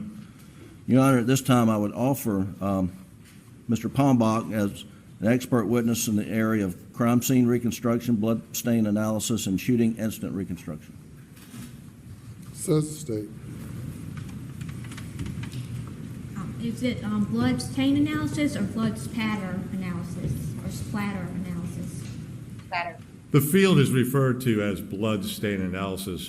Blood spatter would be a subcomponent of the greater field, yeah. No objection. He's admitted without objection. Thank you, Your Honor. Mr. Palmbach, were you hired by Mr. Harpootlian and I just keep on thinking it was behalf of Springbok, like the animal. defendant, Alex Murdaugh, in this case? I was. And what were you hired to do? To review the case, look at the forensics evidence, the pattern evidence, crime scene documentation, lab analysis, autopsies, and related investigative reports that dealt with the scene activity and the physical evidence. What have you reviewed in this case? What materials have you been provided? Again, lots of photographs, crime scene photographs, evidence photographs, autopsy photographs, autopsy records data, x-rays, various lab reports, investigative reports, diagrams created by Diagrams? investigative I think personnel, he left an RM and reports that were related to those diagrams. Now, when you, upon your initial review of the autopsy reports, did you make any suggestions to us? Yeah, once I agreed to take the case, that material was submitted, and I began to just review it, and that's what I usually do, is read through it and see, get a sense out of what makes sense. One of the areas that I was very concerned with right away was looking at the shotgun wound to Paul, and based on all my training and experience, what we visualized in the head I is have absolutely training. I have consistent with a experience. contact wound. I'm an expert. Reading through the report, it didn't say that. It was written obviously as an exit wound with the contact being down in the left shoulder and the left face. I think within a day, I called back to Attorney Harpootlian and yourself. Harpootlian, Attorney This Harpootlian. doesn't look right to me. It's inconsistent with my interpretation of the results. And my best advice for you would hire a forensic pathologist to review the case. And were you sitting here in the courtroom when Dr. Eisenstat testified?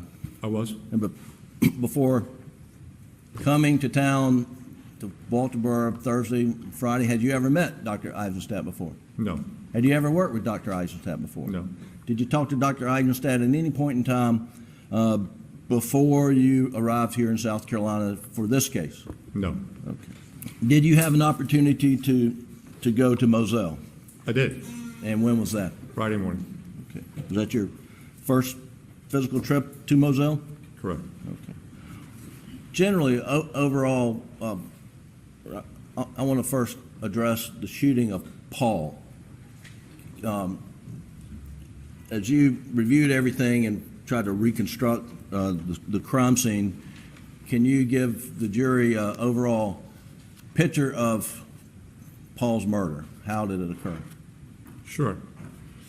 I believe it began with Paul, his right shoulder to the open feed door. This is inside the feed room, and he's facing straight ahead, and he's upright, and his arms are more or less at his side. And the first shot comes in a very oblique angled shot into his chest, travels through his chest, exit the side of his chest into his left arm, exits his left arm, and then continues on and exits through a window pane in the feed shed, which is the opposite side from the doorway. Roughly, where would the shooter have been on the first shot into Paul? Where would the shooter have been? Yes, sir. Okay, they're definitely going to be outside the door, and how close they are to the door is subject to a lot of different factors. So first of all, what's reported is a small amount of gunshot residue in that area, not a lot of it. And in fact, as I looked at it, yeah, I could see some of the particulate matter adjacent to the medial side of the injury, but I couldn't see much more gunshot residue beyond that. Now, in fairness, when you have an article of clothing and you're shooting through the article of clothing, the majority of the gunshot, if not all of it, depending upon the distance, will stay on the outside of the clothing. In this case, it was black clothing, blood-filled clothing, and you wouldn't be able to see that unless you did some enhancements or use something we call like a modified Grace reagent test. Well, let me stop you there. Did you see any indication that SLED Wifey, is it opening statements or is it jury instructions? Okay. All right. Please continue. A GSR pattern testing of the clothing. Correct. Because Okay. I'm just pausing this real quick. I'm thinking if they're doing jury instructions or anything like that first, my actual thought that I might do is because, again, there's a good breaking point where it would be intermission here. It's after this dude is finished and then before John Marvin. I'm thinking the timing might actually work out perfectly to where I have it set for intermission. That might work out. Okay, juror roll call. Yeah. Wouldn't it be amazing? They might work out perfectly with the timing that this expert finishes and it's intermission, and then that's around the time they start opening statements. And I'm thinking if that's the case, what I'll do is I will just make it like I had to split. I've done it before where I had to split one, but where I'll make John Marvin like the next episode, because I think that might be smart anyway, because between John Marvin and What the Truck, that likely could be a very long stream anyway. And then that would work out. Again, that was a breaking point anyway. So thank you so much for keeping me posted. Juror roll call. Excellent. Yeah, thank you so much. But I'm going to play this because that might work out just perfectly timing wise. So hopefully that's okay with y'all. And then we'll do John Marvin next time. However, I'm not going to dispute what I read, that there was a minor bit of stippling there. But a minor bit of stippling there with a shotgun is going to give you a necessary minimum distance of 2 to 3 feet from the wound to the end of the barrel. The other factor you have to take into consideration is both of the shot shells that have been associated with the shooting of Paul were found within the feed room. Now, while the shotgun's never been recovered, and we really don't know the action and how it worked, it is a reasonable assumption that it's a semi-automatic variety, and that therefore, as an individual pulls a trigger, it'll eject to the right out of the port. So in order for the 2 casings to be within the feed room, the probability is that at least the receiver part, the ejection area, has got to just be inside the doorway minimally in order for the casings to stay inside of there. All right, I'm going to stop you right there. You said it was a semi-automatic firearm. Why do you say that? Well, we don't know. I mean, we clearly don't know because we don't have the weapon. Options could be a single shot. That doesn't make much sense. You'd have to shoot and stop and reload and shoot again. It could alternatively be a double barrel, but in my review of the firearms report from the state lab, they indicated that their examination of those 2 shot cartridge cases were that they came from the same weapon, that they were co-aligning them to one weapon. In the case of a double barrel, you have separate breech face areas, you have separate firing pins, and you're not going to get the 2 casings to look exactly alike. So that more or less took the probability Thank you, Wifey, for that. of a double barrel shotgun away. And I think the logical inference is it's a semi-automatic. It could also be a pump-based action, but again, that's an additional stipulation. Sure. Is there any indication that that Paul had an opportunity to defend himself? Were there any defensive indications? So I frankly think he was startled by that shot. His right shoulder was at a door. I mean, if he knew somebody was coming and or saw somebody coming, he would be facing the door or turning, trying to run, which he wouldn't have anywhere to go. But he was essentially facing this way, and the door is this way. I don't think he even perceived it until he was shot the first time.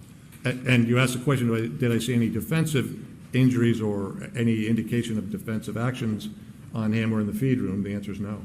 What type of defensive indications have you seen in the past that would indicate that there was a struggle of some sort? Well, I think obviously your hands always kind of come up, and his hands would be going up in the direction of the shooter and the weapon. So the orientation of his body would have changed. His hands coming up means that he likely, they could have been injured. Certainly there could be gunshot residue distribution on them. There could be, sure. That'd be the main difference. Okay. And the and what was the ammunition in the first shot into Paul? That was buckshot. So it's 9 about 38 caliber pellets. Now I think you mentioned that the spent shell was found inside the feed room. Is that right? Correct. All right. Let's move on to the second shot of Paul. Can you reconstruct that generally, and then we'll get to some photographs? Sure. Based on the general morphology of what happened to the head, this explosive nature, it's taught that way. We've learned it that way, and through personal experience, you never see that except when you have a high energy source contact wound. The reason I say a high energy source contact wound, if you took a little .22 caliber revolver and held it to the head, you will not see what we saw here. Simple reason being is it's not creating anywhere near the volume of what we're talking about, these gases, this high voluminous gases that you get with a shotgun or a rifle. Effectively, why? Well, the barrel of the shotgun is going to be longer, it's wider, and so that you have this whole big area within the barrel that's being pressurized, and that just creates an exponentially a whole lot more gaseous material than you would have seen in a handgun. So seeing that head in the condition it was, that is a contact wound from a high-energy source weapon, which would understandably be a shotgun or a high-powered rifle. Now, I don't want to repeat what the jury just heard, but were you sitting here in the courtroom when Dr. Eisenstat, explained the Sure. mechanism of the head to the shot? I heard that, yep. Shot to the head, I'm sorry. Yeah. And is that, do you agree or disagree with his assessment? Completely agree. Now, we'll get to this shortly, but there's, on the door, as it swung open, at the top, there's hair, it looks like Paul's, and there's blood at the top. Is that inconsistent with your assessment of how the shot happened? No, actually, it's completely consistent with that. Well, explain that, please. So what happens is the barrel is in alignment and tightly against the head. And again, the shot goes into the head. The gaseous material begins to build. And again, this is, milliseconds is right, very, very quickly. It's beginning to swell and build. At the same time, the wadding is starting to move down toward the exit area and come out. And then the head finally goes from the pressure. It can't go. And as it goes, the pressurized gases are going to find the quickest area to escape, and then they're going to redirect in that format. That ends up being the entrance hole. So you kind of get like a shift in action here, and all of the energy now is kind of recategorized, and it's now pushing up toward the corner of the ceiling and the door. Now, have you seen Dr. Kinsey's photograph of the door? And it's a crime scene photo, and there's a little ding in the door. I have seen that. Did you go out and inspect that on Friday? I did, because you could clearly see a little ding, and I totally agree that could have been a pellet impact, but it was taken, at that time, it was taken at a little bit of an angle, and I felt it would be better if I get up and get 90-degree and closer view and examine it myself, and I did. And while you were there, did you also see any other pellets in the feed room that you attribute to the shooting of Paul in the head? So first of all, in close examination of the impact on the door, I do believe that's from appellate, and actually the dimensional size of it is consistent with the diameter of a number 2 steel shot pellet. And it is also, it was elongated, so you could see that it was coming from the bottom up. Quite near there, probably only a foot away, on the header, the trim header of the door, there was another one of these steel pellets, again, the right diameter, actually embedded in the wood. It's still there today. Going back, and I'll be honest, I did not see that in the photograph. Going back and looking at the photographs, I confirmed, yeah, it actually was present the day of the shooting. So, Mr. Palmbach, how is it that a shot going down into the head could lead to pellets causing indentations in the door and getting stuck in the header of the door? An explosion really is the best way to do it, but it's not just this kind of an explosion. It is a like the military would call it a chafe charge, where you focus the explosion in a narrow pathway, and that creates a much larger damage area. And that's what happened here. You expanded the skull plate, and it pushed back through, first of all, pushed back through the actual entrance hole in the skull. And as that happened, then the skull breaks and pulls out, but there's now a very large energy moving this way, and it's drawing with it things as heavy and large as the entire brain, but it's also grabbing blood, it's grabbing tissue, it's grabbing skin, it's grabbing hair, it's grabbing the bone fragments, and it's grabbing part of the steel shot that's still in the skull cavity, and it's pushing it at a pretty reasonable velocity up and toward that corner of the door and the ceiling. And I want to talk about the shooter. How close would the shooter have been in relation to the shot into Paul's head? Well, so this is contact. So he's got to be close enough to get the barrel in contact, firm contact with his head. We don't know what that gun is. I don't know is it an 18-inch barrel length, a 26-inch barrel length? We don't know that. Obviously, that's going to change the difference. But and the shot is somewhat overhead downward. So all of that is bringing this shooter much closer to Paul than when he took the first shot with Paul standing upright. So we see indentations from a pellet in the door. We see a pellet stuck in the threshold of the door. What's happening to the shooter in this, in your reconstruction of a contact shot to the back of the head, what's happening to the shooter at that point? He's getting hit with large amounts of brain material, blood, skin, hair, bone fragments, and I believe very likely some of the pellets. And what would be the force of that hitting the shooter? Substantial, and the reason we know that is one, we've seen what's happened to the skull, how badly damaged it was, and secondarily, we have two of the pellets. One is actually denting this metal door, and another one is embedding in the wood above it. That, I can't quantify that force, but that's substantial force, and that's the kind of energy that's taking all of the brain, all the fluid, all the tissue, and all the hair, and all the broken skull places, and sending it. Principally, it's going to follow right along the barrel pathway, around it for sure, but that it's going to go in the same direction, essentially, that the barrel had been placed. Would you expect to see any type injuries to the shooter? That's quite possible. I mean, for sure. You guys remember this? For sure, they're literally covered in all of that material. This is where he says the shooter would have been injured. But given the size of the bones, the amount of the from bone, the bone, and like now, this is insane. Pellets coming back at them, if any of them hit him, it's going to be an injury, whether it's substantial or just a stinging injury. A stinging injury? Yeah, I think that's possible. Actually, probably. Oh my eyes! If the shooter has thick hair, something a lot different than what I have, would you expect it to be matted in the shooter's hair? Certainly. I mean, you're going to be covered on any surface, but yeah, I guess the thicker the hair is, the probably more it will retain. I think what it comes down to, it's a testament to just the tenacity and the determination of those children who were hanging from the rafters. They were just so determined. Like, now address this. Ow, my eyes, but like I'm still going to finish the job. You know what I mean? Dr. Kinsey's like real deal professionals. I guess reconstruction based on Dr. Reimer's autopsy, where the But I mean, they were shot is training their whole lives being, for that moment, you know? So there's made that. from a different angle. Do you think that's possible in this case?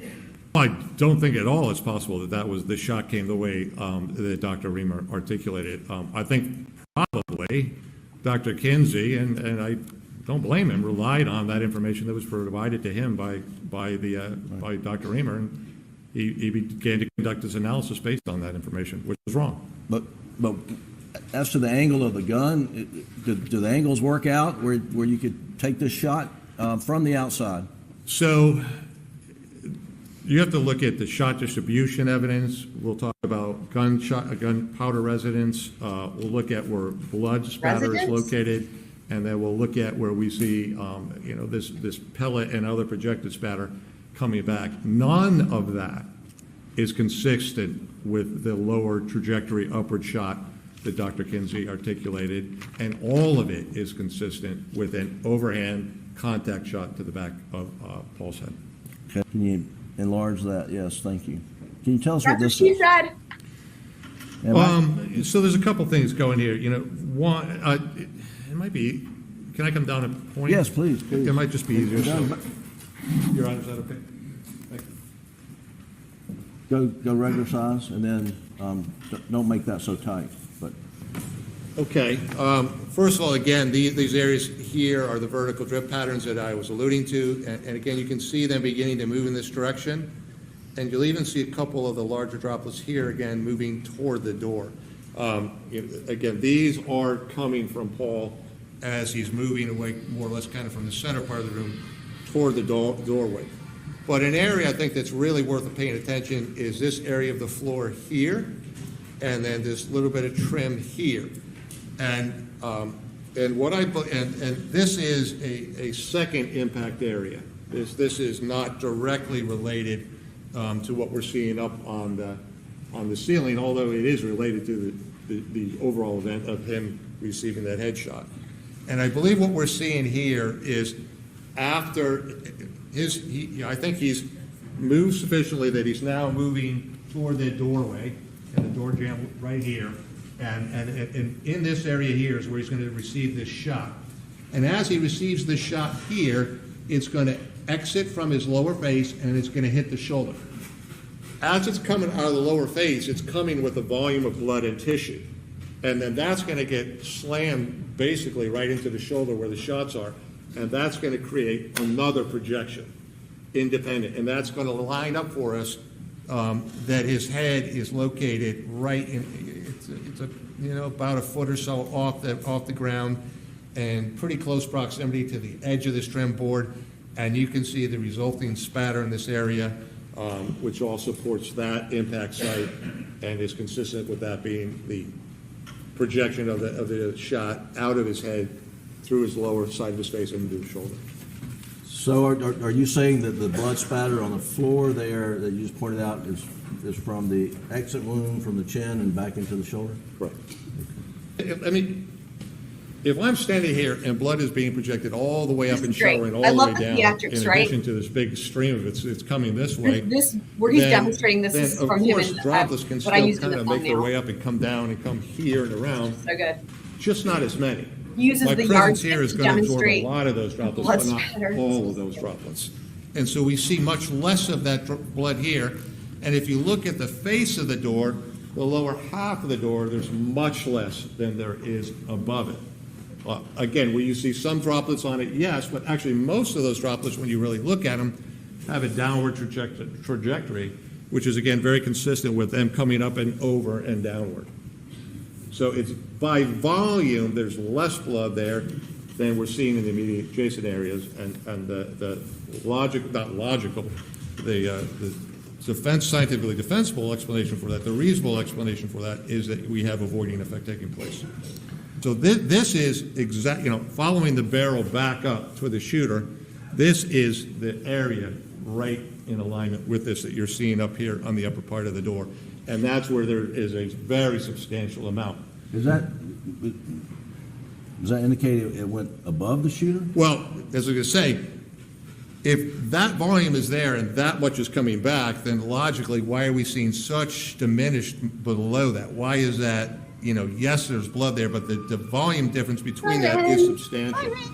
And that can be explained by, again, the fact that that is a shooter location, and much of the blood, not all of it, but much of it, is being transferred onto their clothing. And or face, or hands, or them, or the gun. How my high off the eye. ground does Paul have Can't to stop be those for assassins, though. that much blood to go up that high? Well, I think that the best, we have some pretty good data as to where Paul's head was because of that secondary impact. Oh yeah, location Ken that I Kinsey's showed you. been there. The exit portion of his head has got to be Rudolski's in also that there. general vicinity. Obviously, the 8 or 10 inches 100%. up is That's where the freaking entrance amazing. part of it is. But that does give us a pretty good approximation of where Paul's head was when that shot occurred. So 2 feet off the ground, 3 feet? Not even. Not even. Okay. Not even. Is there Like, enough force what? to None of that makes any send sense, you guys. his hair to the top of the door? With the, Well, clearly there was, because we see it. I mean, yes. Okay. All right. Now, Mr. Palmbach, if the shooter was on the outside and angling toward Paul's shoulder and up through his head and out the top of his ceiling, would you expect pellet and the markings on the door to be in that area? Well, for starters, I wouldn't expect the patterns. In the scenario where the top of the head is going to be the terminal point of the gunshot, in other words, of the theory that it started in the left shoulder, went to the left cheek, went into the head, I do not believe that you'd even have a fracture of the skull. You wouldn't even have an exit wound. That those pellets, because of two reasons, mostly, it's not contact. All that gaseous material is not going up into the cranial ball. It's just going freeform. So you don't get any of the explosive value. And secondarily, the number 2 pellets are much lighter. Their mass is less, and so they're not going to have the energy that's necessary, particularly after moving through a shoulder, through a face, and up through the brain, to penetrate and break out of the skull. I think you wouldn't even see any of them outside of the skull. You certainly would not see that rearward projection or blast of blood and hair and bone and pellets that we did see. If the barrel was placed inside on the floor in an upward, again, so it's got to come across the shoulder, upward and out the back, it's this kind of a trajectory, you can't even have the shoulder until about 2 feet from there, and then the side of the head here, and Paul's head here. None of that creates a pattern consistent with anything that we see. Now, that would account for a lack of gunshot residue if that was true, but what it definitely would have changed is the pellets coming out of here now would have definitely begun to spread, and you would have seen pellets all across the side of his left side of his face, which you didn't. And then finally, if you look at this angle here, again, imagine door here, gun in this thing, then even if, and I think there's no evidence of it, but even if the shot could go through Paul's head and create an exit pathway, then that would project whatever pellets and bone matter that way. Whereas, if you move the shooter to the other side and we shoot into Paul downward this way, then all of this material comes back at the shooter, but also it's going this way into that upper corner, which is where we see the pellet defects and the heavy blood and the hair. I was going to. Okay, you'll take a seat. That'd be Thank great. you. Thank you. You can take that down, Doug. Mr. Palmbach, let's talk a little bit about the reconstruction of murder of Maggie Murdaugh. Did you assess the crime scene as it relates to her?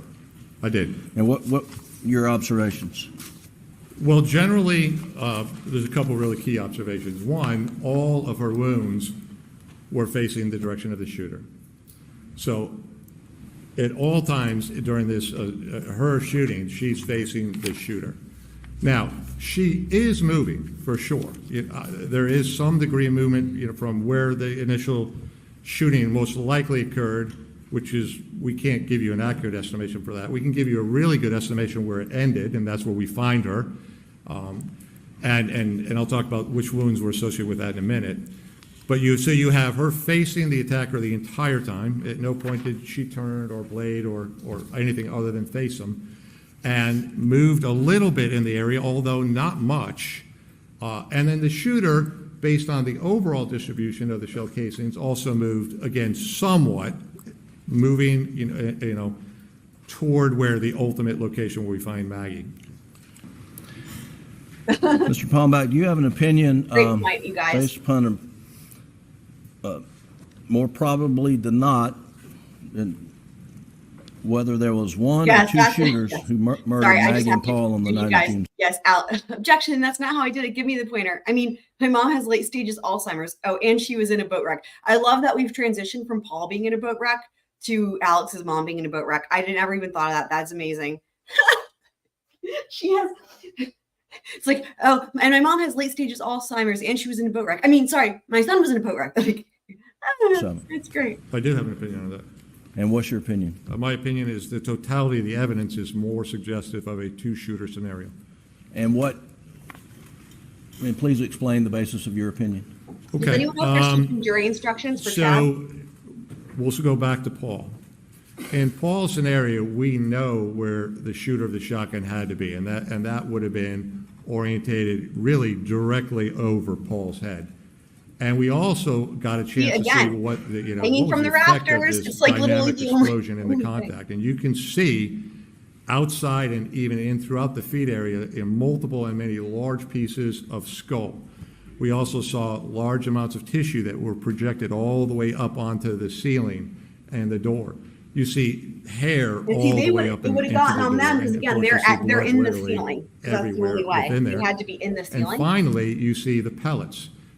Some of the pellets are on that same pathway, and they had enough inertia to either or dent the door and put themselves up and stick into the casing. All of that activity was in direct alignment with the shooter. And so I think minimally, that shooter is getting covered with this material, getting more or less the shock wave of that effect, and more than likely getting hit with at least something that could have done injury, a bone fragment and or a pellet fragment.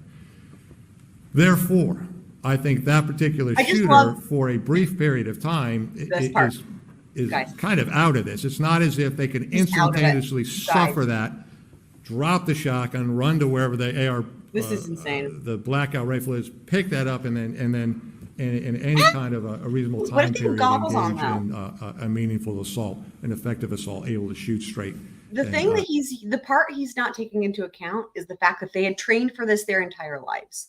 All 11 years they were at Murdaugh Ninja Camp and they had trained for this. They had goggles and a helmet, right? Like he's forgetting that important element. And make hits. So that I think is one of the major indicators of concern. I think the other things to consider is that all of this is very temporal. It's very close. I know when I looked at the photographs versus being there, I'm like, it is much closer together than it looks like in the photo. So it is happening very close.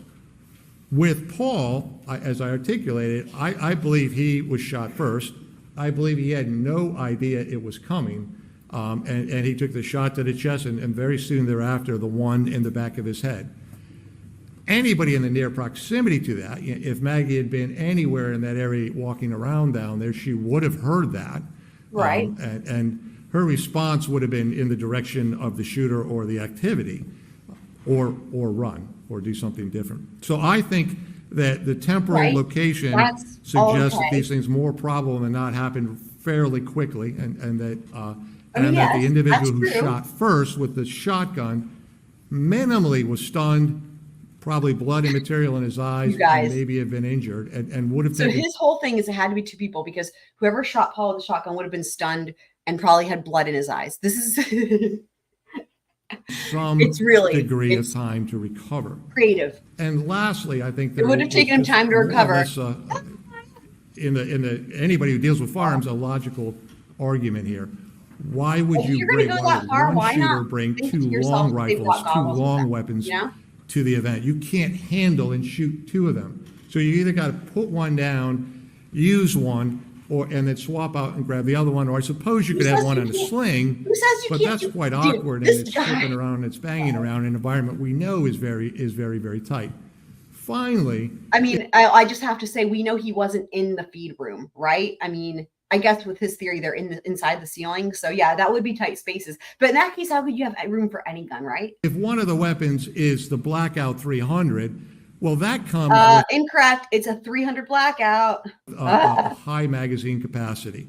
My research of that showed that the Palmetto State Armory upper, which we don't know, we have no idea what gun this is because it hasn't been identified.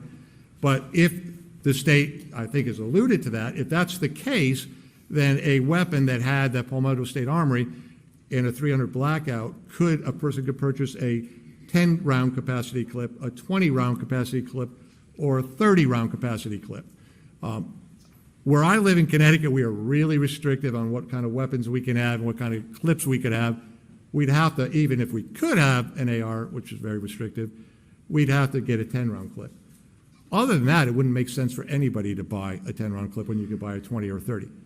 But having said that, if it was a 10-round clip, there were only 8 shots fired. You still had 2 more to go, and you could have more than not easily reloaded. So to me, there's structurally difficult for the same shooter to have 2 long arms and no practical reason for that to happen. Add that to what I believe happened to the shooter who fired first with the shotgun, and I think it tips in favor of the probability of 2 shooters.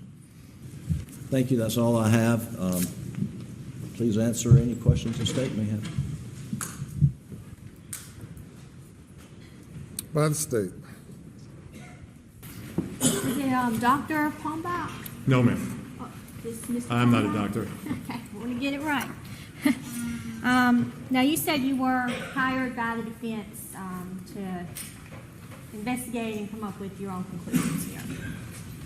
And you just got the chance to go out to Moselle, was it last Friday?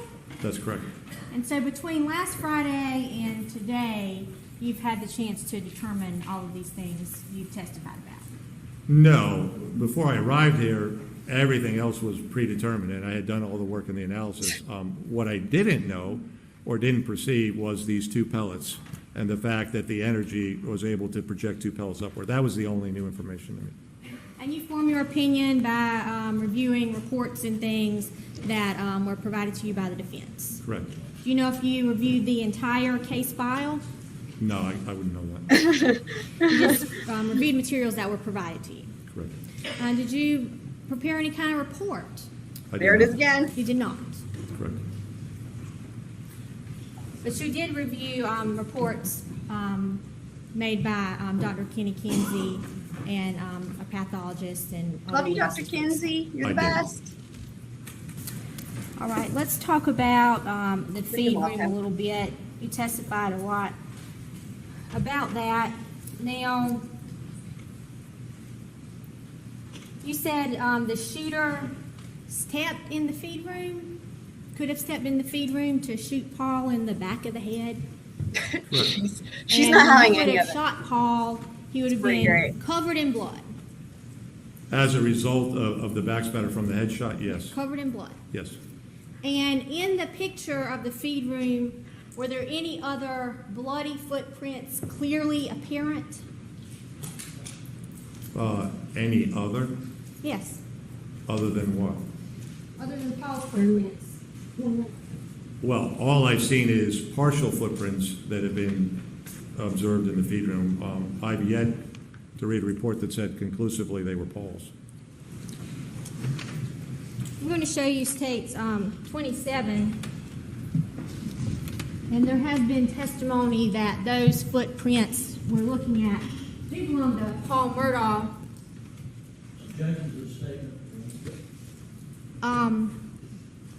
Were there any other clearly visible footprints that you can see in that picture from a bloody shooter? So first of all, and again, I am not a footwear examiner, so I'm not going to make a determination about whether or not it definitively is Paul Murdaugh's shoe. All of the reports I've read generated by the state, the ones that I've seen, would say that they didn't exclude it, but that also does not mean that it's Paul's. Now, I'm not disagreeing that it doesn't maybe have some characteristics in similar, but I don't know that they're even at a point where that has been fully identified as Paul's. So you haven't seen the report that identified those as Paul's footprints? Definitively identified as Paul's? No, I did not. You only saw the reports the defense wanted you to see. The defense. I got the reports that were Thank you, Ify. supplied to me. You guys, What the about timing damage is going to work out. She's real brief. She's got a couple more questions. The timing is going to work out perfectly. I'll split this up where the intermission is, and then I'll be able to figure out what I'm going to do for the opening statements. But I think this will work out. And honestly, it's actually going to work out great anyway, because like I want to have plenty of time for John Marvin. So yeah. We saw this picture where there is blood in the corner of the door frame. I think we were emphasizing the blood in the right corner, the bottom of the door frame there. Yes. Were there any defects from pellets in the door frame down there? Not that I saw. Because defects were in the top of the door, right? That is correct. And you referred to Paul being shot in the back of the head, kind of like an explosion. Correct. And I'm not a physicist or anything here, but when you fire a shotgun, things are going in a direction that the gun is fired, right? Correct. So there wouldn't be just like a boom explosion like from a bomb when you fire a shotgun. Actually, that's more exactly what it would be like, yes. So you're saying a shotgun, when you fire it, the impact is all around like a bomb instead of in the direction the gun is fired? Only when you confine it. And again, and that's why it makes the classical determination of a contact wound in something like the cranium. It's not, you shoot a person anywhere else, you will not trap the gaseous material and allow the pressure to build up within eventually, yeah, it does look like a bomb going off. That only happens in a cranial vault. So if there was an explosion of this type, wouldn't Paul's whole head be blown off? I'd say the fact that his entire brain came out and a large portion of his skull is missing, that's pretty dynamic. I don't know how much more you want. But his brain wasn't destroyed, was it? More brain talk. More brain talk. There were pieces of his brain throughout the room, 100%. Including out on the ground. Most of his brain was intact, right? The majority of the structure was physically together, but whether it was injured. That's what intact means. That's a pathologist that needs to do injured. I believe you testified that his brain was a mass on the ground. Yes. And his face wasn't destroyed either from this explosion, was it? No, because again, the energy source is going to find the easiest egress, and that is where the entrance hole came. So that's why none of that explosive value did not go down with the shot, which is the kind of the logical inference that all should come this way or this way or his left. But in this capacity, because this is in this seal wall, this is this large hole there, then you get kind of a shift, and all of this now starts pushing back that way, following the exit point. No, this makes no sense, dude. You guys, y'all. And you're talking about pushing up, but the shooter was firing down? The explosive release of the gas trap in the cranial will push back upward. Like, I know this doesn't make any sense. I know it's not logical. Absolutely. Some of the projectile and energy has gone through the brain, exited the left side of the face, and into the shoulder, and created exactly that pattern that you were pointing to a minute ago on the door jam. So all these pellets that were being pushed downward when they were shot, we don't have any defects downward, just upward. Correct. Okay. Nice. Further. I like the way she handled that. Hi, Kidsmiths. We're actually Kidsmiths, we're actually just wrapping up, I think, because we're at intermission. So this is what so we just finished the last two defense expert witnesses. What I was thinking I was going to do, since I'm at the intermission, was split this into two, and because I'm still trying to figure out, like I was discussing what to do about Chad Daybell. Like I'm toying with the idea of live streaming the opening statements, which I know they just started. And I'm letting people kind of weigh in on that. Like I know some people are interested in that and others aren't, but either way,